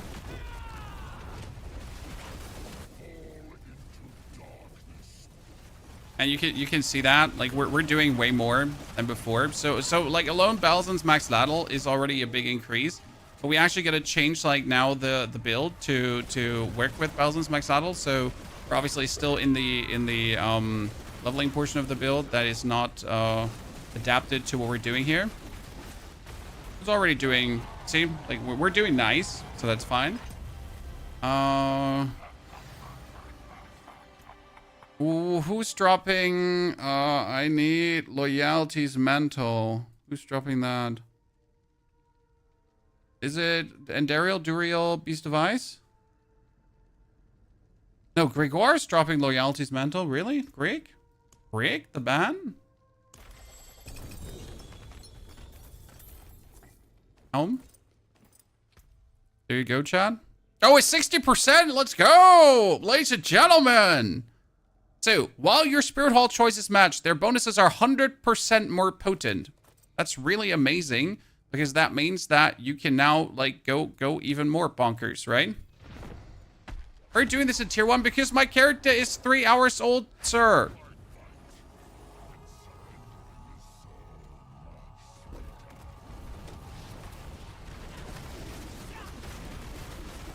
We just started. I should have left the level timer up.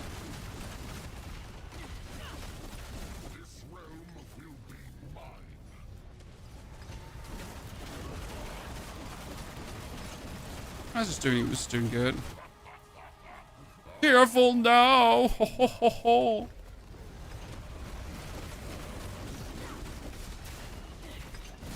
Oh, I almost zapped a bit forward. Okay, so we have the 2 items that we wanted. I just wanted to see like how much more damage we're dealing. That's fine. Now let's put on the chest piece, because we got a Thorns related. Wait, no, wait. What's the last item called again? I want the Thorns chest. Razor Blade. Who drops Razor Blade?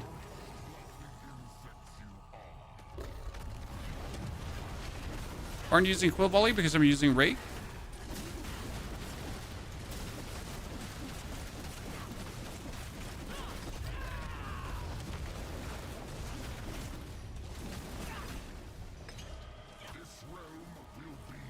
Oh, that was a lot of damage for time. I wonder if yeah, you can actually dodge it that way. Interesting. It's kind of cute. So because the character stops existing. Okay, what's Razor Blade now? Razor Blade is from Lord Zur.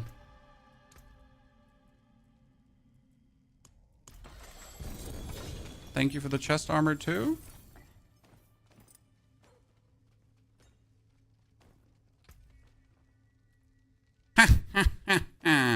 Okay.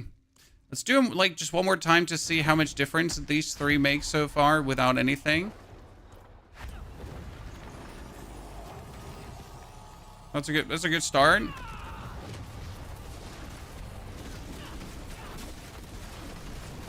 And we obviously still need to move our goalposts and our skill points and everything around, but yeah, that's a noticeable difference like that.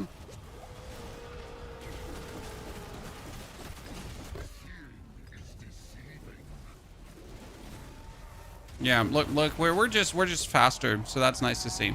GG. Okay, we got a 60% loyalties mantle. We got a Maxlatlt at 145, which is also good.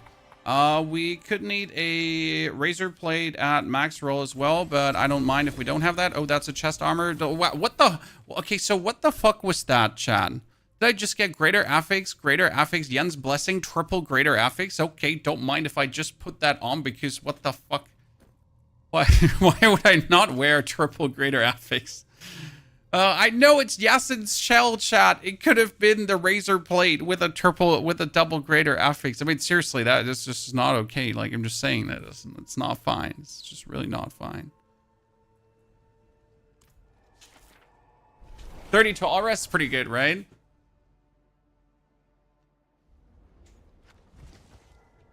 Okay. Destroy everything. Now let's see. We have the basics. We need to redo our skill tree first, because the skill tree is now different. Let's see. We have our gorilla skill tree, but our gorilla skill tree would obviously not make sense for this. Need to put the point out here. I don't think we need these vigor points here anymore. I think I'm gonna keep like this vigor increase. No, you know what? We're gonna keep them for now. I have this, I have that. We could go for the, if you're unhindered and unstoppable, we get more damage. We can take the soar out because we're not really using soar, but I need the vortex. And I need the vortex cooldown. Yes, that's good. We get the ravage, but we're gonna take the Yeah, we get the generation. That's better. We're going to take the additional resolve. And then we're also going to put the points now here into Bastion for more thorns. We're not playing the eagle stuff anymore, so we can boost this. We can also go for the armored hide. I'm going to pull the points out of this one, and I never liked that one anyways. And we're going to do counterattack, because counterattack gives us passively an increase in crit strike damage. Can pull the point out here to put the point into armored hide for more thorns. Yeah.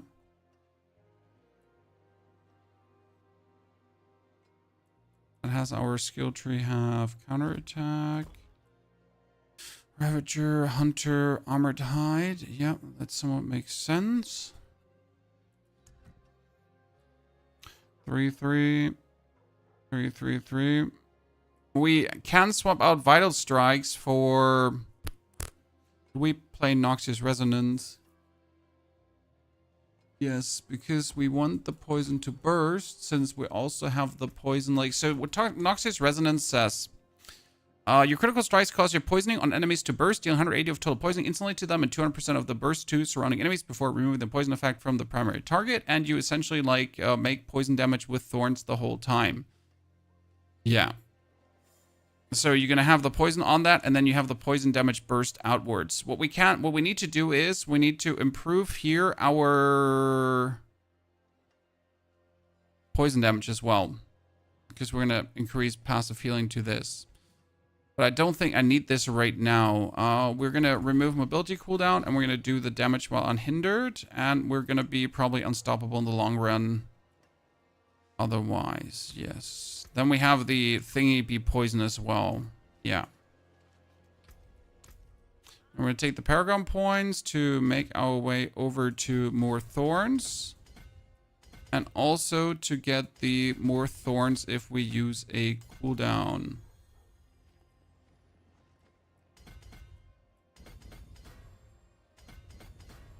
Plus some cooldown reduction. Do we have anything that increases... Well, I right now only have critical strike damage increase. I'll take it. Cool. Cool. Somewhat, something. Should work out for the time being. So was there more thorns to be had here? There was actually more thorns to be had, right? Thorns. Good. So, I want to masterwork this one 4 times. Yep, thank you. And I want to masterwork that one 4 times. Then I'm happy. Good. So we're having at least somewhat more thorns going on now. 2,000 already. Yay. But we don't have any armor, and we don't have anything, right? So, like, we also don't have aspects. It's like still the worst part is we just don't have aspects. I don't have the duelist aspect. I have nothing, right? I don't have any Jaguar aspects. I don't have any Rake aspects. It's like I am absolutely, I have nothing, chat. It's sadness. At armor and gloves, we could re-roll some of the glove there, but I don't think I need actually armor. Okay, let's jump to tier 20. I mean, this is Torment 1. It's not that serious. We're currently just trying to jump into Torment 2, okay?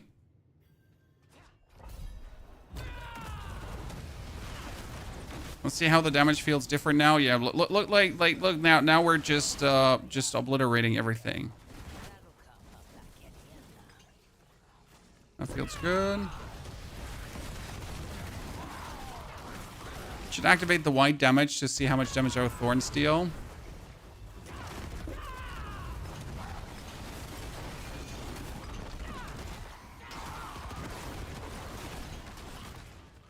Yeah, this feels good. I mean, just like little things that we added to this so far, right? Like the set of stuff, and like you get a good power boost. Not an OP power boost yet. So right now the power progression feels pretty standard. So not like that we suddenly get like giga strong. right? Is Wound Drinker good for you? Well, Wound Drinker would certainly get me more vigor generation, but I just don't see like that I need it. Because Wound Drinker says whenever you do Thorns damage, you get vigor. But I wouldn't like, I don't feel that I need it yet at the given time, right? Because you notice my spirit is always full. I'm not struggling on the spirit front. But I don't know if more attack speed will have you struggle on the spirit front, because that could be a thing, right? If we get more attack speed, if we attack vastly faster, maybe we're going to instantly struggle on the spirit front. Let's actually activate...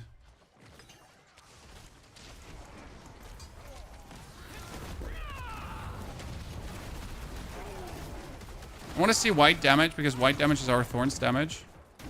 And our damage over time, please. I want to see how much that...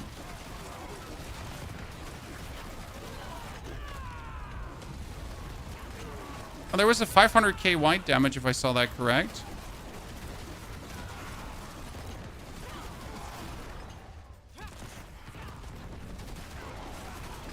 That was a... Millions is, by the way, the explosive shrine, so that's not me. Thorns Build, you want to have Razor Blade? Yep. Most likely. For the time being, I mean, I guess it's Razor Blade until you get Shroud of the False Death. And then Shroud is usually better than anything. In most cases.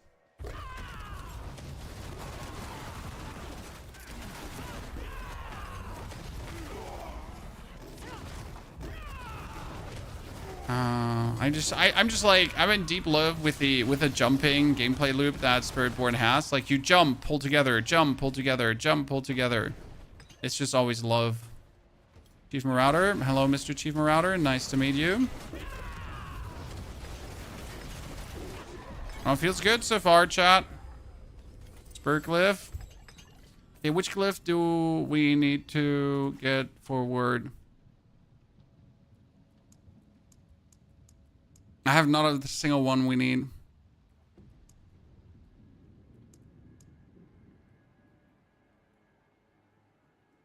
Yep, that's great. Oh, I might as well just level up Headhunter further. I saw a 546k, me too. So the damage is progressing nicely. I do believe we should be ready to just jump into Torment 2 with this right now. Let's turn off the crit damage to only see the white damage. We get our Thorns boosted. We get a random fitness glyph in. Get the Headhunter here activated.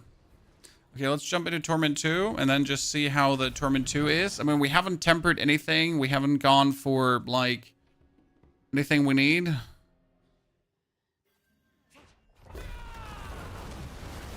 That's one advantage of unique items in general, right? So on normal items, you want to have your good tempers before you start masterworking. But if I get like a unique item, I can already start the tempering pretty much.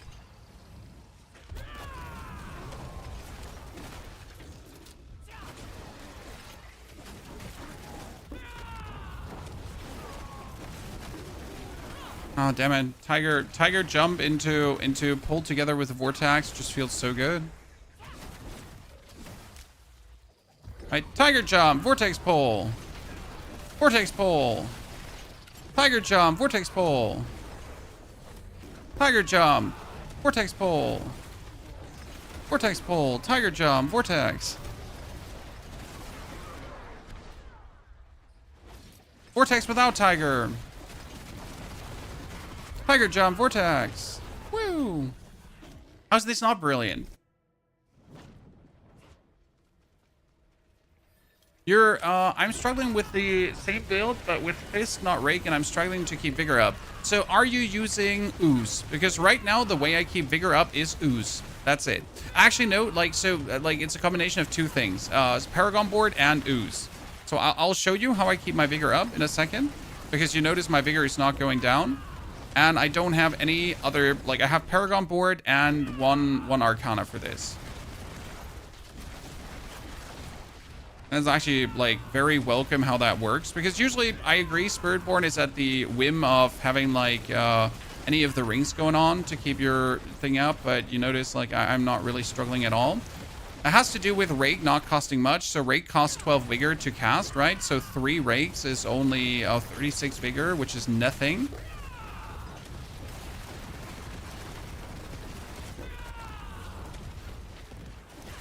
Yeah, I'm like, let's kill this through, and then I show you what we do.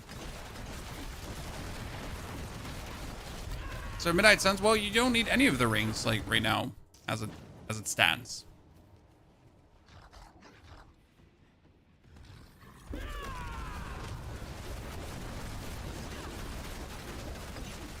Oh, I saw a million thorns, John.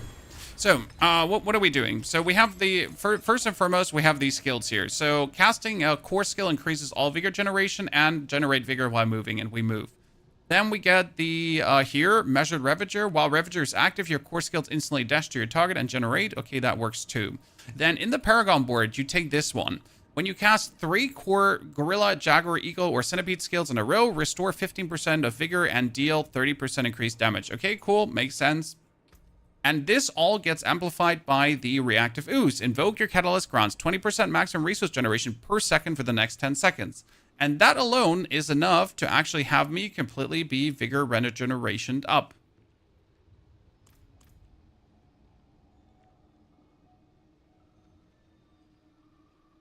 Your rake is just better. No, I like rake. I'll stick with rake. I'm not using rake for like. Oh, here you duelist finally. Nice-oo. Nice-oo. Okay, we got Kenny, chat. Kenny was the one we wanted to have. Because Kenny boosts non-physical damage. Surprisingly, that's actually good. Because if Kenny boosts non-physical damage and all our damage is actually poison damage, then Kenny is quite useful. Can I activate it early on without having anything? Not really, right? In order to activate Kenny, I would have to activate it, level it up to 15. So we're gonna... Oh, that's my family. Be right back, chat.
Okay, alright. Let's quickly activate Headhunter here.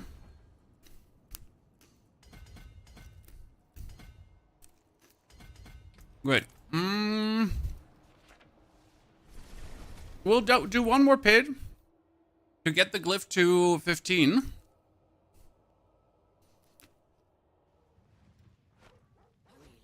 nothing standing. Torment 2.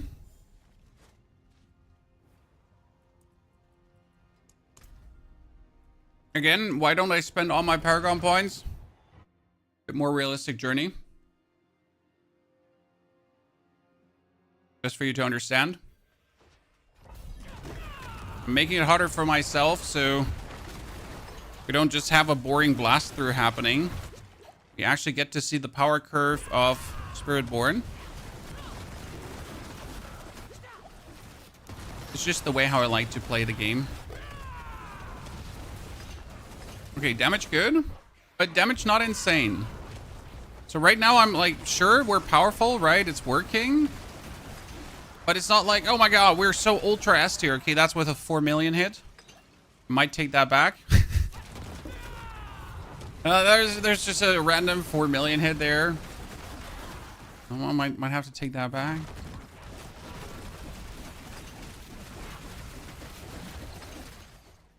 I mean, nothing what the Pulverized Druid wasn't doing. Nothing what the Necromancer wasn't doing, though, as well. So early scaling seems similar-ish to the others. Considering, okay, so considering I'm not using a single aspect, okay? let's maybe say it as it is. Like we're not using like anything that actually makes this stronger aspect-wise. Maybe that should be taken into the equation. Right? I'm just using the conceded aspect because I don't have anything else.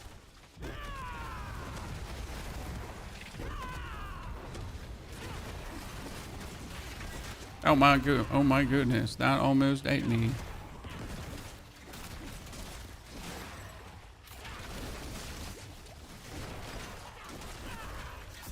Hello, sir.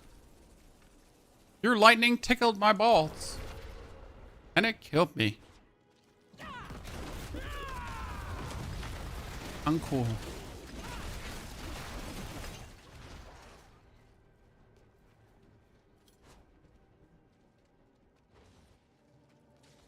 How's everyone's day going? Pretty good so far. I mean, Spiritborn has been a very fun leveling journey. The rake felt good throughout the whole portion of 1 to 60. Personally, can't wait to also see how the Sorcerer feels. Because I know the Sorcerer is strong, but I want to see how it feels, right? To get the Ophidian Iris, to get yourself the pieces you need to make it work, and then slowly, bit by bit, piece it together. So that's what I'm always intrigued in the vibes. When you're actually playing the builds, right?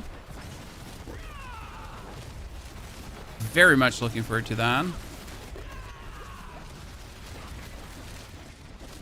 And this is pretty much the most fun part about Diablo's gameplay loop of getting to Torment 4. Like, being in Torment 4 is like, yeah, I'm done. But getting to Torment 4 is like, that's where I just have the most joy.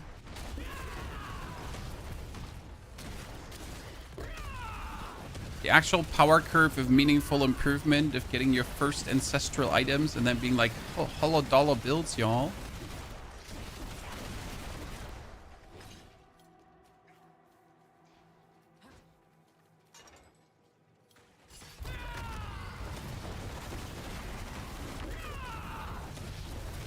Okay, get me to that boss. Thank you. So,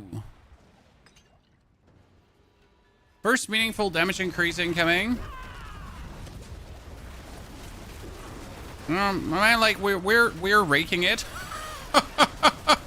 Sorry, chat. Had a moment there.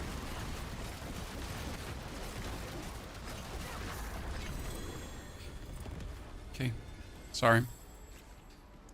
+2, +2. No, I'm missing one level. There we go. I don't like it. I'm not very happy. You know what? We're gonna put Duelist on. We're gonna put Duelist on, and I'm also gonna put like skulls into my rings.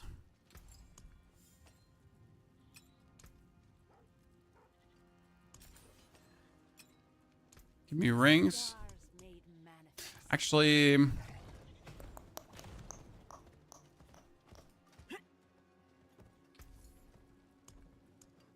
idol from below. Thank you very much. We're probably also playing the Scornful. And isn't there one that gave you more thorns? What was it called again? Like, isn't there wait. Which one was it called again? Like, here, while you have 2 or more count of School Denial, more Barrier Fortifying Thorns. Yeah, my ass. Let's go. So what do we have? I got Power, Control, Denial. Okay, so Control gotta go. For...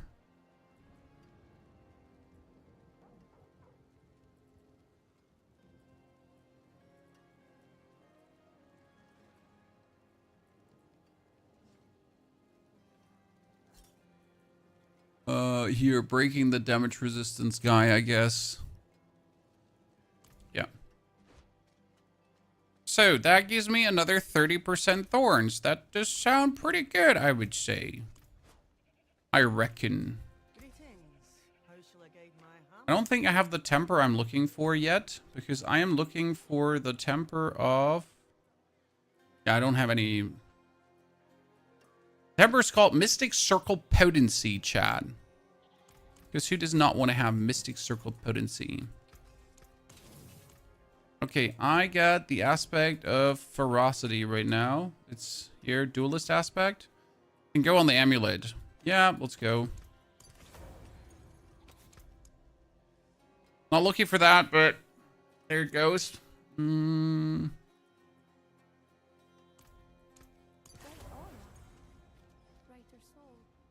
have the Mystic Temper? Oh, I know. I have it here. The Jaguar Mystic Temper is on this, but like we'll keep it this way around currently.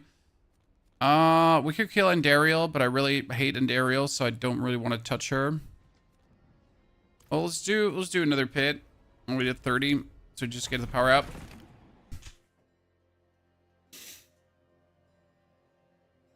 Rake felt so slow compared to Evade until I put in the shifting power kinda. I mean, you're obviously gonna feel slow compared to Evade because Evade just goes around evading, right? So, surprise.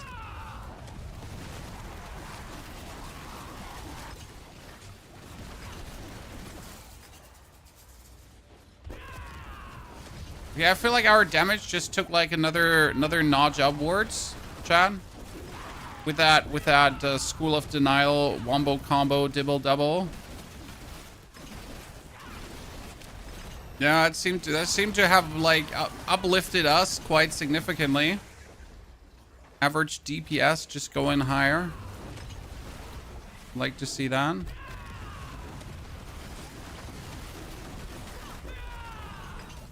Yeah, feels good. Great Sork last season. Last season we did Blizzard Sork. It was super fun. I know it was untypical last season, but I really didn't want to play Lightning Spear because Lightning Spear was boring. Now, I don't necessarily always play the 100% ultra strongest builds, the ultra giga super whooper duper S tier if the super S tier build is boring. You know, why waste my time in Diablo with something that is just not really fun to play? Explain yourself, Chan. Why would anyone in their sane mind do that? Unless you are a meta whore.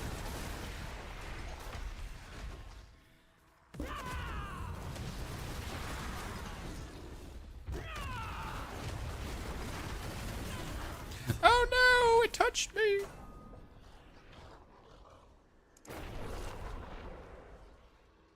Okay, we really need to make sure that we're a bit more tanky. Get a bit more damage reduction going because I really don't want to die like that. Two things.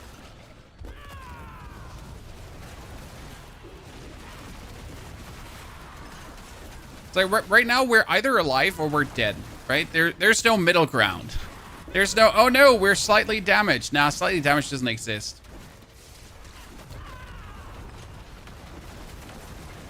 Slightly damaged ain't a thing over here.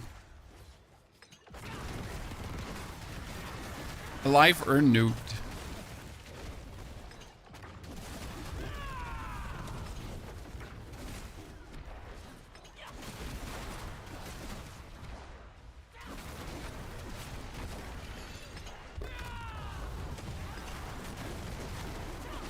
We should start checking out the reputation vendor at this point. Because I've gotten like a lot of reputation in fields. Oh, did I just go in a circle? I just went in a circle, Sean. Ay. Oh, good job. I didn't like the boss power season for some reason, but I love that one. Hey, sir, like whatever floats your boat. Right? As long as you're having fun now, that's the only thing that counts. Everything else is whatevers. Okay, we're just going places right now. I like that. Actually, we get a cool new glyph too. So Canny activated. Then we got Hubris. Hubris is gain thorns. So you obviously want that, right? Right, Chad? We want Hubris.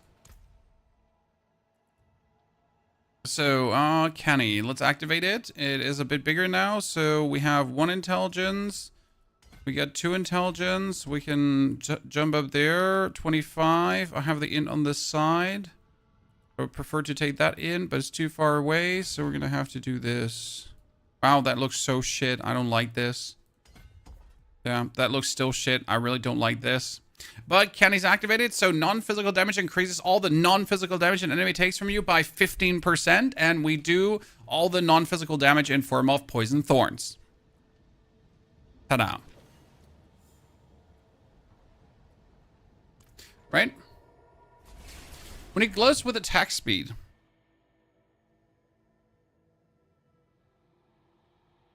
I wonder if we want to go, like, if we just say screw armor and just like play with 0 armor, because I feasibly don't see how we're gonna get enough armor together, right? I mean, I can obviously, like, here now take my gloves and I could reroll just 1 stat until I at least get armor, correct? I'm just gonna throw the lucky hit chance out, and I'm just gonna try to, like, get here at least 154 armor, so we at least have that. But even then, we're not even remotely armored out, right? Not even remotely. We get emeralds, flawless. The stars made manifest. Mm-hmm. We should take anything armor related, like, because if I play Razor Plate, I'm not getting armor, right? There's no way I'm making enough ever. Use incense, yeah, but incense only does that much as well. I mean, it's not like use incense and suddenly I have 4,000 armor, right? It's like, sure, use incense, but it's not a magical armor maker.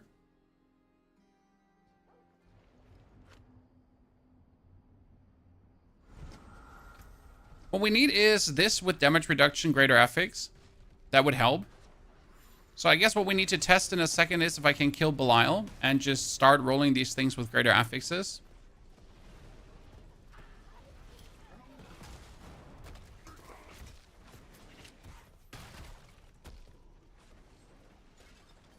Any rogue builds? Well, we have the rogue build from last season for Death Trap, and it's pretty much the exact same this season, so that one hasn't changed.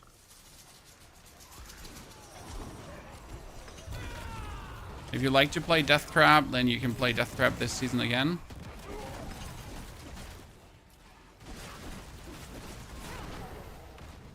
Oh, nice.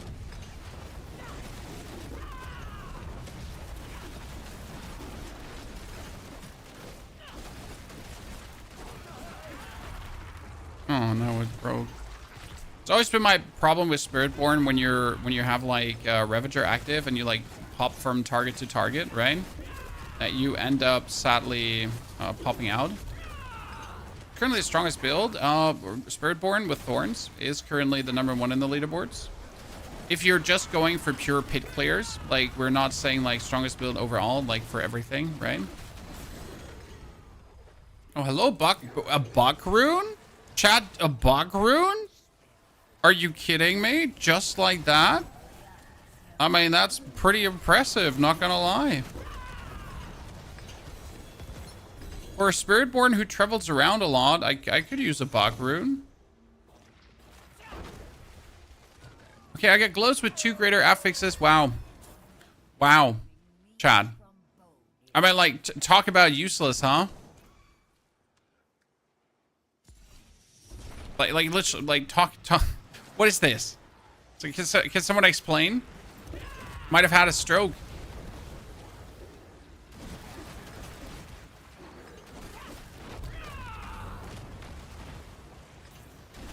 Holy balls.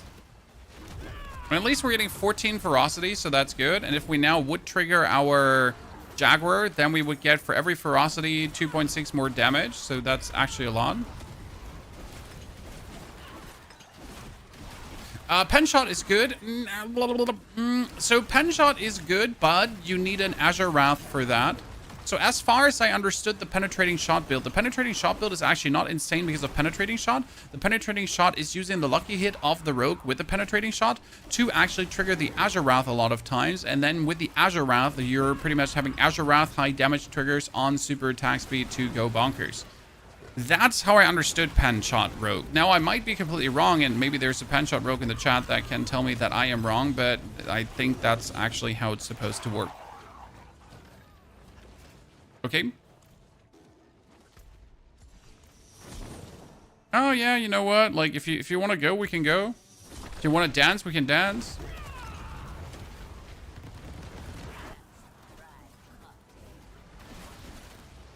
Is the pit still the best for XP farming? Yes, if you want to farm XP, but again, I don't actually know why you would want to reach 300 Paragon points. I mean, who does that? I mean, the 216 Paragon points I have right now are pretty much from leveling up one character to 60 and going all the way to pit 80. Then I leveled a Druid to 60 and went all the way to pit 95. And now I'm leveling up a Spiritborn. So that's where my Paragon points are from. I didn't actively farm them in any capacity. I just played the game. Right?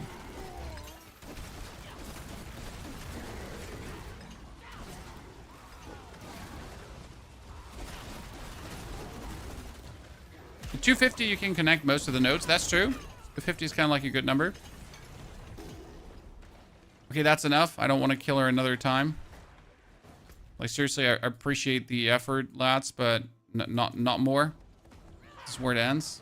Oh, hello, Mr. Kicksard, the Helltide Assassin. Don't mind if I don't jump down your throat because you just went off my radar. Oh, wow, he just died. Oops.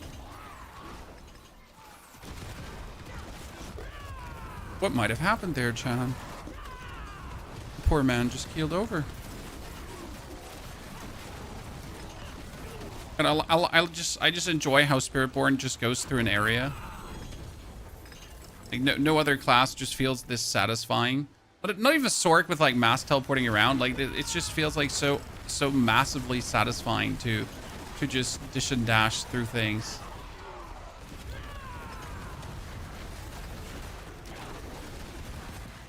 Technically, we want to leave the area, but practically I could just keep farming here. On the other hand, like the upper Helltide has a whisper I can do. Jump! Can I not make that? I was pretty sure I could have made that jump here. Oh, I can. I could make that jump, guys.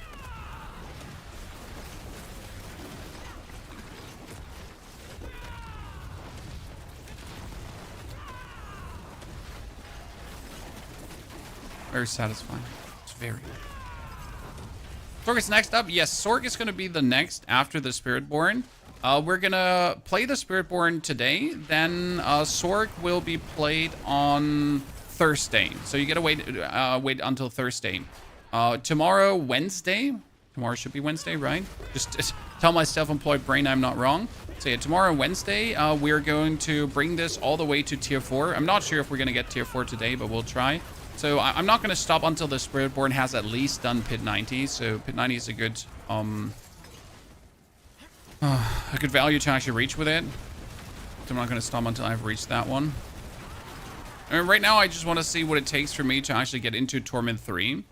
Obviously, I need to find greater affix items as I don't have like greater affix items for rings and so on. And I should start tempering and I should start like masterworking at least 4 times. So that kind of stuff.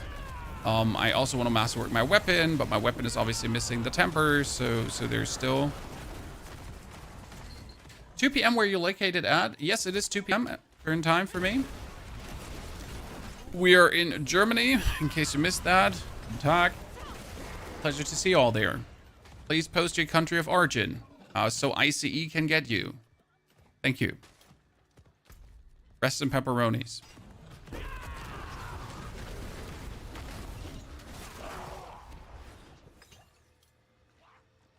Virtual side? Yeah, virtual side. Brazil. Howdy, Brazil.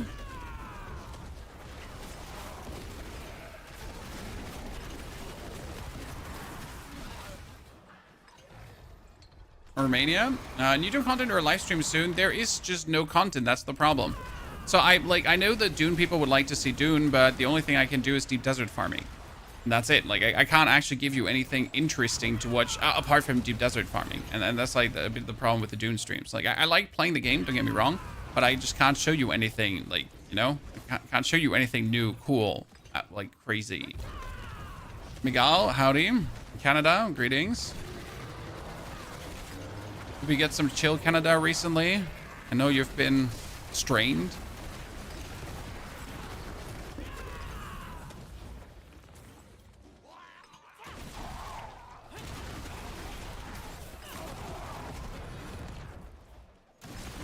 My hell gives you a champion to defeat. Let's actually kill him quickly. Actually, I say quickly, right? But that dude is like, he's tanking. He's tanking. He's tanking. Well, that sword just ate him. Poor guy. How come all the streaming, all the English streamers speak, all the German streamers speak English so well? We learn English from 5th grade on. So, and gamers usually tend to also have more to do with English than non-gamers. Because, well, I mean, that's just the way it is, right? So Germany is like, most Germans are bilingual, if not trilingual. Because you're forced to learn 3 languages in school. So you do the standard English, and then you do at least Spanish, French, or something in that direction as well. Or Latin, like I did. Because I did not want to learn Spanish or French. I don't regret it. It was still horrible.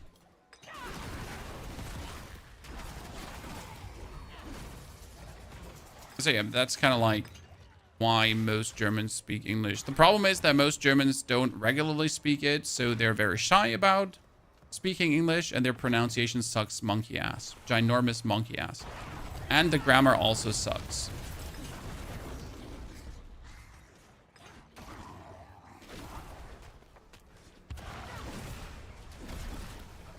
But that has to do with our German grammar making just more sense than English grammar. And English grammar not making sense.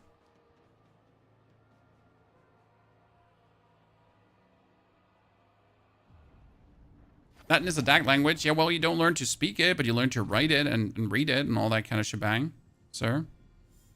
It is done. Boots.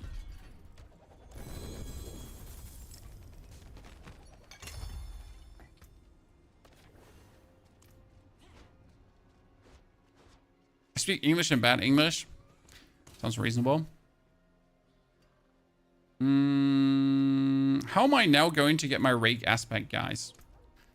I still don't have the rake aspect that I'm looking for. Called white claws.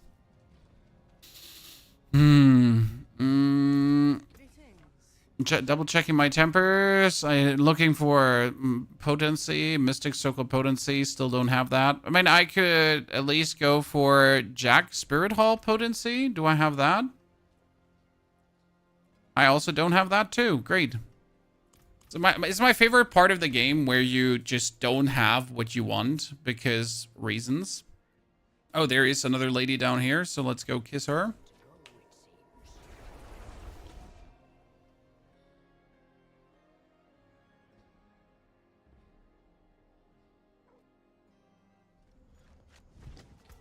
And for our next big damage gain,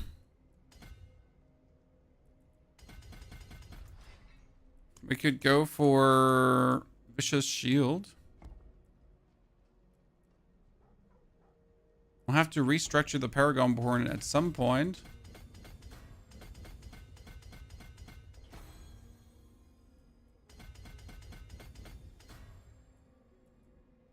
Right? So that should give us another big damage boost. What's better for minion necros? Summoning damage or critical damage? Mage damage. If you mean for weapon, you want a sword over a scythe.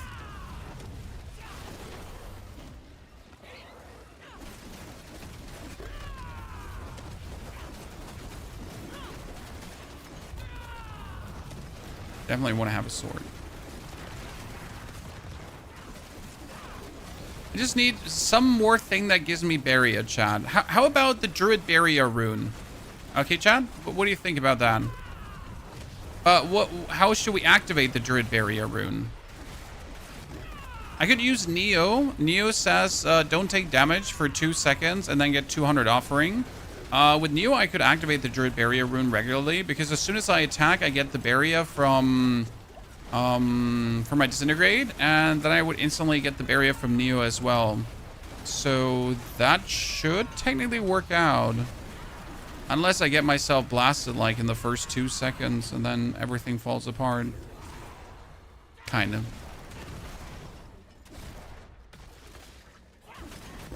Mobility skill. Rake is not a mobility skill.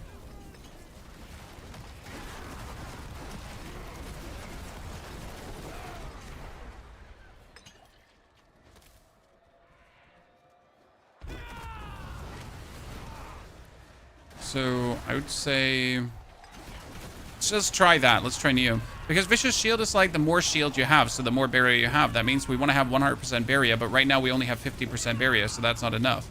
That means on top of my 50% barrier, I need to add even more barrier.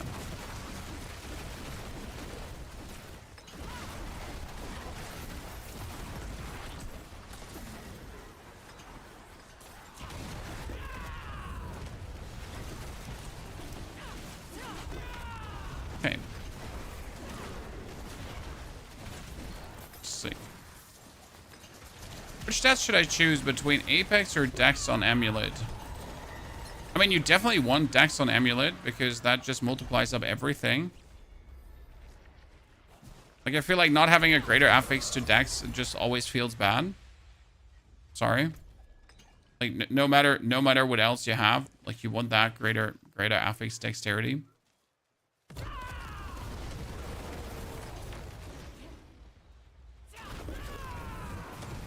Recently started playing Diablo after stepping away after season 2. Well, that you did step away after a good season, and you came back to then a decent experience as well. I'm very happy for everyone actually returning back to Diablo because they get quite the experience, right? So I'm happy for you. You didn't have to be through the last times. You've seen shit, bruv. You've seen shit. You've seen shit. How many times have I said we've seen shit? We've seen shit. It's bad out there.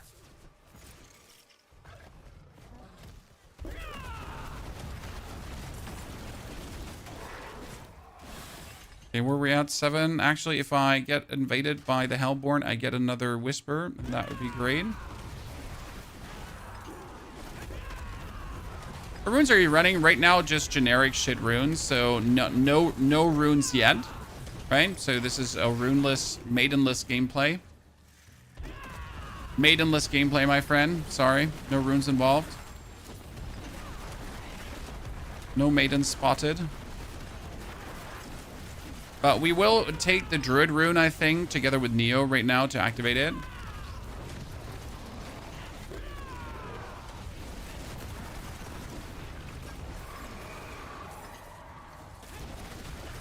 Let's wait for that Harbinger dude to come. Then let's actually check if we can kill Torment 2 Belial.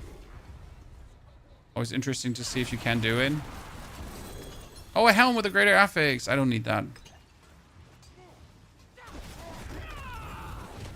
Alright, all mains. I don't need that.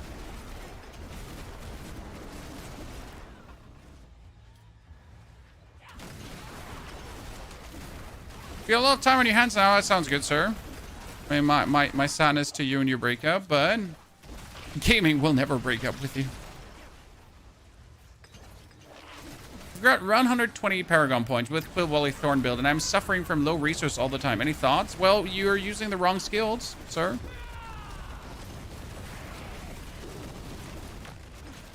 It might also be that Quill Volley is just way more resource intensive. Like, I honestly don't know how much resource Quill Volley actually takes in comparison to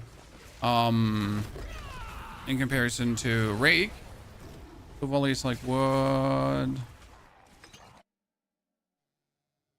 Why do you prefer Helltides and Whispers instead of Pits and Dungeons after level 60? Because, like, Whispers are insane, sir.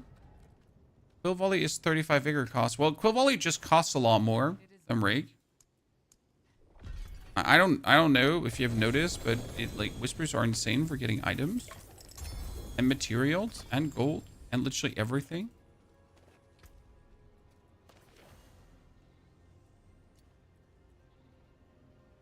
Shouldn't come as a surprise that we like to do Whispers.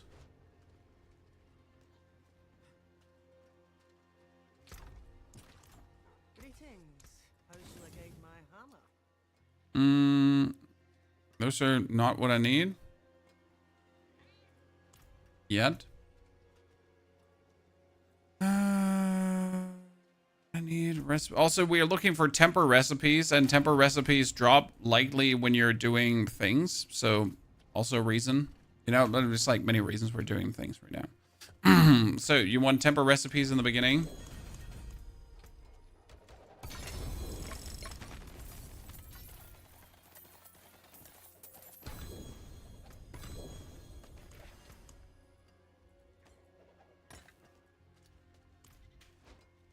Okay. I now spent my last 71 Paragon points. We'd be going bonkers, so we're not going to do that.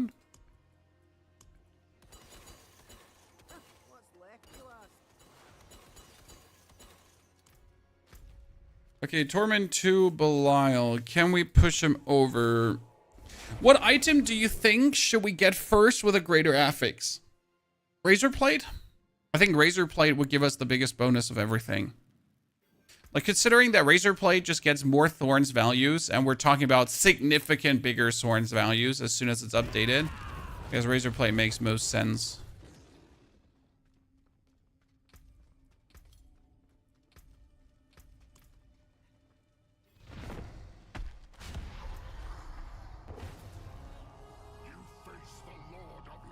Do you think it matters if you have the Razor Plate to 200%? I feel like the actual Razor Plate bonus doesn't really matter.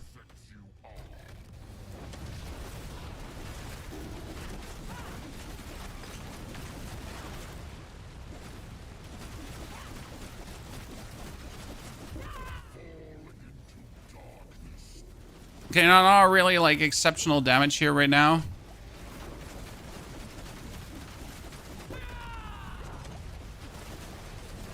Oh, ow. Sorry. Well, so that's not like the tier 2 blaster that I was hoping for. Surprisingly. I mean, our mage could do like... Our skeletal mages could have turned him. The pulverized also turned him. So intriguing that he's not doing it. But then again, I'm also not having the aspect, so I guess that's fine.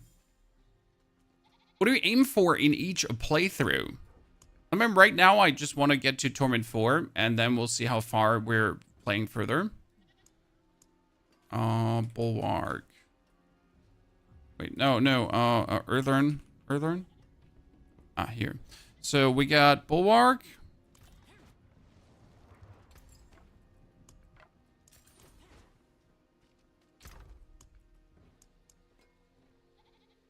And what did I say? How do we want to trigger it? With Neo. Do I have Neo?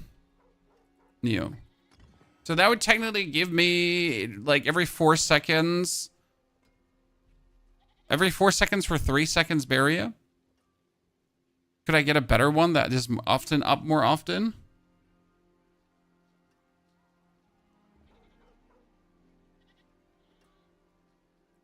I mean, cast a non-channel core skill would work. Stand still while fighting would technically work.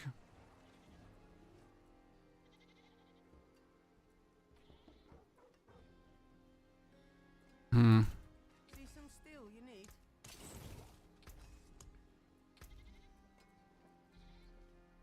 Still not the Mystic Circle potency that I'm looking for. Still did actually not get rings. You know what? Let's Obel Gamble rings. Because what's the worst that happens if my game just didn't crash? Okay, Diablo. Let's see about that. It's fun, Saul. Just need to improve my defense, but the damage is easy clap. Lunar, I'm happy to see you've been enjoying the Druid. Okay, we got one ring with a greater affix, dexterity, crit damage. What do I need here? Hunter cooldown and Mystic Circle potency. Do I have Hunter cooldown already? Seeker, Razor Wings, Hunter cooldown reduction. Woo!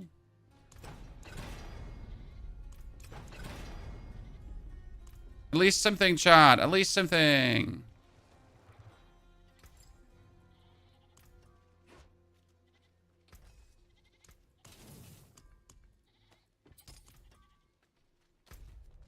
So we should be getting more barrier than ever. We can kill that guy. Let's just run a pit quickly before we do the boss.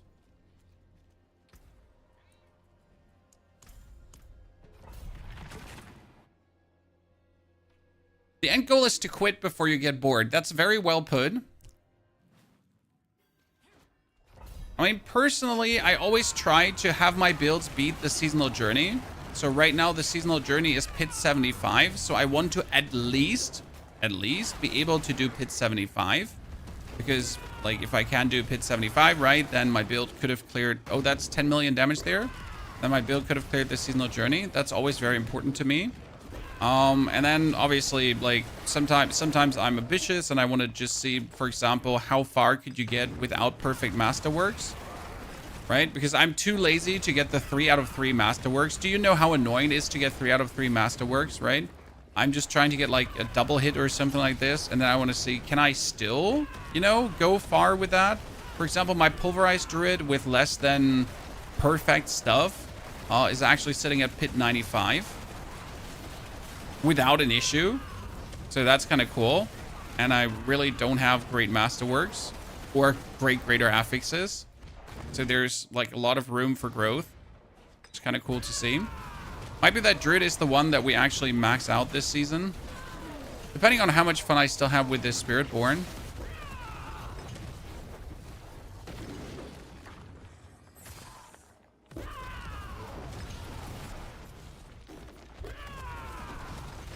Of how good the Spiritborn just feels. It's crazy that we were struggling with Belial there, Chad. But here in the pit, you're just jumping through and everything just falls over, right? I mean, seriously, like that, like, you know, Belial was like, oh no, and here just everything dies. By the way, I think we're getting the good damage bonus from Vicious Shield. As you can see, we're mostly 100% barrier now. Look at my barrier. It's almost always up, right? With the Neo Rune, we get that now popping. I think it would be better if we had like the core skill casting, because right now with the Neo Rune, I can't, like I don't have it up permanently because it's like only every 4 seconds for 3 seconds. So it would be better if like every 3 seconds, I just had enough. Right?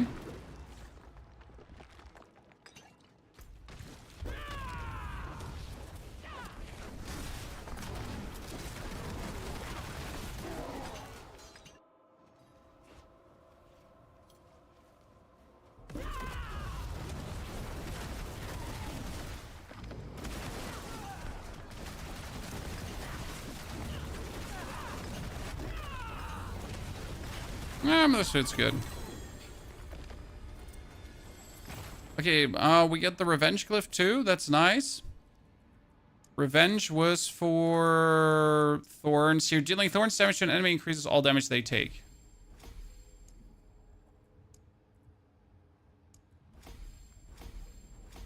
Where can I put Revenge in? Revenge comes into the...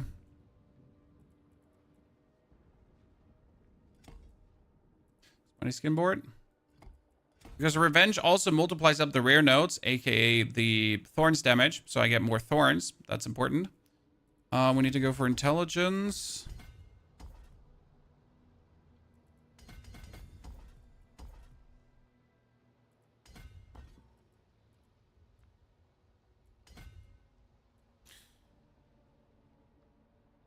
I need to get to at least 15 or I'm gonna like throw up. Is your Druid up to date since tinkering around on stream last night? It's all updated. We have the whole build uploaded. We have the whole explanation, you know, the talky talk. It's all up. is there for you to see if you want to see. And if you haven't seen it yet, please watch and share with your friends and drop a like and be like, wow, this is the best Druid build I've ever seen. And even if you don't think it's the best Druid build I've ever seen, please just still go there and say that. Okay, thank you. Like, it's okay to lie in this case. Generally, don't lie, but in this case, just do. Just lie away. It's fine.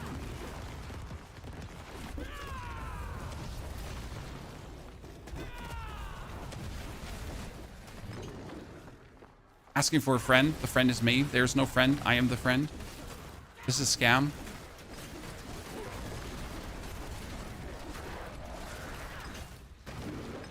Just got my Spiritborn to 60. How would I go about getting into the Thorns build? So we just, with level 60, went to Belial because obviously we have all the Belial mats. And got ourselves the 3 uniques you need, at least. That would be Loyalty's Mantle, together with Balazan Maxlatlt and the Razor Plate. Razor Plate is from Lord Zur, Balazan Maxlatlt is from Varshan, and the Loyalty's Mantle was from Grigwar the Galvanic Saint. So technically, you could also get the materials for all 3 of these very easy, and then just kill them in Torment 1 to get the item. These are rather common drops, right? I mean, Varshan always, Lord Zur almost always drops like a Razor Plate.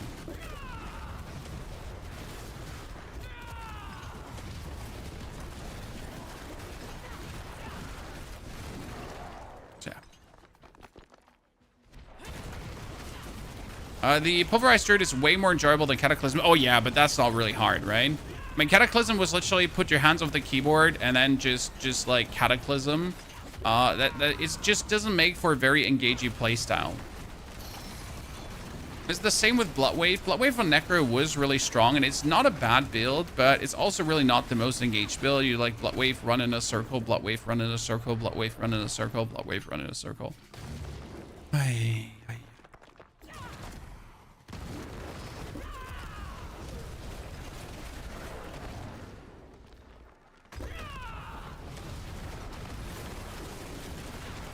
Alright, if I haven't said Bloodwave run in a circle, then Bloodwave and run in a circle.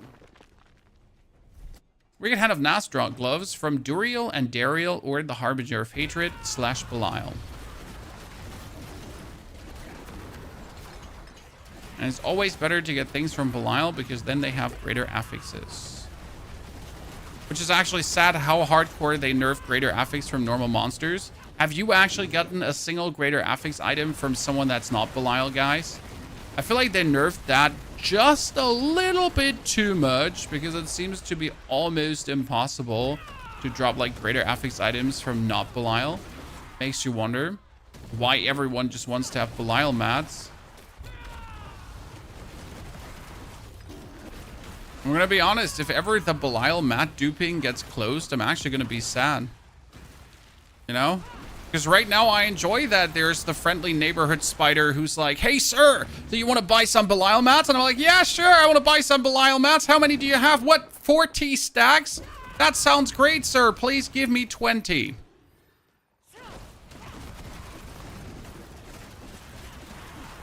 Again, I'm literally going to be sad when that's gone.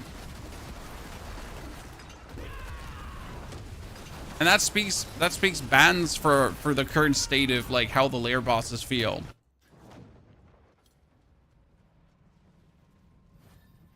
Where can I buy that? Oh, just ask in the trade chat. Like literally go into the trade chat and ask, hey, does anyone sell Belial mats? And then instantly you're gonna find someone who's actually selling Belial mats.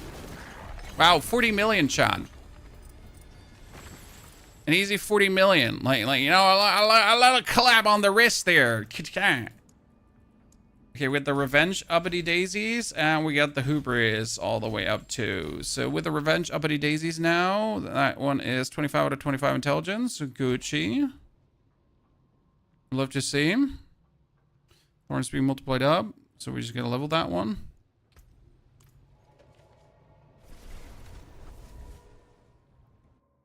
If they made the drops better, it would reduce the demand for the Belial mats. I think they gotta literally rethink their ambush Belial, like how they want to make it. I also feel like if I'm in Torment 4, ambush Belial should almost always come. or I don't know how they should do it. Like I literally, I'm not an oracle, right? I have no fucking clue how they should fix their problems, but there's definitely problems that need to be addressed and fixed and altered.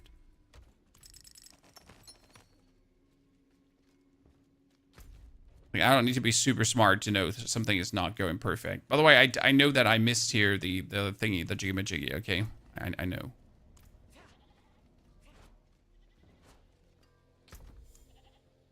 Attack speed.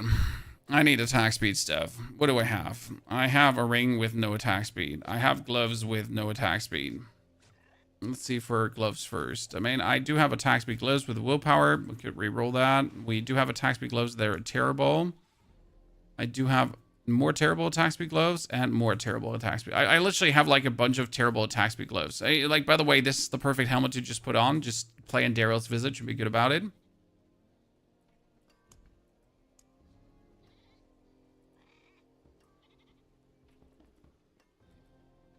I don't have an amulet. I don't have gloves. I mean, I kind of want to get rid of the Jens Blessings boots so I could go for other stuff. It reminds me, loyalty's mantle. Which is 4 times you. Just 4 times you as well.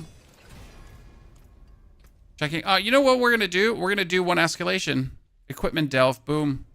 That's the plan, ladies and gentlemen. That's the plan. That's the plan. 400 IQ. And like after the equipment delve, we're going to have all the temper recipes.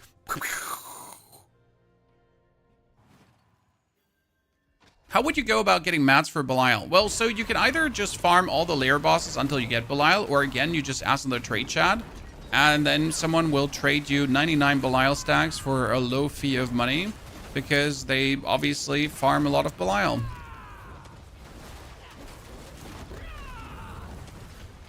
Those dedicated Belial farmers. Damn, son. Gotta respect their hustle. If I buy the expansion, will I still have all the shrines, or do you need to search for them again? You have all the shrines, sir.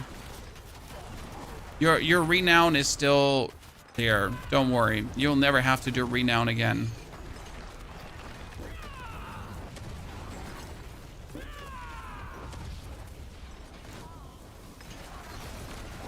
No one wants to ever do renown again. Don't worry. No one likes that.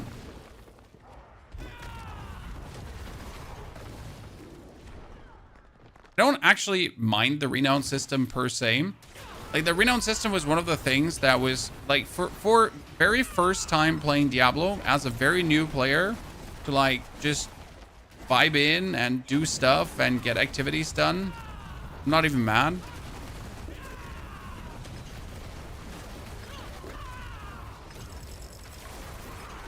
I don't want to see renown ever again.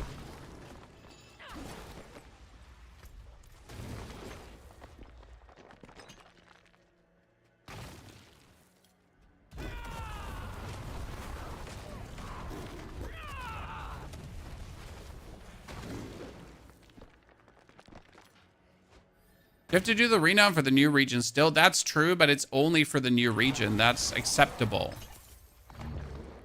That's a complete new region. It's also the reason why you want the expansion, or you're always going to have like a skill point less. Someone just wrote under a YouTube video, "Sir, you have too many skill points. This is not working." And you just know, ladies and gentlemen, someone without the expansion. Right?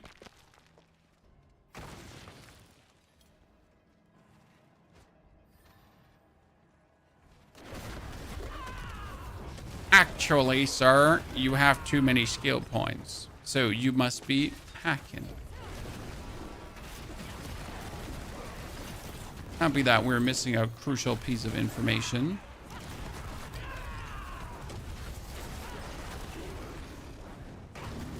You finish the renown of the expansion. If you do the campaign of the expansion, you pretty much automatically get most of the renown done already. It's not that deep, right?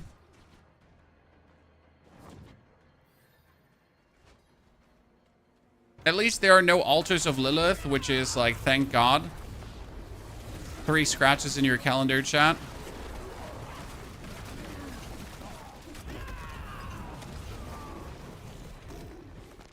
Okay, bonus ambushes. Bonus there. Bonus damage. Let's go.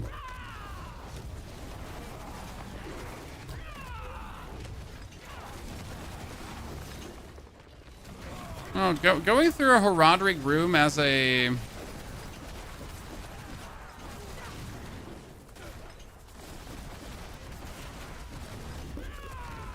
As a Spiritborn feels kind of good.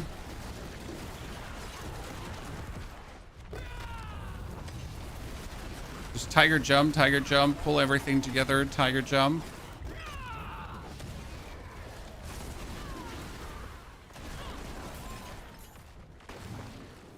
I mean, seriously. Does any class have it easier?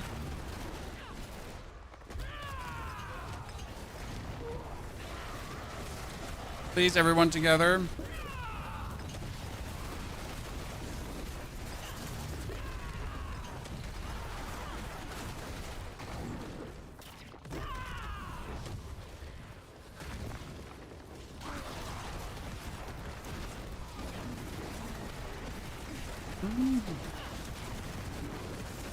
Do you need to do every single thing for renown completion or just find the obol tab in all regions?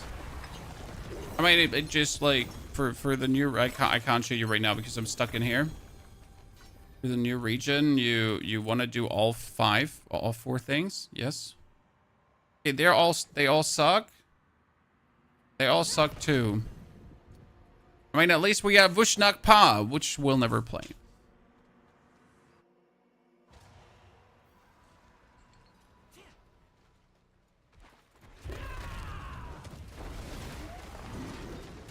Hyder Sorg top 2 this season, not even for the bug. Hyder Sorg is very well played this season for sure. But I can easily understand if someone decides to choose the jumpy bumpy of the Spiritborn over the Hyder Sorg.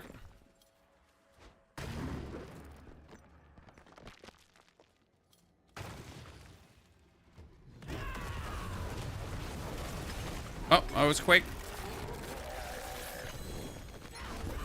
Well, we're hoping to get... Oh, Jaguar augments, chat. Do we have it?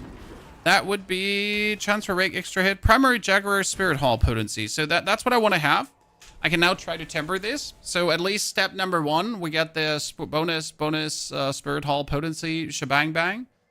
I mean, obviously, since our Spirit Hall is where most of our damage comes from, we really want to have that boosted.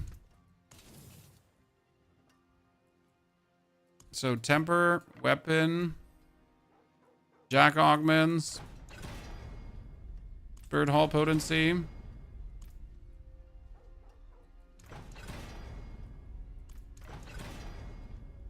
%, I'll take it. We again don't have the Mystic Circle potency, so we're still waiting for that. What do you trade for, Belial? Stacks runes? No, you before you go to the trade and sell a random item for billions because people just have infinite money, it seems. Yeah, sounds stupid.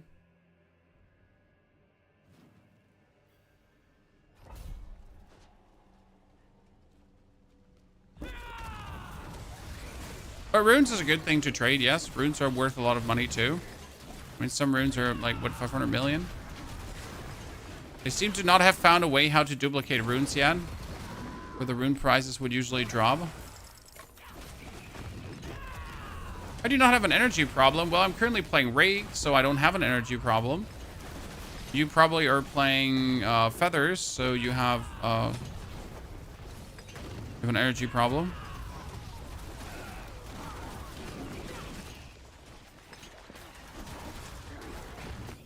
I'm not saying you're playing the wrong skill, but you're playing the wrong skill.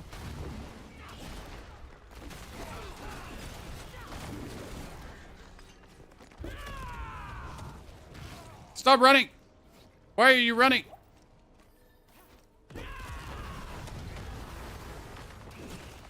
When I thought they wanted to like reduce the times you can actually trigger the Hunter ultimate, right? But I don't really feel like they did that. Or is that just me, Chan? The Hunter ultimate just still has such a low cooldown and everything. I mean, I don't mind, don't get me wrong. If they ever like do anything to the Hunter ultimate, they're just gonna ruin Spiritborn, right? That's, by the way, what I'm feeling. Like, so enjoy Spiritborn while you can, because like they're gonna find a way to ruin this.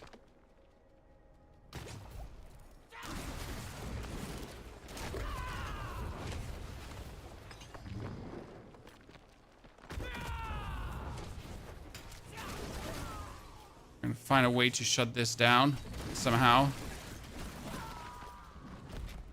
Yes, I should swap into Torment 3 at this point.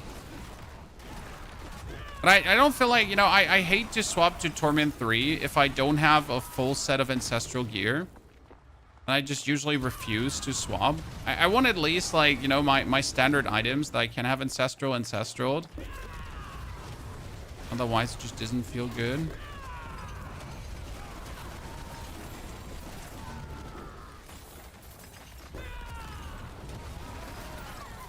Should at least swap my... I should swap my... aspects around. So the glove aspect off. Probably. Ancestral is 800 item level. Yep. Getting a full set of them is not really hard.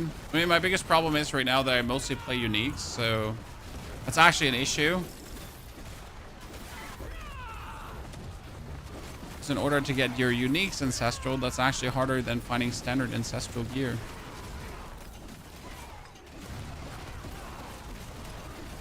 Okay, please give me more temper recipes. I am still looking forward to that Mystic Circle temper potency. Wait, please, sir. 3 ranks to rake. We don't need that. You don't take the artifacts? No. I tried to take the artifacts one time and it didn't feel like a meaningful betterment of the endgame loot.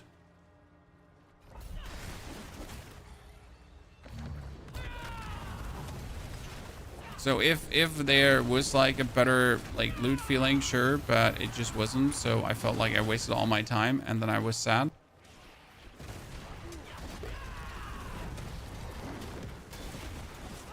Wait, is this is a the Hunter dungeon,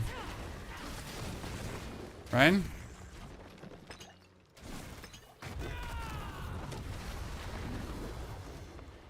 It's important to know if it's in a Hunter dungeon or not, because the Hunter dungeons are always weird from a layer perspective. Great, 800 item power. Well, you need to get into Torment 1. And then after Torment 1, you can start getting the higher item power items. We get a whole video uploaded yesterday that explains where all the cool item power items are waiting for you. All the cool ancestral items are waiting for you. Right, tier 4, tier 3. No, you can get everything in tier 1. I mean, my Necromancer did leave tier 1 with a full set of ancestral gear. It's quite easy to get. You know where it all is.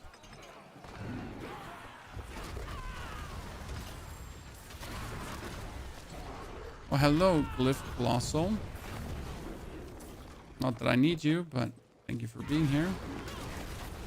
Thoughts on Barb this season? Well, Barb was supposed to be the worst one this season, and yet it's still better than Rogue, so I guess rip Rogue. I watched the Lunging Strike Barb, though, and it didn't seem too exciting, so thoughts on Barb is not really 100% pumped to try anything Barb-related. The build just does seem a bit uninspired and not, like, way I need to play this. Might just be me. Oh, poor guy. I mean, that really does not feel like Torment 3 difficult, Torment 2 difficulty.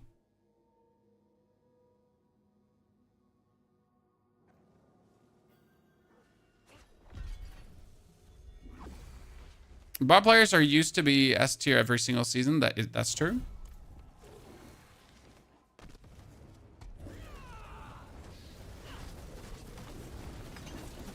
Okay, can we kill Astaroth quickly, chat?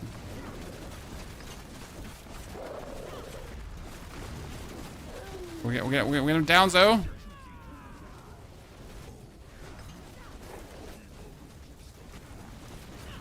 Come on, faster, faster, faster, faster.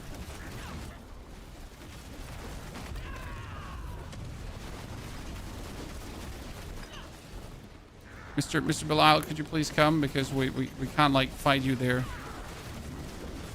You're a bit too close to your doggy.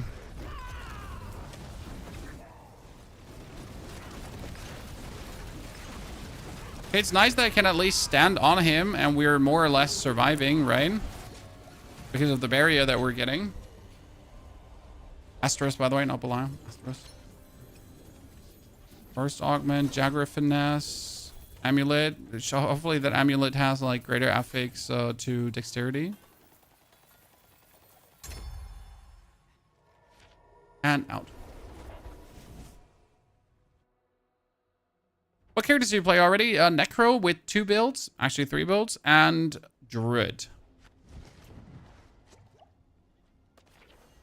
Mystic Circle Potency. Whee! Sorry. Had a moment. I'm good again.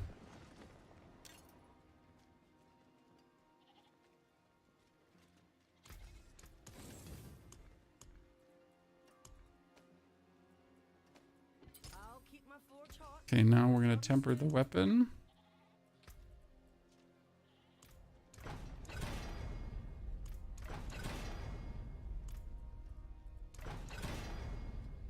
Mystic Circle Potency.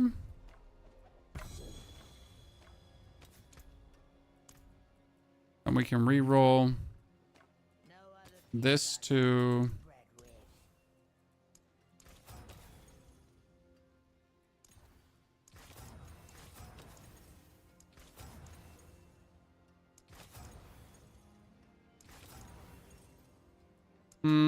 I don't really crit right now, so vulnerable damage is like the highest multiplier we have.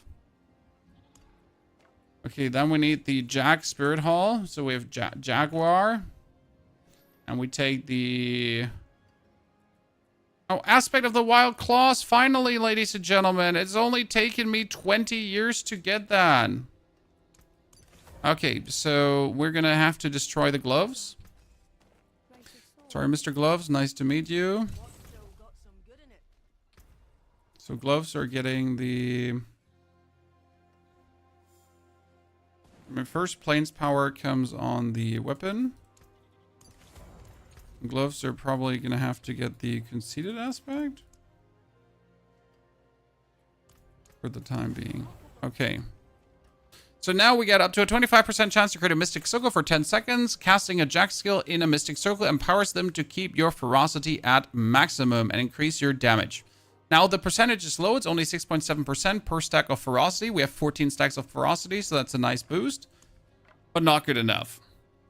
Now we can masterwork though, and we could try to masterwork the primary Jack Spirit Hall potency. So let's actually try to hit that. To get a little boost out of this. Oh, we're probably just never going to hit it, huh? No? No? Mystic Circle Potency. Well, it is what it is. I'll take it. You know? I'll take what I get.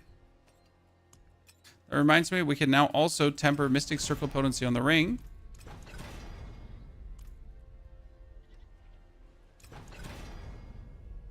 Another 13%, and we can also temper that on the amulet. Good.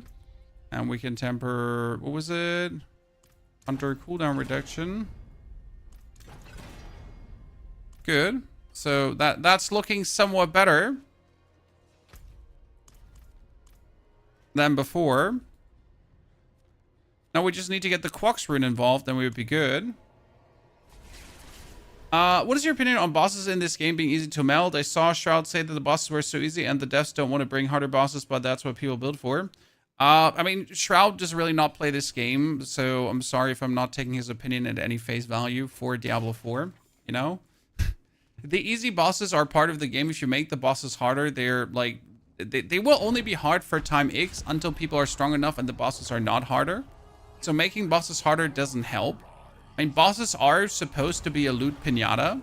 You can obviously add a pinnacle boss challenge like Lilith is, for example, right? So Lilith is a pinnacle. I was sure I would survive one hit.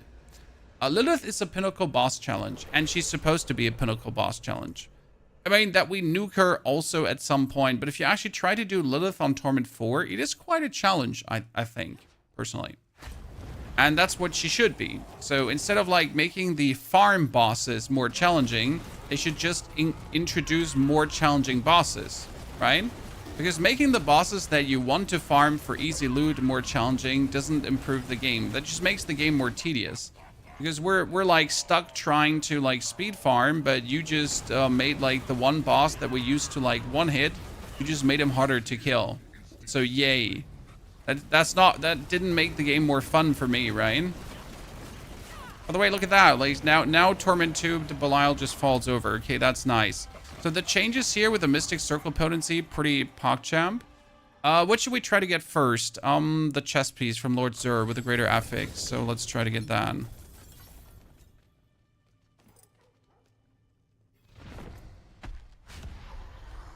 It'd be the easiest to now get.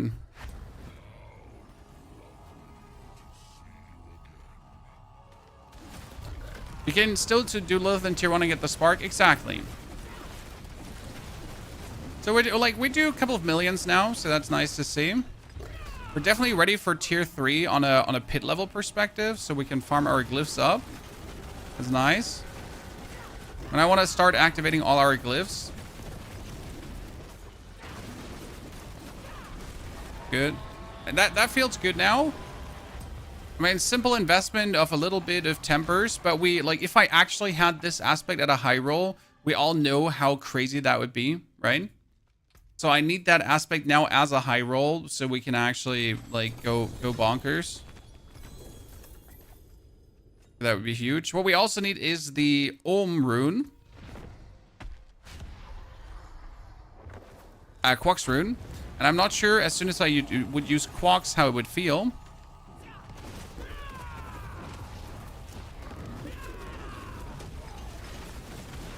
Because the problem is that Quox depletes all your mana, right?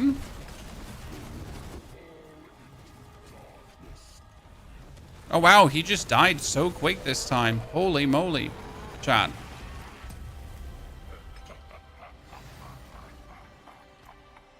Okay, we're feeling good. We're feeling good. Come on, give me that chest piece. It's not that hard. It's not that deep. You know you want to you know you want to poop it out. Give me that razor plate. Not the Yasin shell. Who wants to the Yasin shell? We want that razor plate. Greater affix. It just has so much more everything.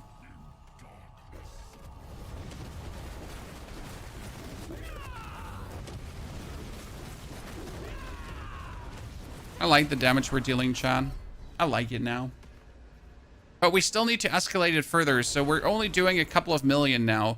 Considering that we still don't have like all the aspects we want, but we also have Rake Manifest the Spirit Jaguar, which also casts Rake at a random enemy dealing damage, so that's nice. Why do you actually want that Rake with a bonus Rake? Because if we then have the Rake doing the bonus Rake, that leads to more damage in a second, and more damage in a second leads then inevitably to your Spirit Hall to hit harder. That's kind of like why you're doing it. Because more DPS is then more Spirit Hall is then more damage is then more damage.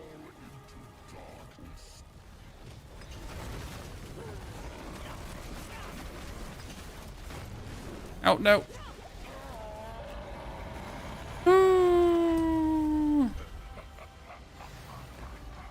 No, I said thank you for offering your items, but we're working on our own items. That's part of the journey. You know, I could also just go into trade and buy me these items. That's not the point. But if I do that, why even play the game? Like, I might as well just stop playing the game completely and never come back, right?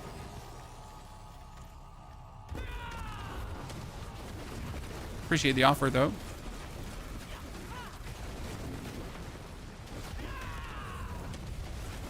I didn't want to leave my Mystic Circle. You make me leave my Mystic Circle. I'm sad now. It's making me leave my Mystic Circle again, Chan. So rude.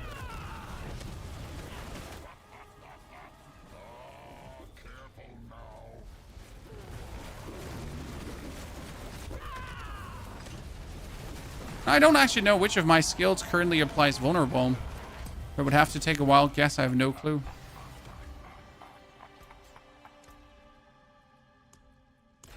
How do you always have barrier? That's a very good question, sir. Step number 1, we're using the Arcana for barrier. So we have Bottled Wind, okay? And then we have the rune called Neo, which gives us every 2 seconds 200 offering. And if we... with 300 offerings, we get Earthen Bulwark from the Druid. And since we get 400 offering instead of 300 offering, we actually get increased duration. So we actually have a full overlap at any given time. Okay? That's how it works. Pretty nice. Pretty nifty. We get the Yasin Shell again. Second time. Pretty sad. How shall I guide my hammer? Well, I could just jump into Torment 3 right now. Let's see how that feels. What's the average price for Belial mats? Depends. In-game is usually cheaper than on the trade website.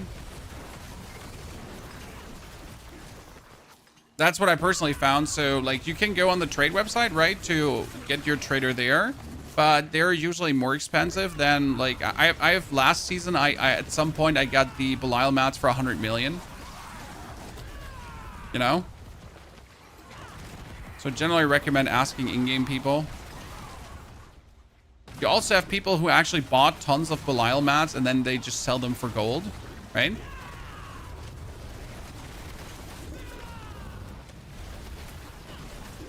So online, you only like on the trade website, you only get like the dedicated Belial mat traders that do the dupes usually.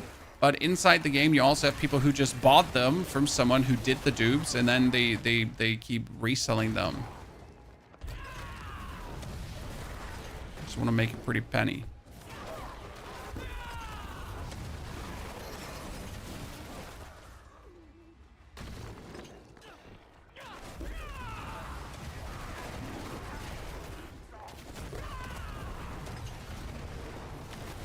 How do you get the mask without trading? Which mask?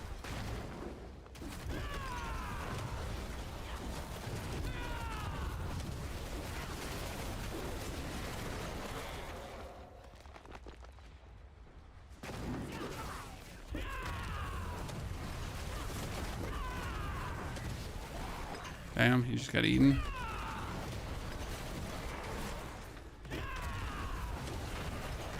I kind of want to do Torment 3 Belial, but we know we're not ready yet for Torment 3 Belial.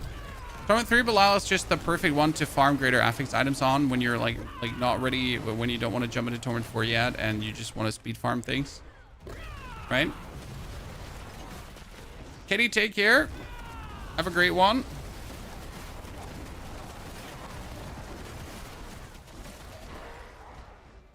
I'm a darn need of some gold then. Yeah, I mean, gold you get by finding like a double greater affix item or something that people need. I found, for example, some perfect Hand of Nas gloves, and instead of using the Hand of Nas myself, I sold it for 4 billion.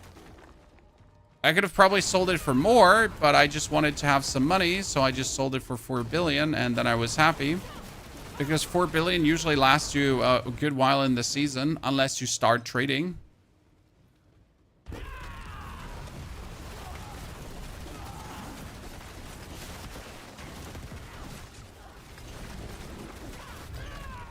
Perfection. So we are Torment 3 now, ladies and gentlemen. Okay, I need Hubris. And what do I need? Any Ritual, Hubris, Revenge, Wildfire. Do I have Ritual? A Wildfire? Ritual. Oh yeah, Ritual is really needed for Mystic Circle potency. That one is so important. Ritual comes actually into the sapping board. I don't think I have sapping. No, I have sapping yet. We can kick the Headhunter out. And we can actually put the Hill Ritual in. Because Ritual gives us more Mystic Circle potency again. And as you know, the only thing boys care about is Mystic Circle potency. Boom. Mystic Circle, increased damage, take 10% reduced damage. And now my Mystic Circle is even better. I just need this aspect in max rolled. Okay, Chad? Can I just not, like, what is it an offensive aspect, right? So we need to roll focuses usually.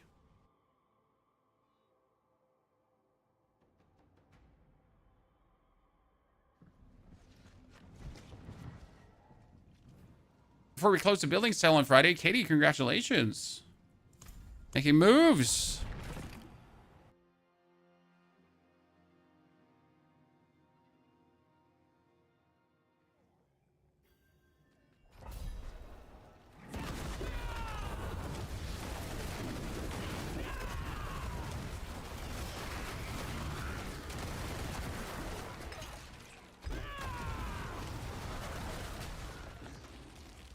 The first billion is the hardest. Yeah, not in Diablo. You just have to find the right item and you're instantly a 99 billionaire. Right?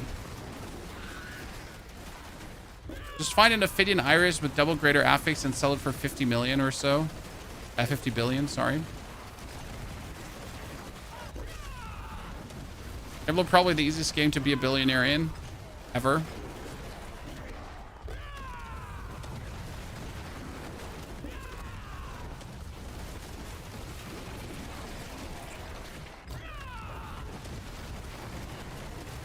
Do you know what a greater affix is? Greater affixes are these fancy-pantsy symbols in front of the items. You know, these here, little stars. That's a greater affix. They're normal affixes times 50%.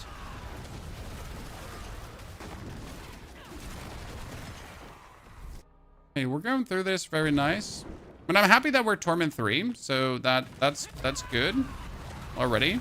I did actually not expect to jump into Torment 3 today, so Carrot is now officially 5 hours, 26 minutes old, chat. We have jumped into Torment 3. I think we would need probably another 2 hours to be in Torment 4. Progress has been staggering. I hope you've enjoyed the journey so far, by the way.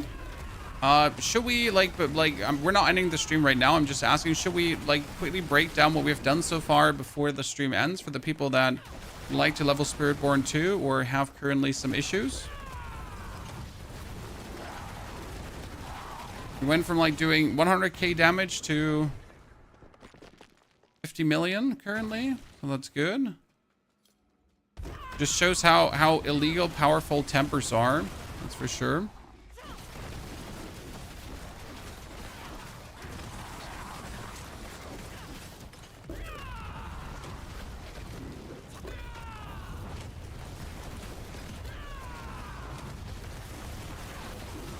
Fresh 60, I can do that, my friend.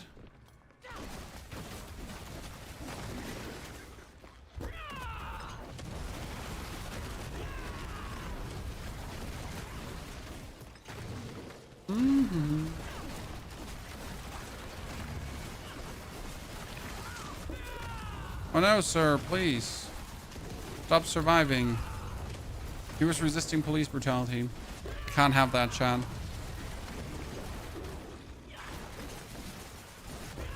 2025. Can't be doing that. Okay, Thorns active. Then jump in. Give him the Spirit Hall. Activate your Thorns again. Ravager on. Spirit Hall.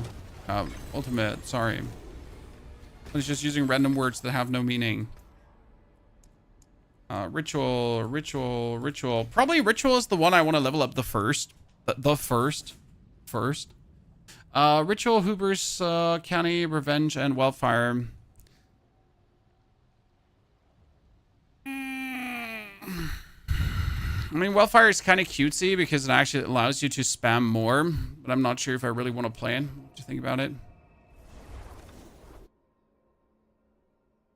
Insatiable Fury comes from Grégoire the Galvanic Saint. It's probably the easier one to get.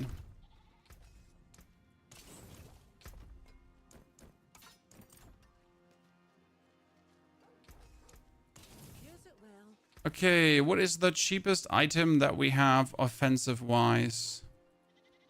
Wow, that's actually a scam on Spiritborn. Spiritborn does not have a focus or one-handed weapon you can just roll. Well, I guess gloves it is then? For offensive aspects? And at this point, we're just hoping to get the Right, we just want to get the planes power. Planes. It's still 5. Like it's so weak. Just 9.2 or 9.2. We could try to do the try to get it from here. Be probably the best way. Right? This would be like such a bonus damage booster because right now it is like damage percentage per ferocity we have, right? So that's force power. That's the wrong one. I need planes power. Okay. Whoa! Ladies and gentlemen, this is how you play the game. I like seeing what Papa's friends collect. Hashtag just better in the chat.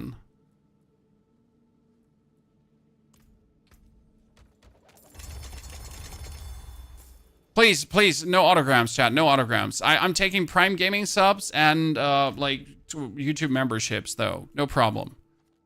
Just here to do things, you know? No problem. Why is your vendor so good to... it's a streamer vendor, Fatty C.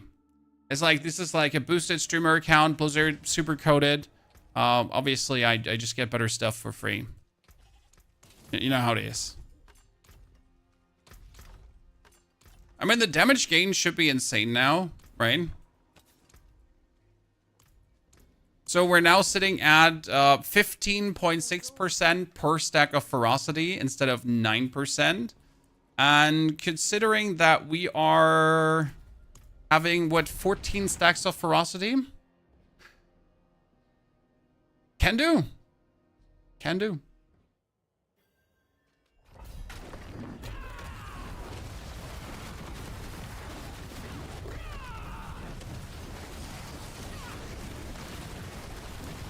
Oh wow, like 3 overlapping like bullshit circles here. Thank you very much. Don't do that ever again.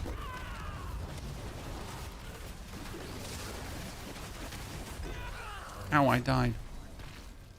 I need to really make sure that my actual, what is it? My armor's armoring. I still don't know where I'm supposed to actually get armor from. That's like my one problem.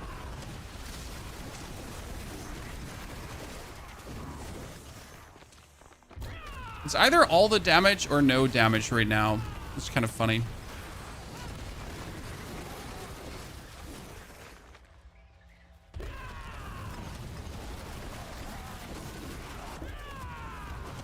And if the Mystic Circle is not popping, like you're just missing out tons of damage, right? You're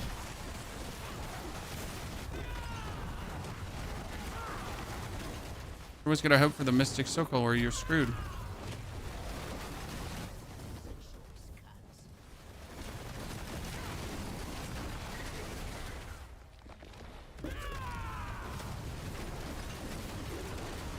I'm still not 100% blown away by the Spiritborn yet, right? So I'm not like, we don't have crazy equipment, so that could be said. But I'm just not like, you know, I haven't lost my virginity yet. I've been like, wow, panty dropper. More like, sure. Rolling for this build, not yet. I will be making a planner for tomorrow, and then we will tomorrow push the build to the limit. I already have I'm gonna acquire some Belial mats in the evening. Like I have some items currently sitting in trade that should be sold, and Neil should have been trading some items for me as well. So I should come out with a good surplus of billions, and then I can buy myself some mats. Then tomorrow we can farm all the greater affix items and truly see when's the breaking point, right? So when's the point reached where you're like, damn, right? Where you like absolutely lose your composure because your build is like going super nuts. I want to know when does that happen? Like with Druid, it was just getting a Rotten Lightbringer, right? I got the Rotten Lightbringer with Druid. I got Pulverized Gauntlets, and it was like, damn, what's happening? Right? You jump from like, I do 100 million damage to, wow, 20 billion, let's go.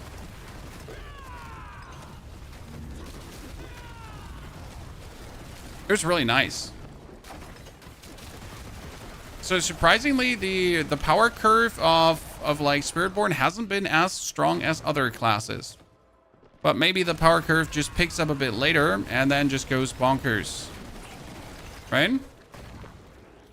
How are we getting the Hunter to cooldown so fast? I mean, first and foremost, you play the Supreme Hunter where you get like that super cooldown reduction, right? Then I am playing Jason Hall. So wait, I'll show you. I play the Loyalties Mental. The Loyalties Mental, if your Spirit Halts are matching, gives you 60% cooldown reduction. And then on top, you play the Hunter cooldown reduction. So even if you then don't get the Hunter cooldown reduction from the Hunter jumps, you still get the cooldown reduction from the Loyalties Mental. So you're actually more often than not having it. And that's kind of like how that comes together. And if I now masterwork my rings and everything, I would be obviously sitting like at really nasty values there. 109. Was that 506 million, chat? Did I just see that, or did I just imagine that? Asking for a friend. 1, 2, 3, 4. Which is the... Oh, Hubris. We just haven't put Hubris in. Oops.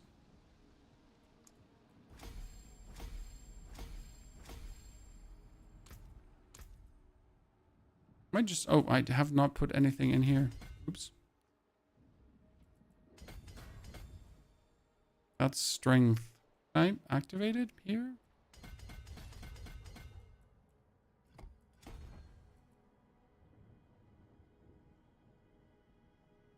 I mean, I can, but it's kind of stupid. So that's more thorns based on your dodge. So we're now sitting at 5,000 Sworn. That's good.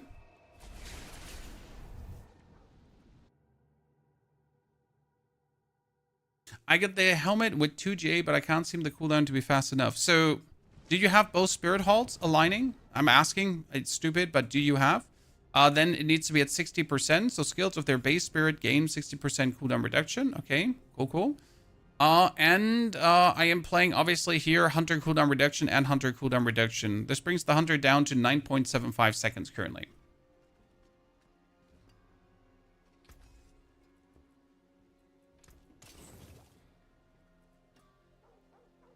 Okay, on my amulet, I would like to have conceded.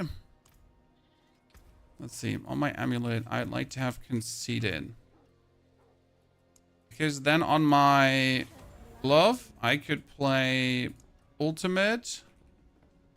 Because we use our ultimate so much, so you can actually use Vehement Brawler for another 2 ranks and an all damage increase, so that's actually pretty nice. And as the final aspect, we could play, we get the Rake. I mean, it's kind of like a freebie what we have. So currently you could just go for core skills to get the attack speed boost. Right? Because we don't really have anything going on.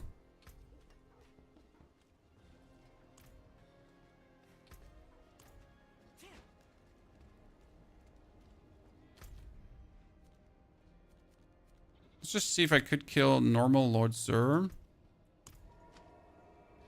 And I'm sure I can't kill Torment 3 Belial, but what about Lord Zur?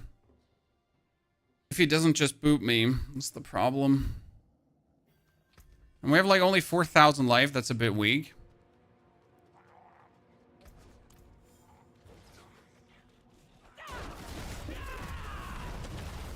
Oh, I'm in Torment 2 right now. Oops.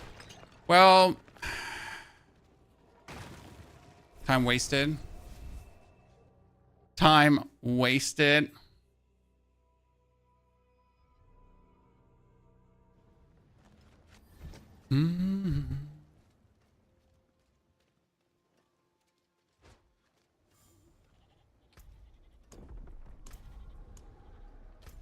What do you think? Can we do Lord Zur, Chad? We will see. We will see.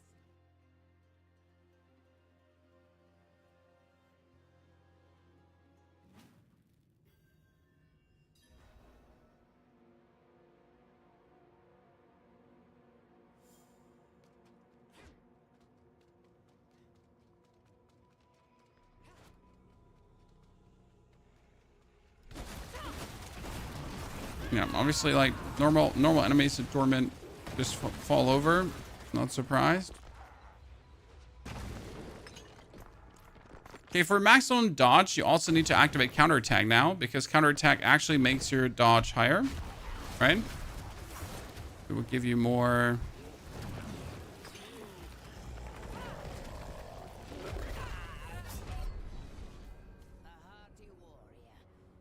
Okay. Cool. There's one thing I feared that could happen, because we don't have just, like, much life right now. I mean, like, that this happens is, like, not unexpected. That my game is lagging like shit is definitely weird this season. Oh, it's not actually the game, it's the whole PC. Just, you know, when Diablo decides to freeze your whole PC? Who doesn't know that? Right, chat?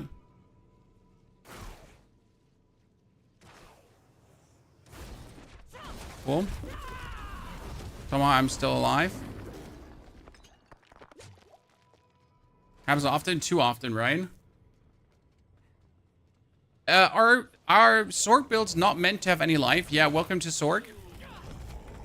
Since the inception of Sorg has like never had much life.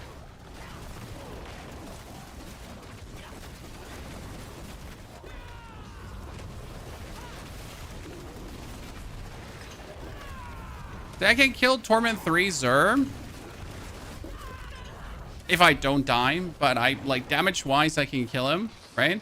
So we couldn't kill Belial, but I could kill a normal Torment 3 boss already. That's nice to see. I mean, our resistances are at least up. Our armor is still non-existent. I mean, actually, that's not true. If I now swap my roll on armor, I would be fully armored out. Interesting.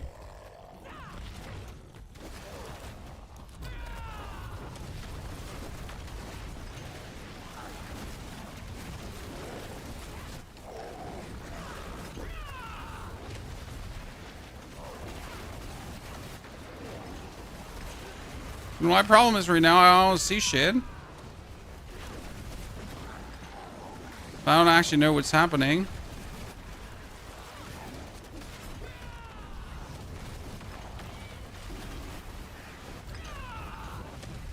Lord Zur, I don't like. Oh wow, he just died. Nice. The damage is somewhat inconsistent right now, right? Either we really do like we just go out. Oh my lord. Oh my lord, I hate life right now. Hey chat, look! Chat, look! Look! Chat, look!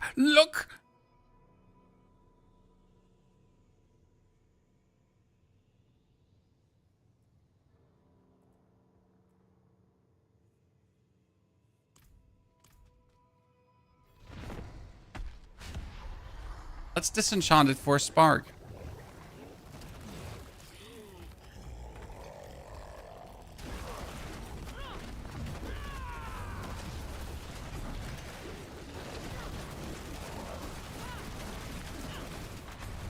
Okay, we just did 100 million damage there already. That's cool to see.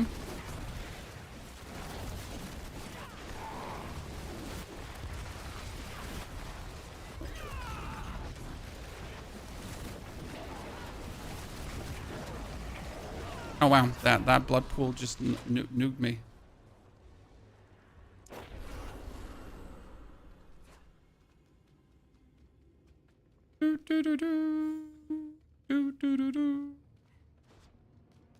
Definitely a streamer client? Dude, definitely a streamer client.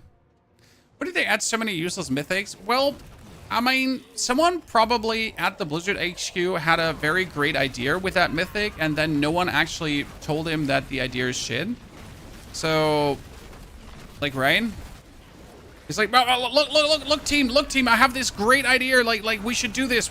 And then, like, everyone was like, yeah, Dave, that's fantastic. Wow.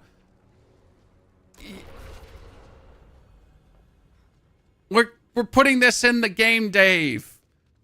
And then they're like, we can't hurt his feelings.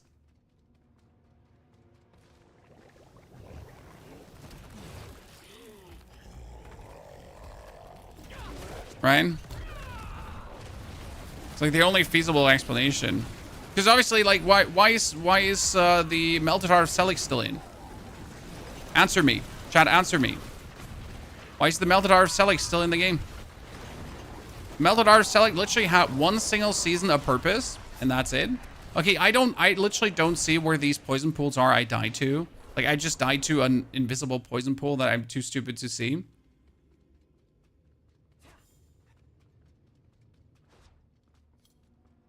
Like, I can understand Harlequin Crest, Air of Petition, Shroud of, like, the Shroud. Tyrell's Might is still makes sense to a degree, but also not really. And Dariel's Visage has been not useful in quite a while now. Yeah, like the what was it called again? Oh, Jesus Christ. Name. The Melted Heart of Selig makes absolutely zero sense why you would still exist. Nessikim the Herald, no one plays that. Havarian Spear, no one plays that. The Grandfather is still okay. There is that Bleed Weapon from Barbarian that Barbarian never played, so congratulations, also useless. Doombringer is useless nowadays too, right? Starless Skies is obviously top tier. So like three to 4 to 5 need to be right away deleted. Right, Visage could go out of the game, no one will miss it. Melted Heart could go out of the game, no one would miss it. Nessikim could go out of the game, no one would miss it. And Shattered Vow could go out of the game and no one would miss it. That's already 1, 2, 3, 4. Yay. Doombringer as a Death Trap Rogue? No, Doombringer, like, so the reason why Death Trap Rogue also played Doombringer, it was damage reduction, but the main reason you played Doombringer was for the more maximum life, for the overpower. But the maximum life for the overpower is not needed anymore. There's no need for maximum life overpower stuff. So why would the Doombringer still exist if there's no reason for maximum life overpower stuff, right? Okay, quick recap though, what we have been doing so far, chat. We are currently playing Rake. I do actually believe that I can take the points out of Rake here, because right now we are doing more Thorns damage than Rake. So I can save these points to distribute them somewhere else, what we should probably do. We're still rocking the Vigorous and the Velocity to actually have permanent resource up. Diminishment, Apex for the damage, plus Unrestrained Power for the damage. We currently get the Perseverance for the bonus damage reduction with the Armored Hide. Technically, you could put the points into Armored Hide, but I don't think that's what I actually want to do, so I don't need this. You're gonna get Bastion fully leveled up. We get Counterattack. I want to put the points in here for Nourishment, because Nourishment is when you heal, your poison damage is increased by 12% for 3 seconds. So if we get any source of heal, it might that only be a potion, then we actually do get tons of bonus poison damage, which is kind of nice. You get the Jaguars bonus up. We have the Hunter to 7, and then all the points in on the left side together with Noxious Resonance, because with Noxious Resonance, you're critical striking your poison out of them, and then you're reapplying the poison, and then you're critical striking out of them, and then you're reapplying it, and they're like, so kind of works, right? It's nice. And the main trick that for our damage to rise has been the Aspect of Plane's Power, because Aspect of Plane's Power, if you stand in it, per stack of Ferocity, tons of damage. If we use the Hunter, we get maximum stacks of Ferocity. So we're sitting at 14 stacks of Ferocity currently. And we have the primary Jack Spirit Hall potency increase that then this goes absolutely bonkers, because it says every 15th attack, every 15th time you deal direct damage to an enemy with the Jack skill, you do all of the damage combined, right? So you want to try to just like hammer away with the Balazan Maxlatlt to do as much like of this Thorns poison damage whatsoever, to then have your Spirit Hall just propagate that upwards as you're standing inside the Mystic Circle. And then Razor Blade and Loyalty's Mental to go bonkers, pretty much. And it works. Also Rake is only 12 Spirit because of Loyalty's Mental, right? I was wondering why Rake is so low cost. It's Loyalty's Mental, guys. It makes Rake low cost. That's why also your like freaking Quill Volley is so expensive, because you're not raking. Quite nice. So that's roughly wrapped up what we have been doing, but I will put the planner up for this tomorrow with the endgame build already. So I'll be flashing this out completely, that we have it flashed out, and then we will do Torment 4 tomorrow, get the greater affix items, and we're not going to stop until pit 90, maybe pit 100. We'll see about that. Therefore, chat, thank you for coming, watching. Let's get a resplendent spark. Lurking, chatting. I'll be back tomorrow, all day long, full day, good fun. If you want the Druid build, if you haven't watched the Druid, please, sirs and ma'ams, there is the build up. Watch it now. Share it with your friends. Have a good time. Also, we got the, what was it? We got the Necromancer. We got the Necromancer minions. So, tons of videos. Wish you a great, fantastic, good night, day, evening. And I'll see you all tomorrow, hopefully.